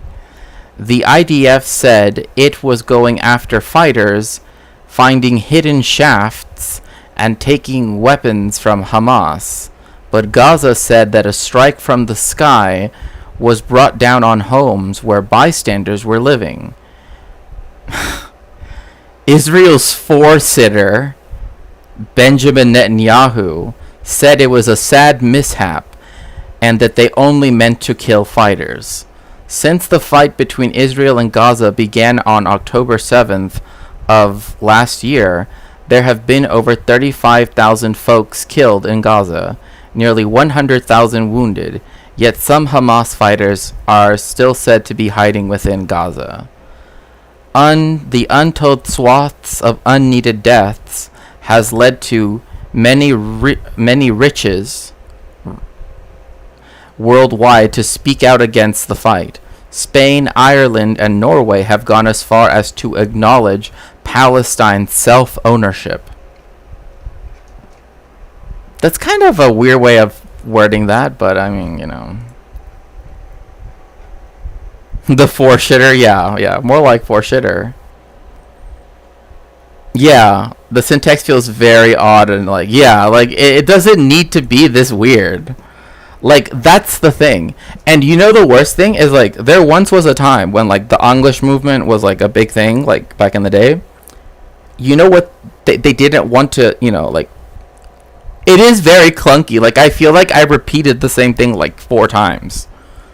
Right? But the idea that, a prime minister is the four-sitter, okay. I guess that's equivalent to prime minister? But four-sitter, it's just a weird... Yeah, but yeah, definitely more like four-shitter for sure.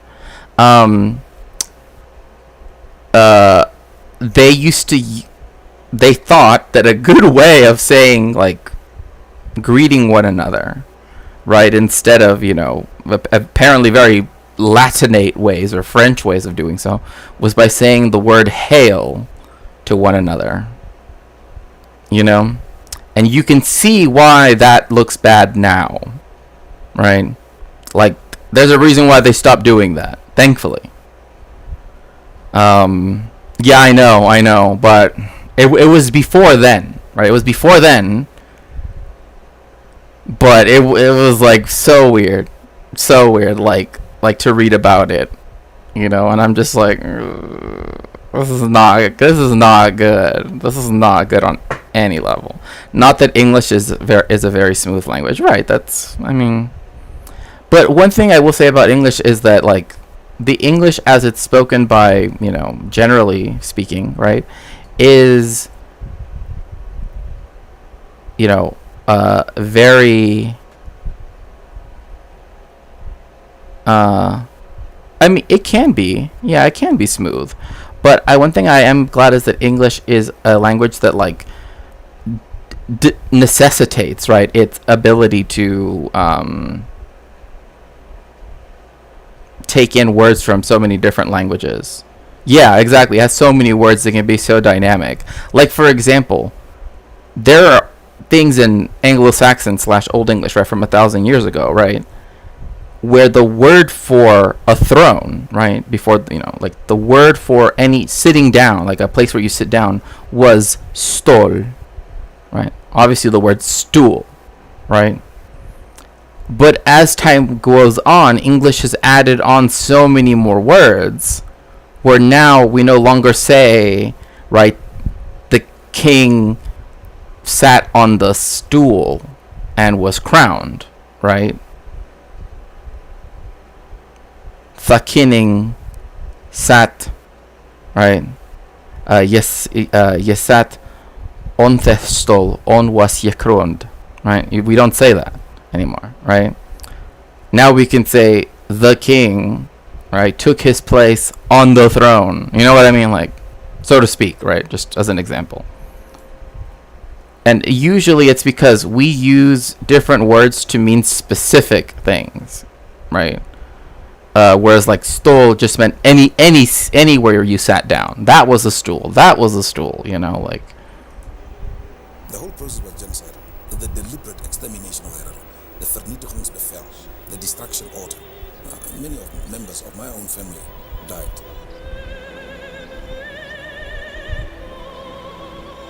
Today, the grandchildren of those who survived the Namibian genocide have begun to fight for compensation and for Germany to acknowledge the first genocide of the 20th century. And one thing too about this, I prefer writing poems in English despite my mother native tongue being Swedish. Yeah, I mean, like, I totally get that. Like, I've like, there's definitely, at least from what I, like, there's definitely a lot more wordplay for speaking of speaking, drink some water, please. Oh, yes, indeed. Like, definitely, there's a lot of more word play possible, right, with English. Not that it's impossible with other languages, right? But it's definitely something that English seems to be, but one thing to keep in mind as well, right, with this here, right, with the Herero genocide and also the Nama genocide, Germany actually people will say, oh, Germany apologized. Actually, it didn't. It literally still hasn't done so. It sent in a delegation to try to find a way for them to apologize, and this documentary goes into it somewhat, so that they don't actually admit liability for what they did. Like, they're like, we're sorry that such a horrible thing befell upon you, and that we were, we happen to be, it's not an apology. Right. In the same way too, like, the collaborating countries with the Third Reich have not apologized to the Jewish people as well as other peoples, right?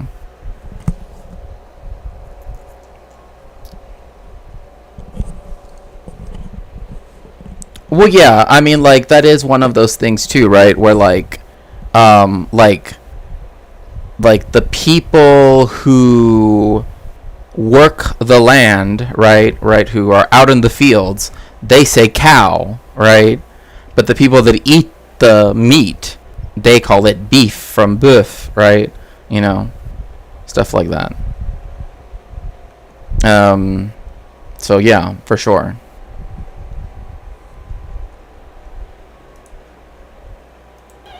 The genocide of the Second Reich.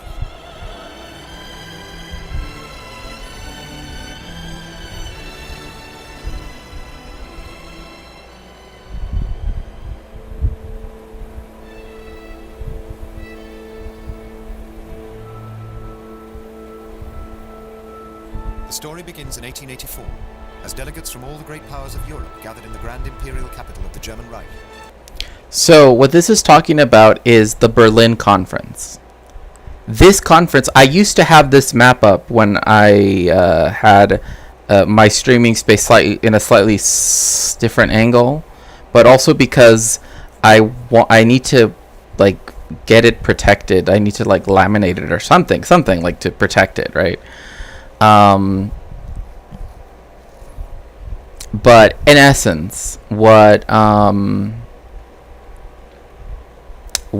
this conference was quite literally, this is the Second Reich, not the first one. The First Reich was the Holy Roman Empire,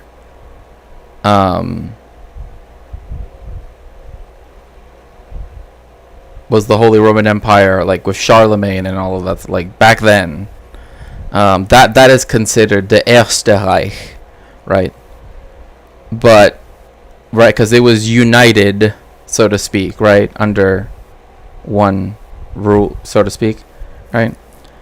Then there was the Zweite Reich, right, the second one, which was when the German Empire, right, was formed. So the main thing is, like, they usually refer to empires, right? Like, it's not just like, oh, it doesn't just mean country, right? Like, in this case, it meant specifically like a united Germany.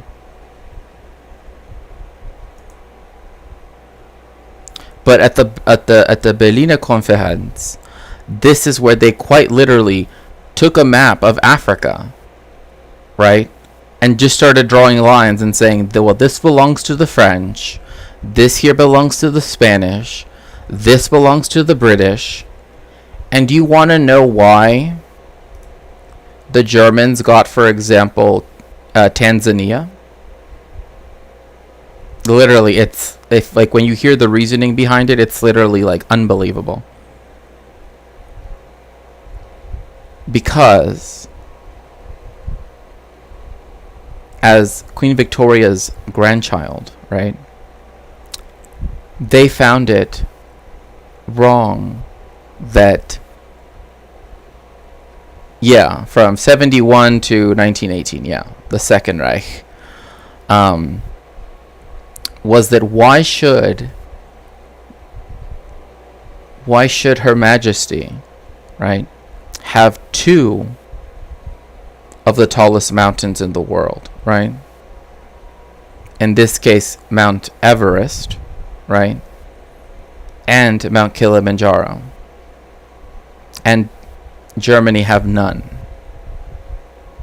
So that's why if you look at the borderline between Kenya and Tanzania, it's literally made so that way her little, beloved little Fried, I know. Like, if you look at the border, it's literally two little lines, like a little, like, oh, we need to include Mount Kilimanjaro. So then that way, my beloved little grandson can have his mountain. You get it. Yeah, literally. It literally was. You get a mountain. You get a mountain. No, literally. Because Russia had Mount Elbrus, right? It had, its own mountains, right? And they were related to the. But Germany, right? In Germany itself, didn't have any tall mountains, and in Africa, they finally had the chance to do that. So they gave them a mountain. Silly Willy wanted a mountain. Berlin.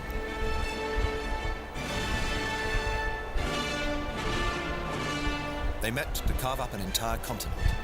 Germany did well out of the scramble for Africa, taking full control of Togo, Cameroon, German East Africa, and German Southwest Africa. Like, imagine, like, look, this is literally what, like, when people say, like, like, I wish that we could go back to a world where blah, blah, blah, like, this is the world that they wish they could go back to. Nepotism has created so much, oh, yeah, you wouldn't believe. Like, this is what they're talking about, right? They want to go to a world where white people literally had the power to carve up entire continents. Right? I mean, just think about that. Like, literally, oh, we're going to draw these lines, right? Just like after World War I in the Middle East, right? We're going to draw these lines. And whatever immense suffering happens because of our lines, it's not even our fault. Like, this is what, This is why, right? Like when American children learn about like the British colonial empire, especially, there's this weird sympathy towards being a colonialist, right? Like being a colonial administrator, being, you know, like, because they make it almost sound adventurous, right?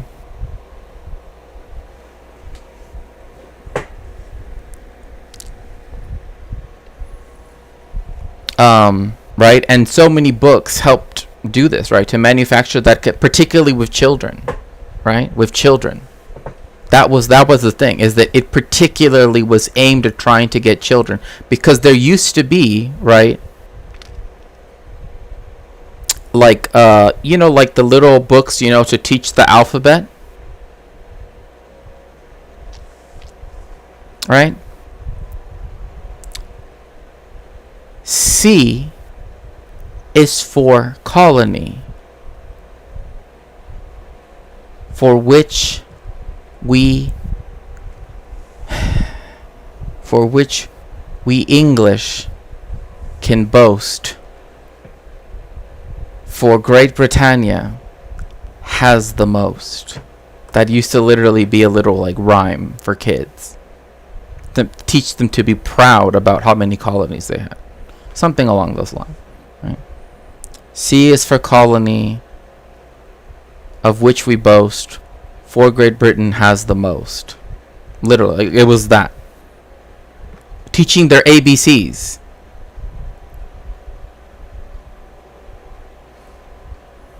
Okay? Like literally.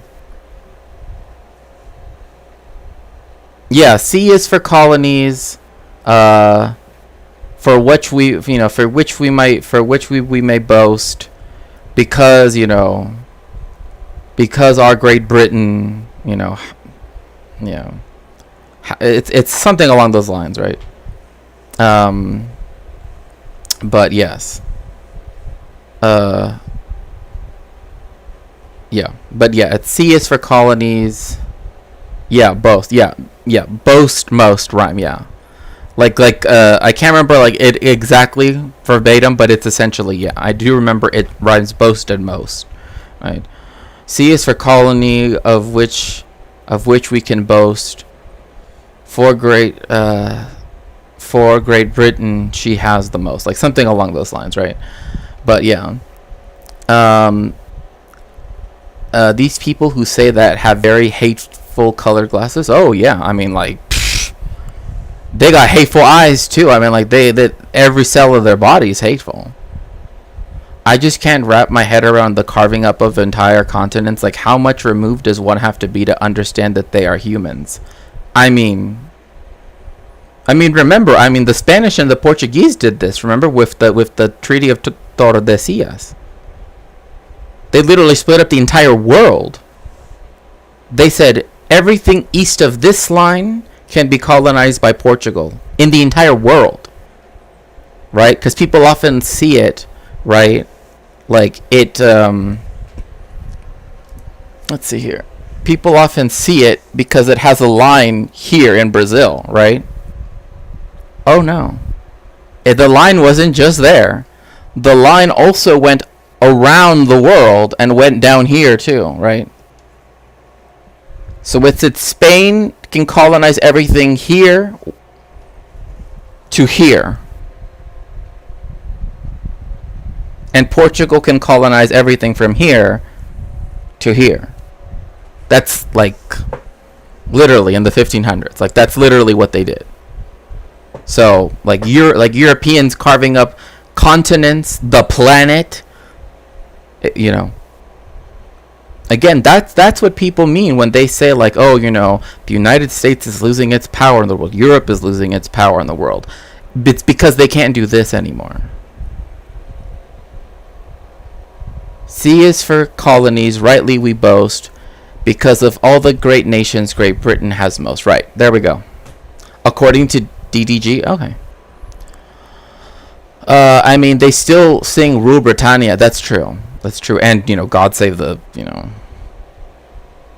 They can STFU, most of the administrators were Scottish, stop using us like that, you tools. Well, you know, Well, another thing too is like that's also why the idea of like Scottish nationalism has often been seen as not a proletarian nationalism, right?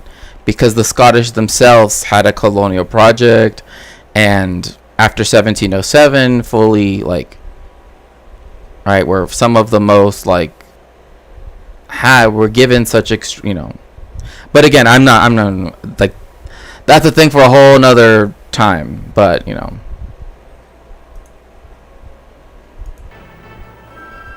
But just as Germany was beginning her imperial project, new theories were sweeping across Europe that were to have a powerful influence upon that new empire.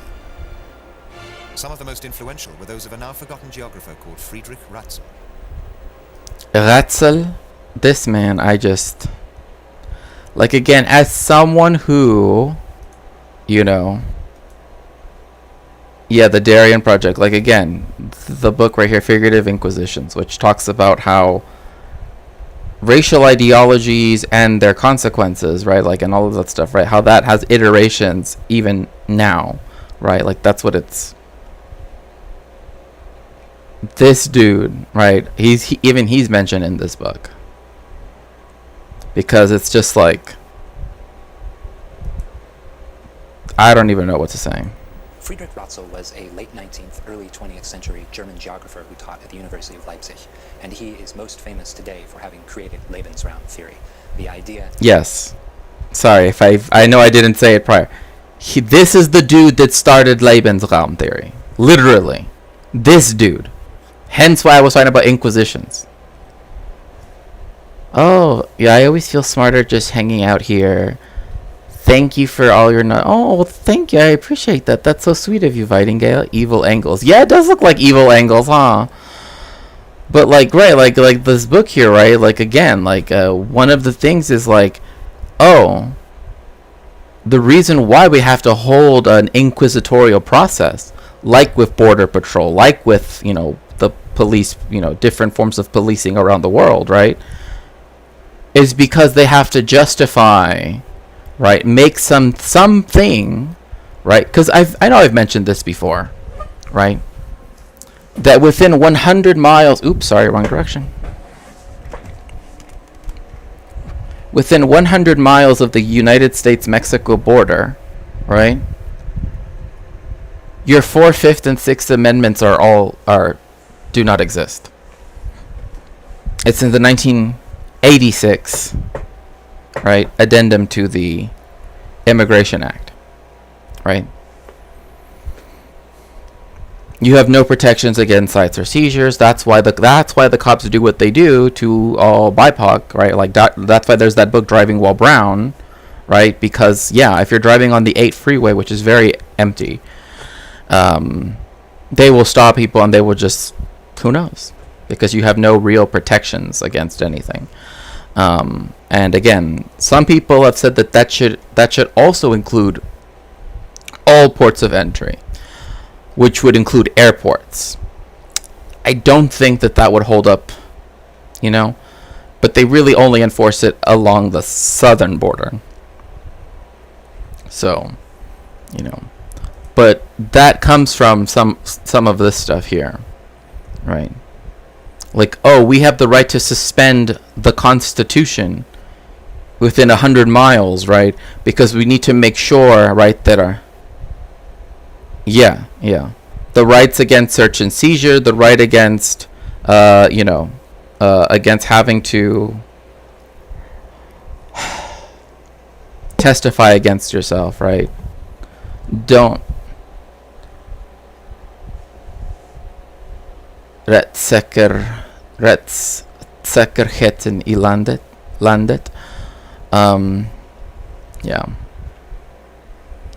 It's it is to protect the settler colonial project here, right?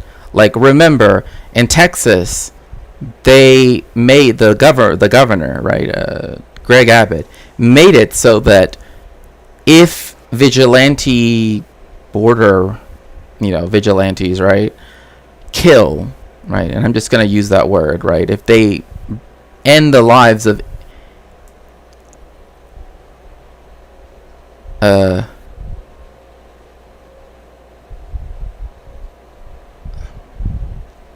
Yeah. Rättssäkerhet is how well laws function so that rights are protected. I landet is like in the country. Yeah. I don't know why. Like, I'm reading this in Swedish, and for some reason the first thing that comes to mind is Kungliga slottet. I don't know why. That's like the first thing that pops up in my mind in Swedish, but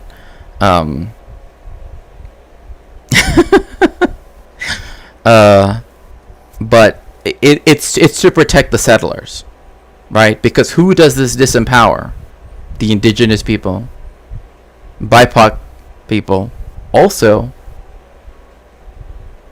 people who don't conform, right?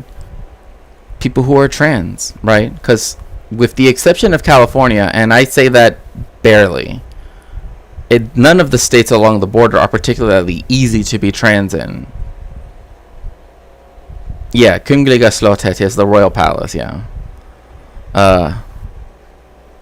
Or castle, yeah. But yeah, like, it's there, like if the vigilantes kill innocent refugees, right? They don't, it doesn't get counted as a crime because they were doing it to protect the borders, brother. We gotta protect them border for the woke mind virus, you know. But it's this. That a people or nation must have space and increasing space as they grow in order to survive and prosper.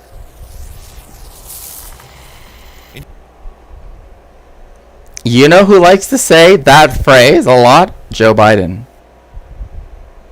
Just saying.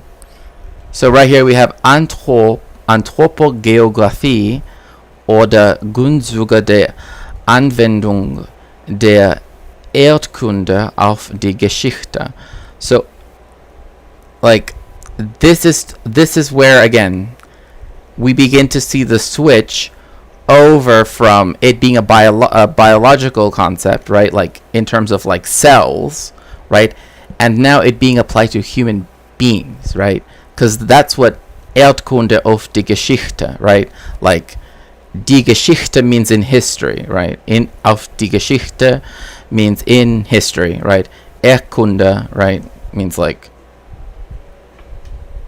land, the relationship of landers, like the, yeah. In his book Anthropogeography, Ratzel argued that some of the living space, or Lebensraum, that Germany needed could be found in her new African colonies. And the ideas of... So,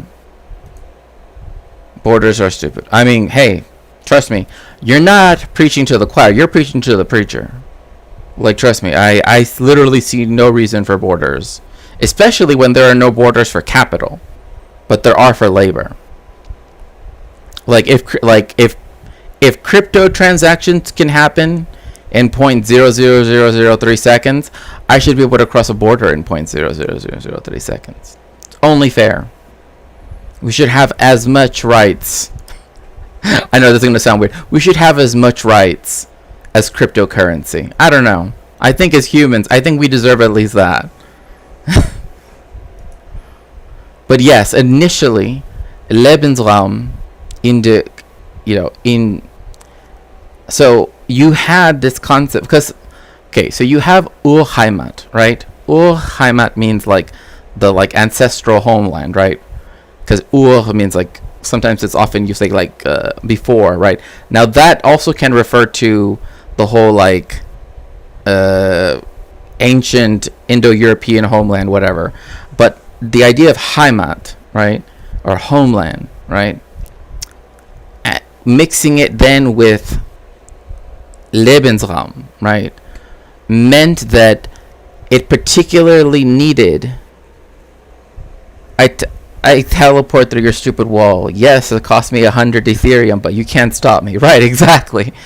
One thing was...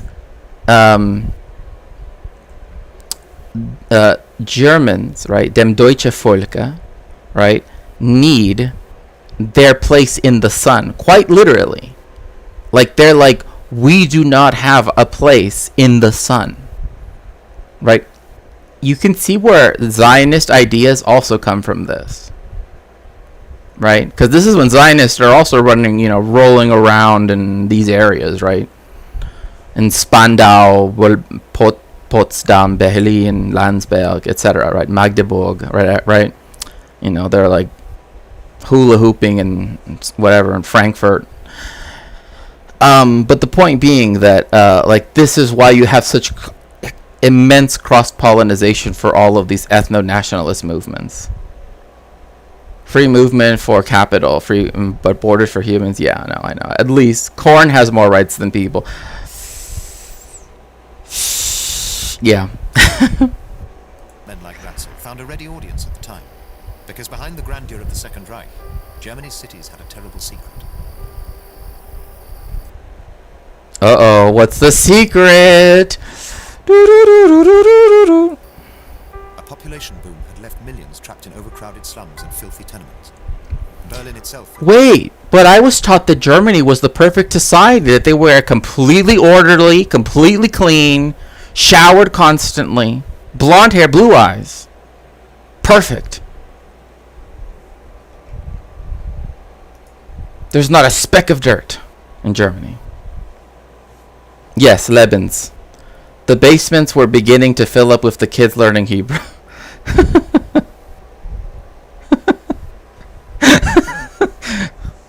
Yeah. Lebensraum. I know it's a single word, but they smash words together. Living room. But yeah, Raum is both space and in Swedish where it's Rum instead of Raum. Yeah. It's weird too because in German, right, you can also use the word Kammer, right? You know what I mean? Like technically, right? You technically could use the word Kammer, but it seems strange to use the word Kammer, right? Because if you were to say like Essenkammer,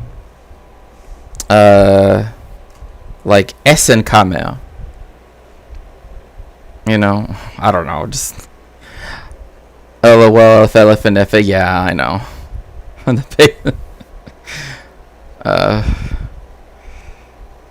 They were all learning that woke Hebrew.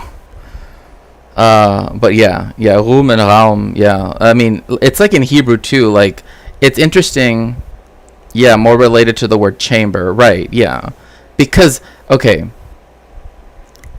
then in German, then you have the weird thing too, where you have Raum, Kammer, and Keller, right? Because they have the Begassungskeller, right?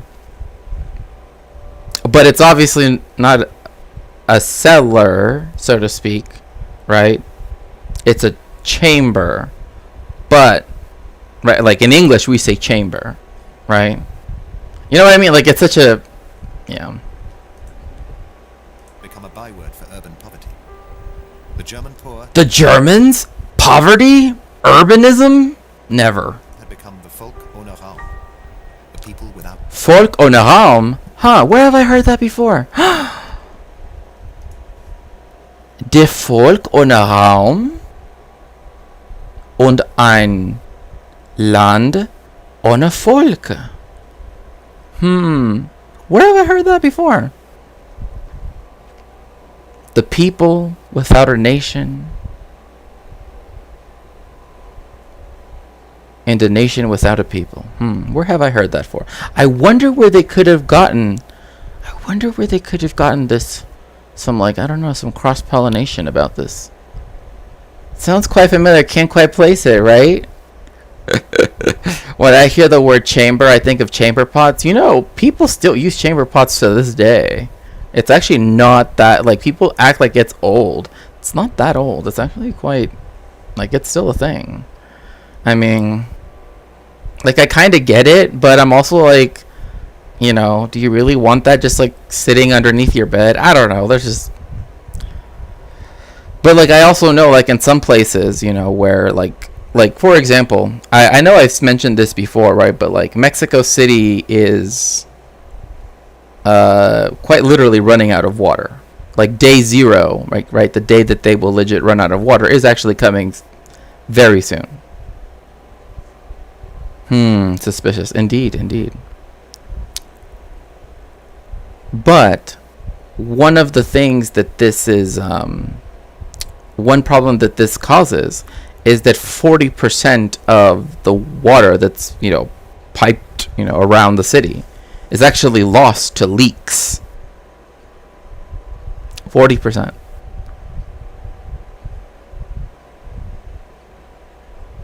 So a lot of, and I've actually had to do this myself, right? Like, in order to flush a toilet, sometimes in Mexico, you have to get like a bucket of water, right? That you have trucked in, by the way, and then put it in the toilet. That way, the mechanism of the water flush like actually goes through, right? Like, that's how bad it can be.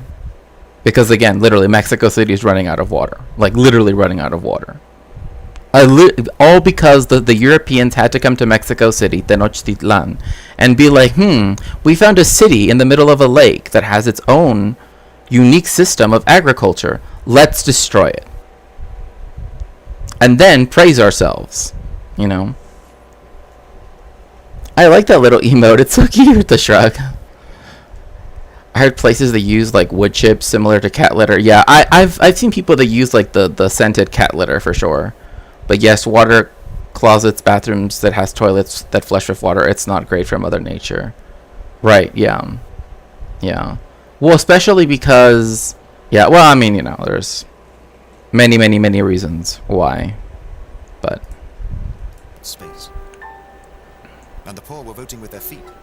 During the 1870s, 1.25 million Germans had chosen to leave and become Americans. Isn't it interesting how, again, just clean water using feels wasteful. Just saying. No, I get that. I understand, but like, it's to the point where you can't flush, right? Like, there's no water coming in. Like, that's how bad it is in Mexico City. We're literally running out of water. 40% of the water that can get piped in is lost to leaks because the infrastructure is so old, right? I brought this up and I remember a chatter that was like, what do you mean? Like what do you mean that you can't drink the water but you can use it for cleaning? You can use it for cleaning like dishes, right? 40%, that's a huge amount. Yeah, but all of the imperialist American, European companies, they have their own brand new systems all for themselves. I'm not even joking. There are literally places that don't get water anymore in Mexico City. If it wasn't, and I remember growing up, we had to get water trucked in.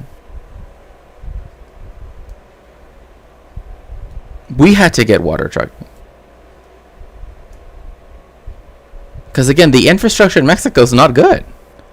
Some of it's essentially from the 19th century. Lead pipes at this point. And again, it's never incentivized, right, to upgrade your infrastructure when imperialist companies only need to do like what they did when they had colonies, like in Africa, for example, right? That's the reason why I think that the Maoist, Marxist-Leninist Maoist conceptualization of semi-feudal, semi-colonial, right, works for the global South, right? Like, I think that their conceptualization of that makes sense, right? And that makes a lot of sense with Mexico, right? Like, they only build railways to the industrial parts where then they can be exported to the United States, right? Which, due to the free trade agreement, means that, America gets to export capital, right? Do imperialism for the cheap labor, but take all of the super profits, for example, right? Meanwhile, those companies don't have to pay nearly the amount of taxes that they should, nor are they incentivized to, again, our national bank was bought by Citibank, and now they have to, anyway, I just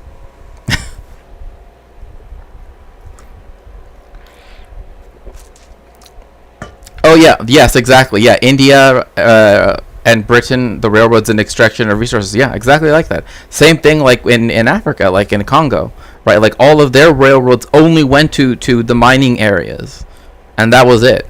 It didn't connect all of the different population centers. Mexico used to have a fairly decent, for what it could have, right, railway system. In fact, my parents and my grandparents traveled to Baja California from the interior of Mexico on a train. You can't do that anymore. Now you can only travel like that via bus. And one of my brothers visited Mexico City, but that was 20 plus years ago via some sort of volunteer work thing. I can't remember if he mentioned anything about the pipes. Doubt that came up that much. 40%, that's huge. It is a huge amount. It should have never have been allowed to become 40%.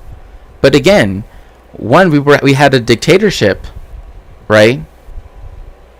A dictatorship that didn't care, right? And I kid you not, and I still don't believe that us changing the party, right, that was in power really changed anything, because literally now the former president, right, of the party that ended the dictatorship, supported by the number one capitalist USA, right, exactly. He literally is I'm not even joking, in Mexico, says that the reason why Claudia Sheinbaum, right, who is the sort of in the lead for the elections that Mexico is going to have in 2 days, on June 2nd, right? That's when our elections are. The reason why she isn't a good candidate, why she actually can't be president, is because, and this is a direct quote, it is because she is, quote, a Bulgarian Jew. That's literally what he was saying. That's what we have in Mexico. That's the people that ended the dictatorship. Just open anti-Semitism. Just open anti-Semitism. I don't even know what to say. And yet that dude is supposed to be thought of as a hero because he's anti-Trump or whatever. I'm he's no hero to me.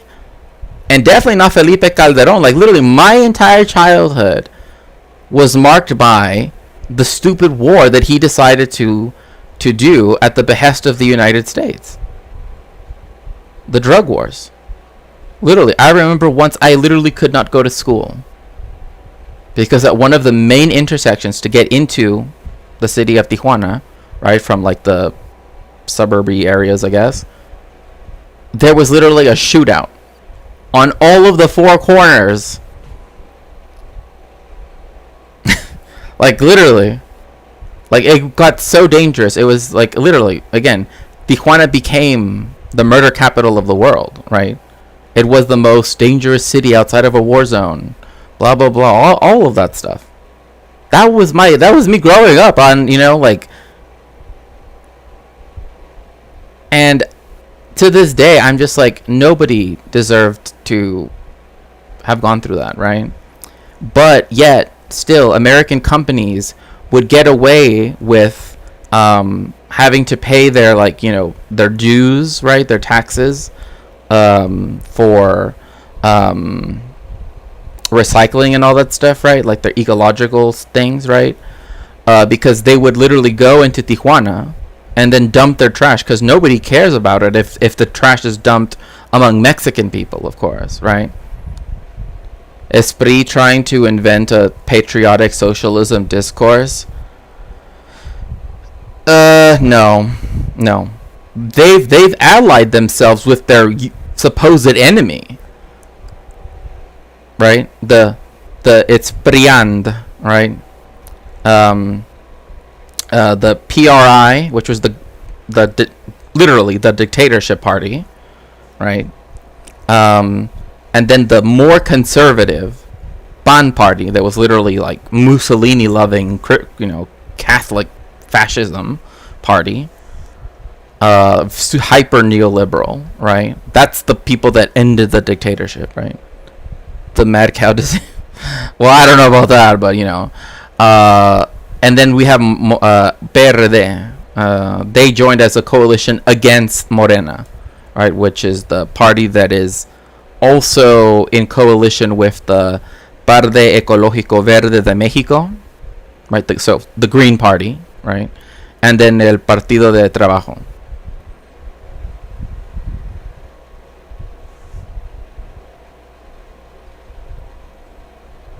Oh, you're right. I wish that I could say that that was abnormal. Yeah, no one reacted. Yeah, that's not abnormal. I'm like literally. That's not abnormal at all. Like I will never there are some things I literally just don't want to say because it's just I can't. But like I'm telling you, like one time I was just literally sitting with my mom at a bench, right, outside of a farmacia, right? And a farmacia, they'll sell like like the electrolyte drinks, right? I know, like in America, Pedialyte is whatever, but in Mexico, people drink electrolyte drinks like all the time. It's not only for kids. But again, yeah. They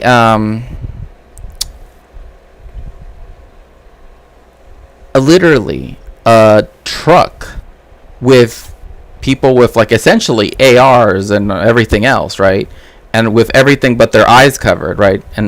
But the truck said Guardia Nacional, which is what AMLO started. He started his own national defense force, whatever, the National Guard, right? Literally just pulled up and like the whole town just went on like nothing happened. Like they're like bro, like they're literally they're literally like looking at you, but there's like you can't react. You can't.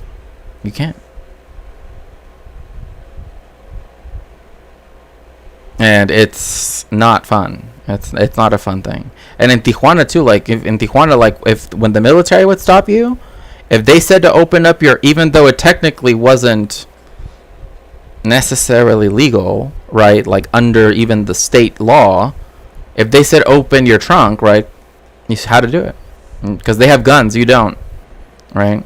It's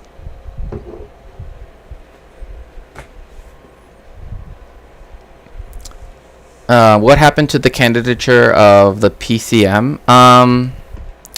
If I remember correctly, and this is what a friend was talking to me about earlier, was that they had to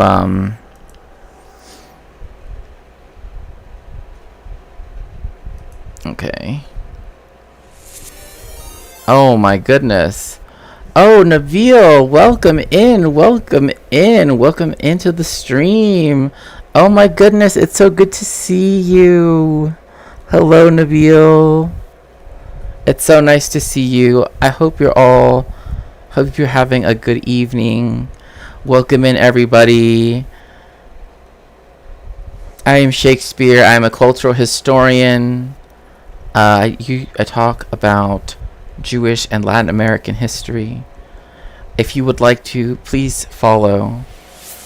Oh my goodness, thank you so much for the 3-month subscription to Nabil. Oh my goodness. Oh my goodness gracious. 3 months. Wow. That's impressive. Triple so I know, right? I'm like, oh no, I have to find some Pokemon cards. Yes, thank you. Oh, welcome in. Okay, no, not that one. I think I might. Oh my goodness. Oh yes, thank you so much. You're right. Going through severe. Oh, okay. Well, it's good to see you. And I will see you very soon, Nabil. We'll talk later. Go have a good rest, okay? And yeah, welcome in, everybody. Welcome in. Yes, the hype train is close. Very close. Oh, we got another Astral Radiance one. That's for sure. So like I said, if every sub... Oh my goodness. We got another one. Yes. How goes it in Chiapas? Oh, hype train started. Yes.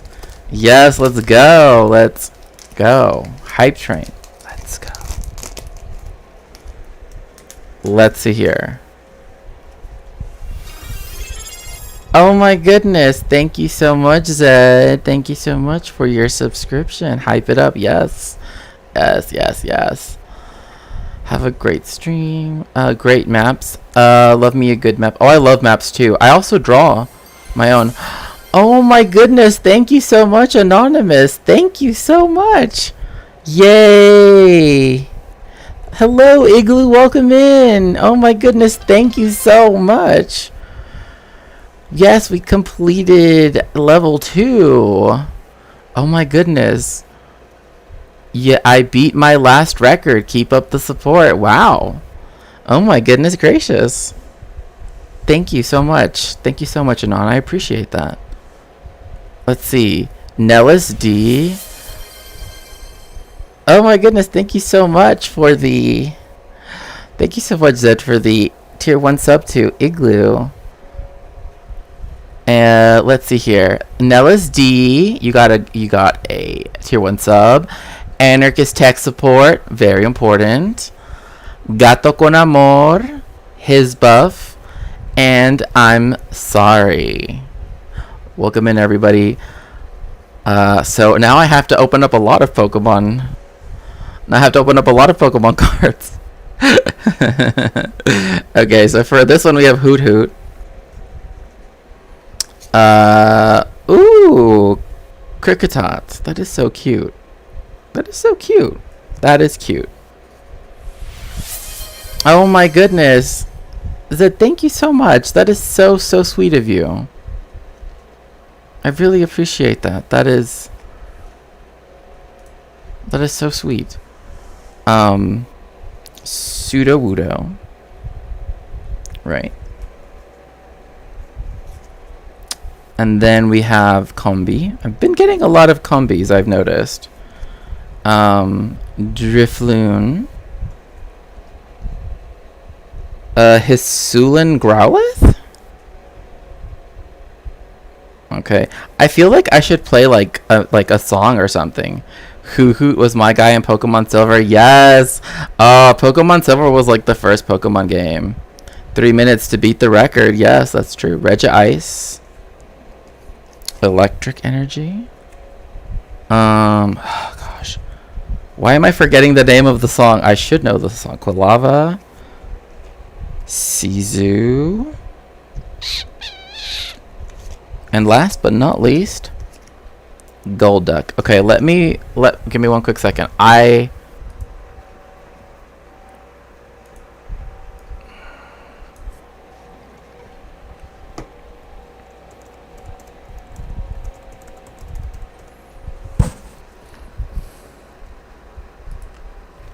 need to find a very particular song. Oh my gosh.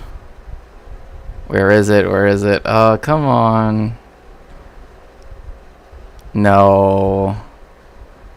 Oh, no. There's such a good song that is perfect. Literally perfect for a hype train. But for some reason I'm like literally okay,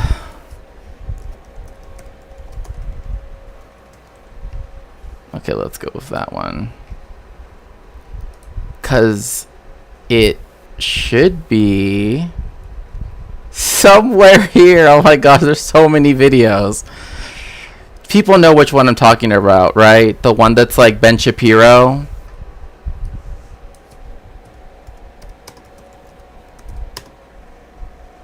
Oh, it's no, not Baby Shark.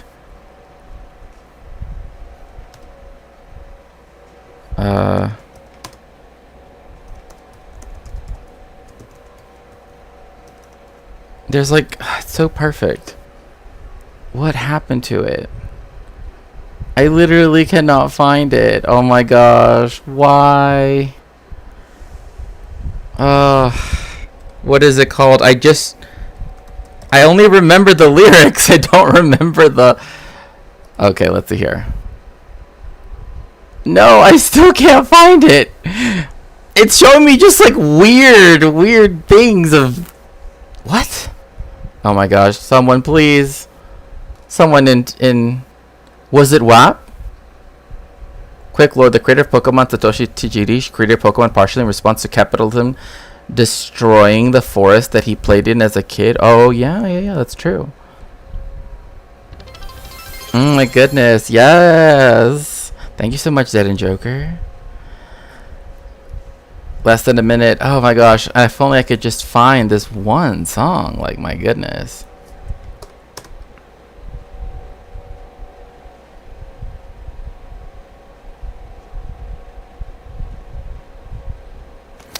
Oh, I remember. No. No. Is it 3 guys? Or is it 5 guys?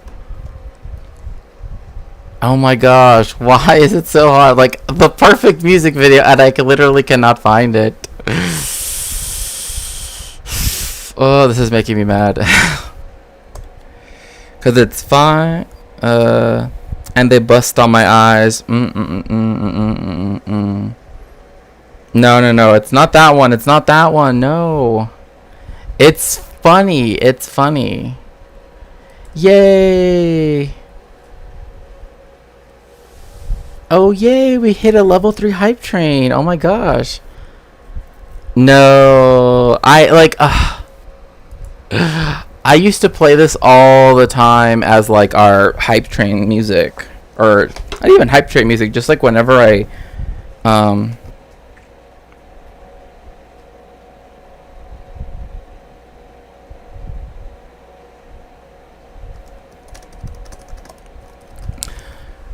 oh my gosh.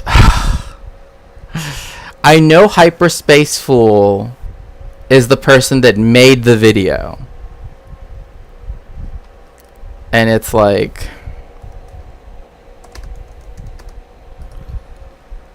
oh my gosh. No, not about Brett Kavanaugh's penis. What? No. It's like, because it's the one where he's like,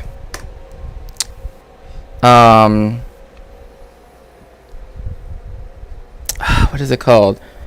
The one where he's talking about dudes. So that they send and the next day that they send me nudes, and like there's such a good rap song of Ben Shapiro. Gosh, and I can't find it now. Oh, this is sad. Choo choo. Your streams always teach me something, and I love that. Oh, is it this one? Is it? No, that's not it. That's not it. Like, you're like, I know it's funny. Trust me, I know it's funny, but it's not that one. I want it to be like, I really. Oh gosh.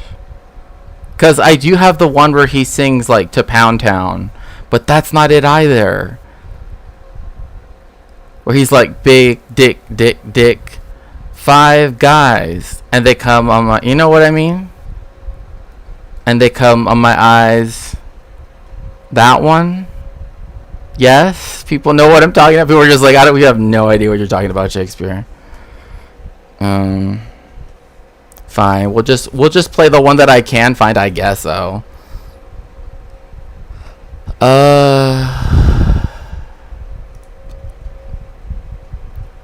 videos. We'll just use the one that I can find then, because obviously it's a little bit late now, but Ah, there. I found it. I found it. Okay. Okay. Are you ready? Are you ready?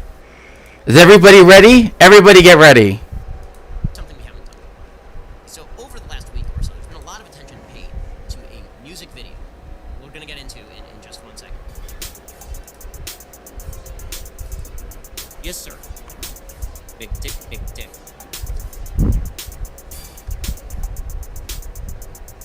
Big old dick, dick.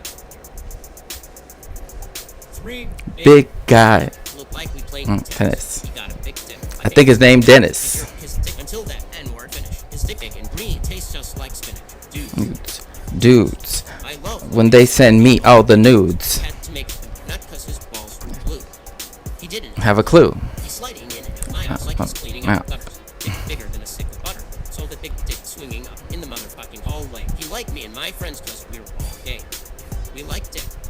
I liked his ass. I don't know why to go. Going to fuck my butt till I shit and dick is dry, so therefore I spit on the tip. And it gets Significantly more vulgar. like a lot more vulgar.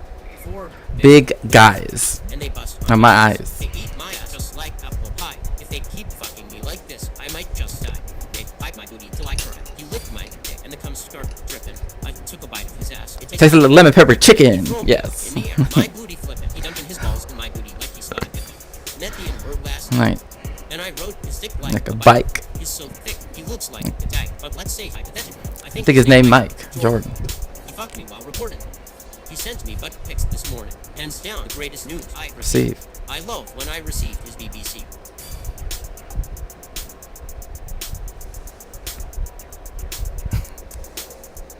Three big balls. Look like we played Thank tennis. He got a Big dick. I think his name Dennis. His dick, until that N-word finish. His dick big and green tastes just Like spinach.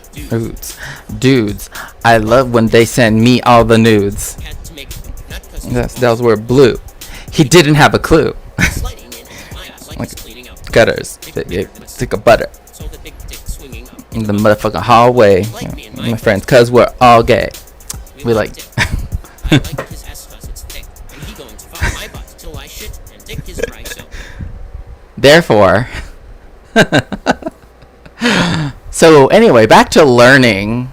Now I have the weirdest search history in YouTube now, cause I had to keep looking up like Ben Shapiro big dick. It's just like. Okay, so now you know. Yes, that it is gold. Yes, and like earlier when I started streaming, I would play it like every time I would take a break, right? Like when I would have to go to the restroom or something, I would just play that. Goodbye algorithm. I don't know. The wall of recommendations. I know it's. Seen through Ratzel's Lebensraum theory, Germany now faced the choice of declining through lack of space and the loss of her population, or expanding into new lands. If she could settle her new African colonies with German farmers, these lands would become satellite states that would spread the German race across the world. Oh gosh, even just that. Oh yeah.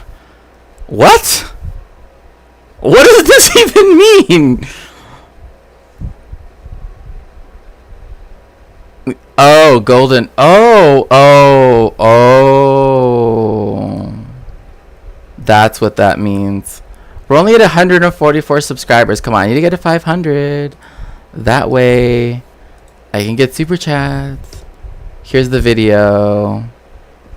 Here's the video. Here's the link to the video. A greater Second Reich would emerge, stronger and healthier.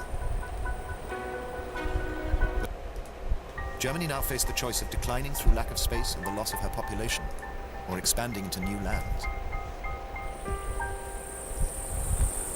If she could settle her new African colonies with German farmers, these lands would become satellite states that would spread the German race across the world. A greater Second Reich would emerge, stronger and healthier. But only one of Germany's African colonies seemed to offer any real potential for the settlement of farmers and their families. Namibia. What? Oh, you couldn't farm anywhere else.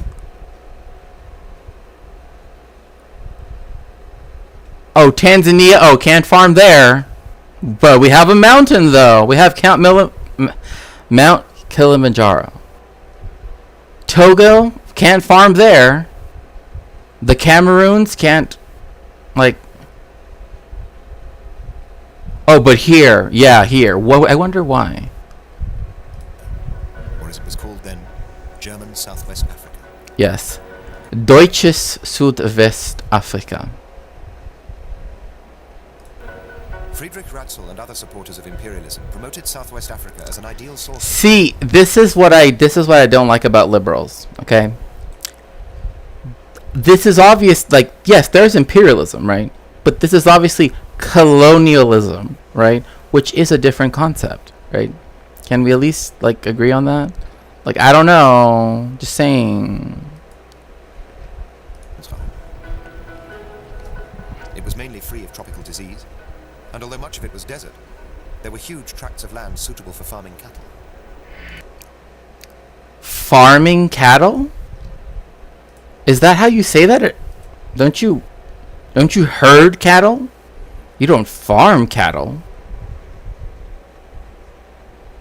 Or did they invent like cow seeds and they would just like moo? I don't know what that, right? It's you raise cattle, right? You ranch it or you something like that, right? Right? Am I wrong? I feel like I don't know.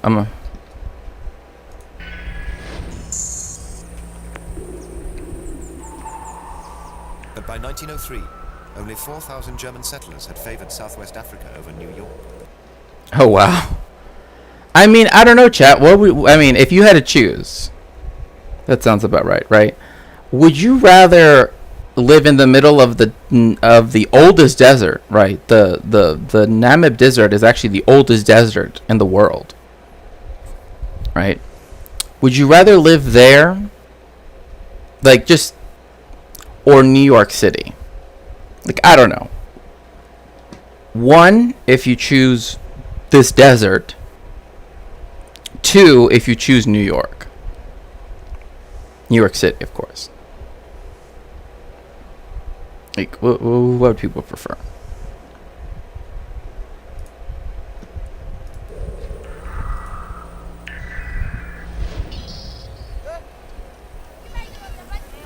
Two. For the slow pace of colonization was that the land was already the living space of the local African peoples. Why did they have to BBC? And no, I'm not talking about that kind. The other kind. Why would you word it like that? They didn't. The Herero did not have the concept of Lebensraum. Does either option include? No. Just like on a purely like aesthetical level. Purely aesthetical.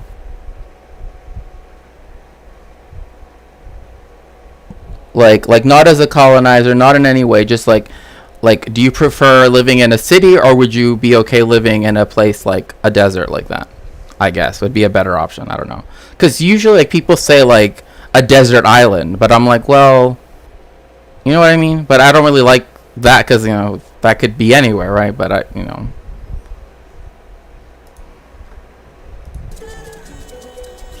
If the Volk-Honoraum were to find living space in Southwest Africa, like colonists elsewhere, they would have to take that land from the Africans. Literally, the Volk-Honoraum literally is like the Zionist thing, right? And I know.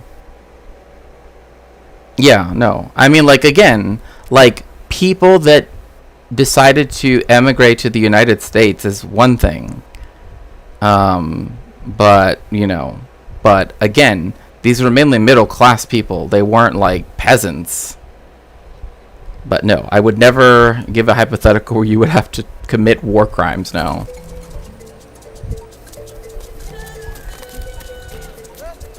The best land in the colony belonged to a formidable people called the Herero. You see what I mean? See, you see how this language here is very weird? A formidable people, right? Like, just those little qualifying, right? Like, things, right? Like those weird little qualifying.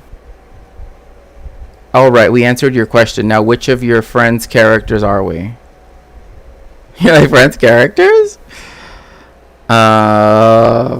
Everybody is obviously Ben Shapiro.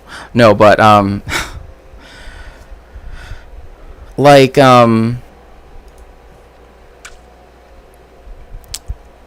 using this word, right, that they are, right, is already trying to set them up as like, oh, right, they had like some, like there was something about them, right, that like the qualifiers, yeah, it's just, I don't know what it is, because this is what they also say about Palestinians, right? Oh, the Palestinians, they're very resilient people, right? Like, yeah.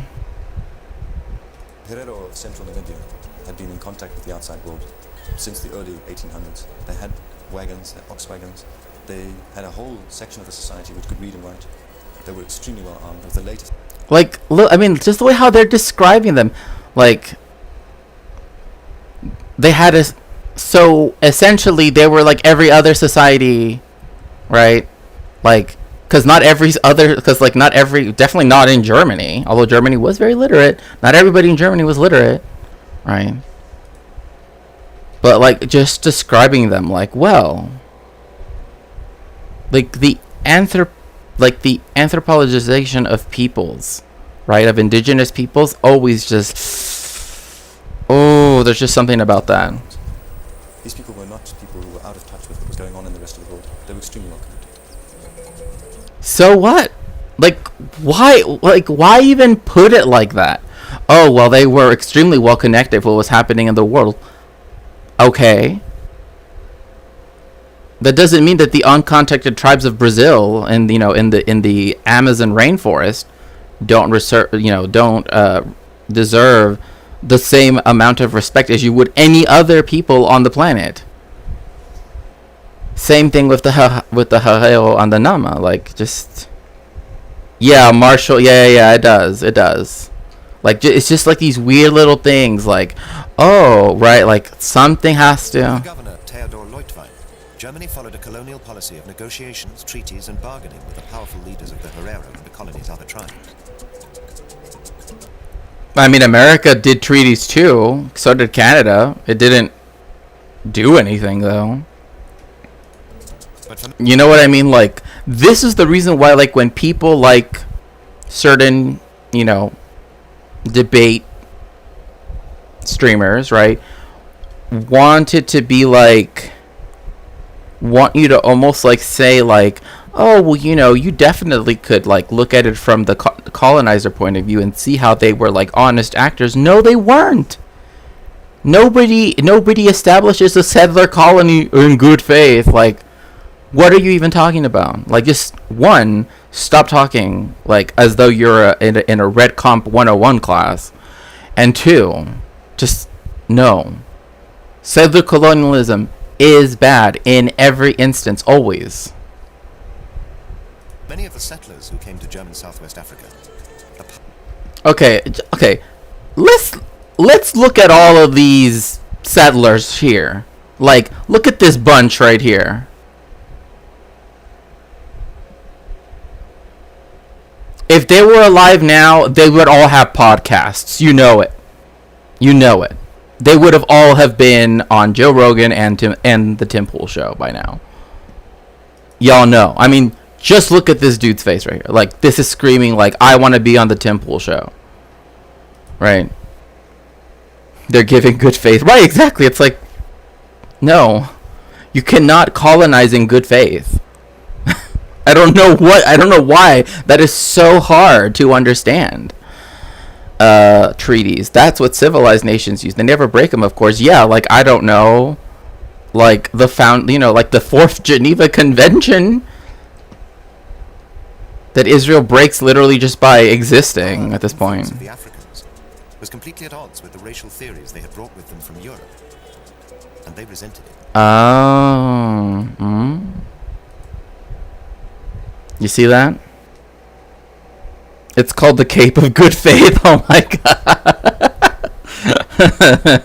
Rename it to the Cape of Good Faith.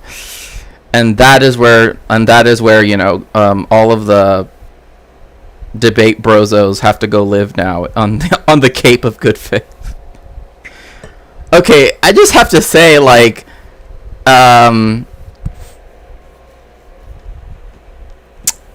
okay, if I saw this group of dudes walking towards me, I'd be scared. I'm just keeping it fully real with y'all, like right now. If I saw a whole bunch of these people walking towards me, I don't know what, like, I would be like, I gotta call my primos or something, cause this doesn't look like it's gonna end very well. Emphasis on cape, indeed. But like the fact that they're upset, that they're like, what do you mean you do not understand our European racial theories? Surely they are completely obvious to the entire world. Like, Johan, it's time for your nap, okay? You already had your little, lukewarm porridge, okay? It's time to go to sleep. For the settlers that came here, it would have been an unbearable situation, because the reality of Namibia was that they didn't own the land nor the resources. So you have this very strange, almost Oh, hey, it's almost like the Zionists. They didn't own the land or the resources either. paradoxical colonial situation, where the colonizer comes in and has to rent land and buy cattle from the people he's supposed to be colonizing. Like the Zionists did when they had to buy land from the people that they later end up colonizing. You see how it rhymes? The issue of who was to own the land created huge tensions between the German settlers and the Africans. But what also... You know what I hate too is, like, when it comes to this, they're like, why didn't they let the German settlers, right, be equal to... What are you talking about? They had no right. I don't care what the Berlin Conference said. They had no right to anything in Namibia. Nothing. They should have all been arrested and deported. For all I care. Okay? You want a Lebensraum? Well, then go build one for yourself in your house. Like, I don't know, just build yourself a basement, okay? Make a man cave, Hans, okay? Please, just leave us alone. Because, like, quite obviously, there are some people that say, well, if they would have been treated like the Herero and been able to, like, equally own land. Just stop.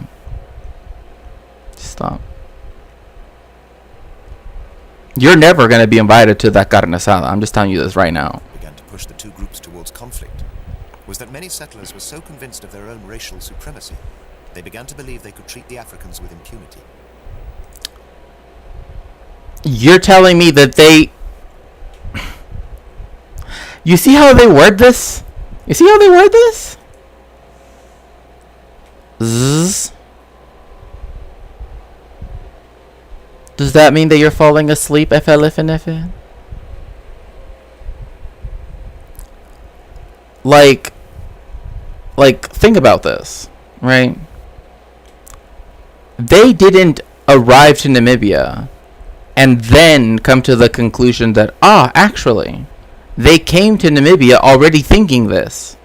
Like, the way how they worded that makes it seem like they went to Namibia and then, like, epiphanically discovered, right, and then began to treat people, right, the indigenous people in this way. Same thing with the Zionists. That's the reason why this whole, like, we were defending ourselves and blah, blah, blah, it's just not true. It never was true. It never will be true. Nothing the Zionists can do or say will ever make their colonization of Palestine good, or just, or right. They will never be able to settle on that land because they went there to be settled colonists. Same thing with these people here. They thought themselves better than, to put it mildly, than the Herero and the Nama, right? So that's why when people want to equivocate, right, access... No, you slipped? Oh, okay. I was like, oh no, I'm putting everyone to sleep now. Normal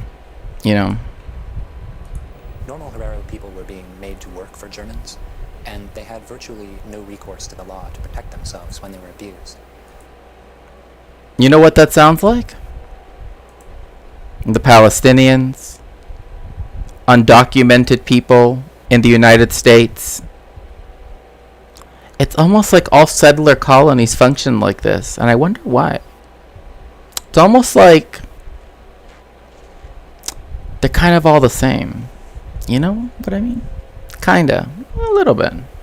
So there are very few cases in which Herero people even tried to seek legal redress when they were not paid, when they were beaten, when they were raped, or when someone in their family was killed. And you already know. You already know, like, the debate bros, right? Like what they're gonna say, right? Like, oh, well, you know, if they would have just gone to the courts. Seriously? The reputation of German colonial soldiers when it came to the abuse of African women was so bad that it even became known back in Germany, as seen in this newspaper cartoon strip. And as the news of each murder and rape spread among the Herero, they became convinced that they had no option but to resist. They could see that the German settlers were determined to take their land, and to defend it, they began to consider rebelling. The German settlers want more and more land. They want land, they want it cheaply, and they want it now. And the You know, it's funny because the way how he's wording this, right? Like, they want it cheaply and they want it now. That's literally how, like, Americans talk about everything. Like white Americans, they want it cheaply and they want it now, and that is supposed to justify whatever they do. They want it cheaply, they want it now. Like, really think about that. Like, think about this dude right here. He's over here like, they want it cheaply, they want it now. They want that land.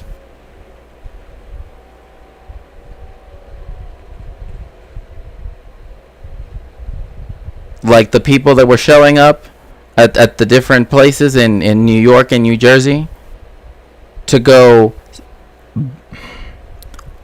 put a stake down in Gaza. They want it cheap, they want it now. Disgusting. Like, even just to hear it like that is just, ugh. German soldiers see themselves as the future settlers. They want to become settlers once they finish their military service. And you have a situation where the German settlers and the German soldiers find one another in their desire for land. And they That's a weird way to put it. They found one another in their desire for land. They are opposed in this by Theodor Leutwein, the governor, and by the Herero. By Christmas 1903. So, okay, this is something that I have to address here. The way in which they like to construct the governor as being like too pro-indigenous is literally the way how they try to make Yitzhak Rabin seem as though he was pro-Palestinian. He wasn't pro-Palestinian. The Oslo Accords did not create a Palestinian state. They were a temporary, what the Oslo Accords were, right? And I know I keep comparing this to Palestine, but yeah, well, thank you. Is that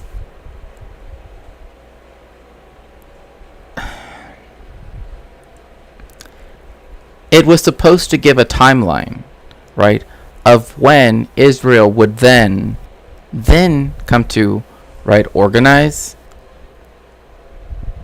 infrastructure around and then come to recognize, right, Palestine.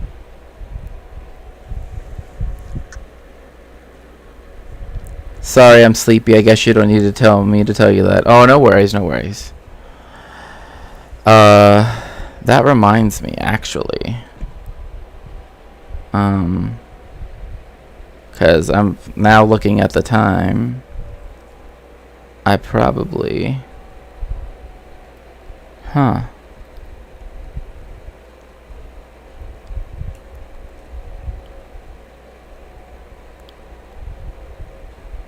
Oh.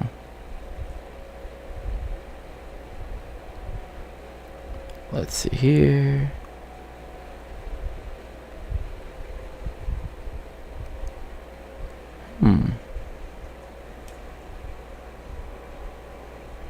Okay.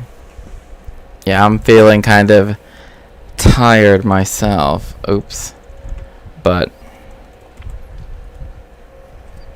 let's see here. Let's go with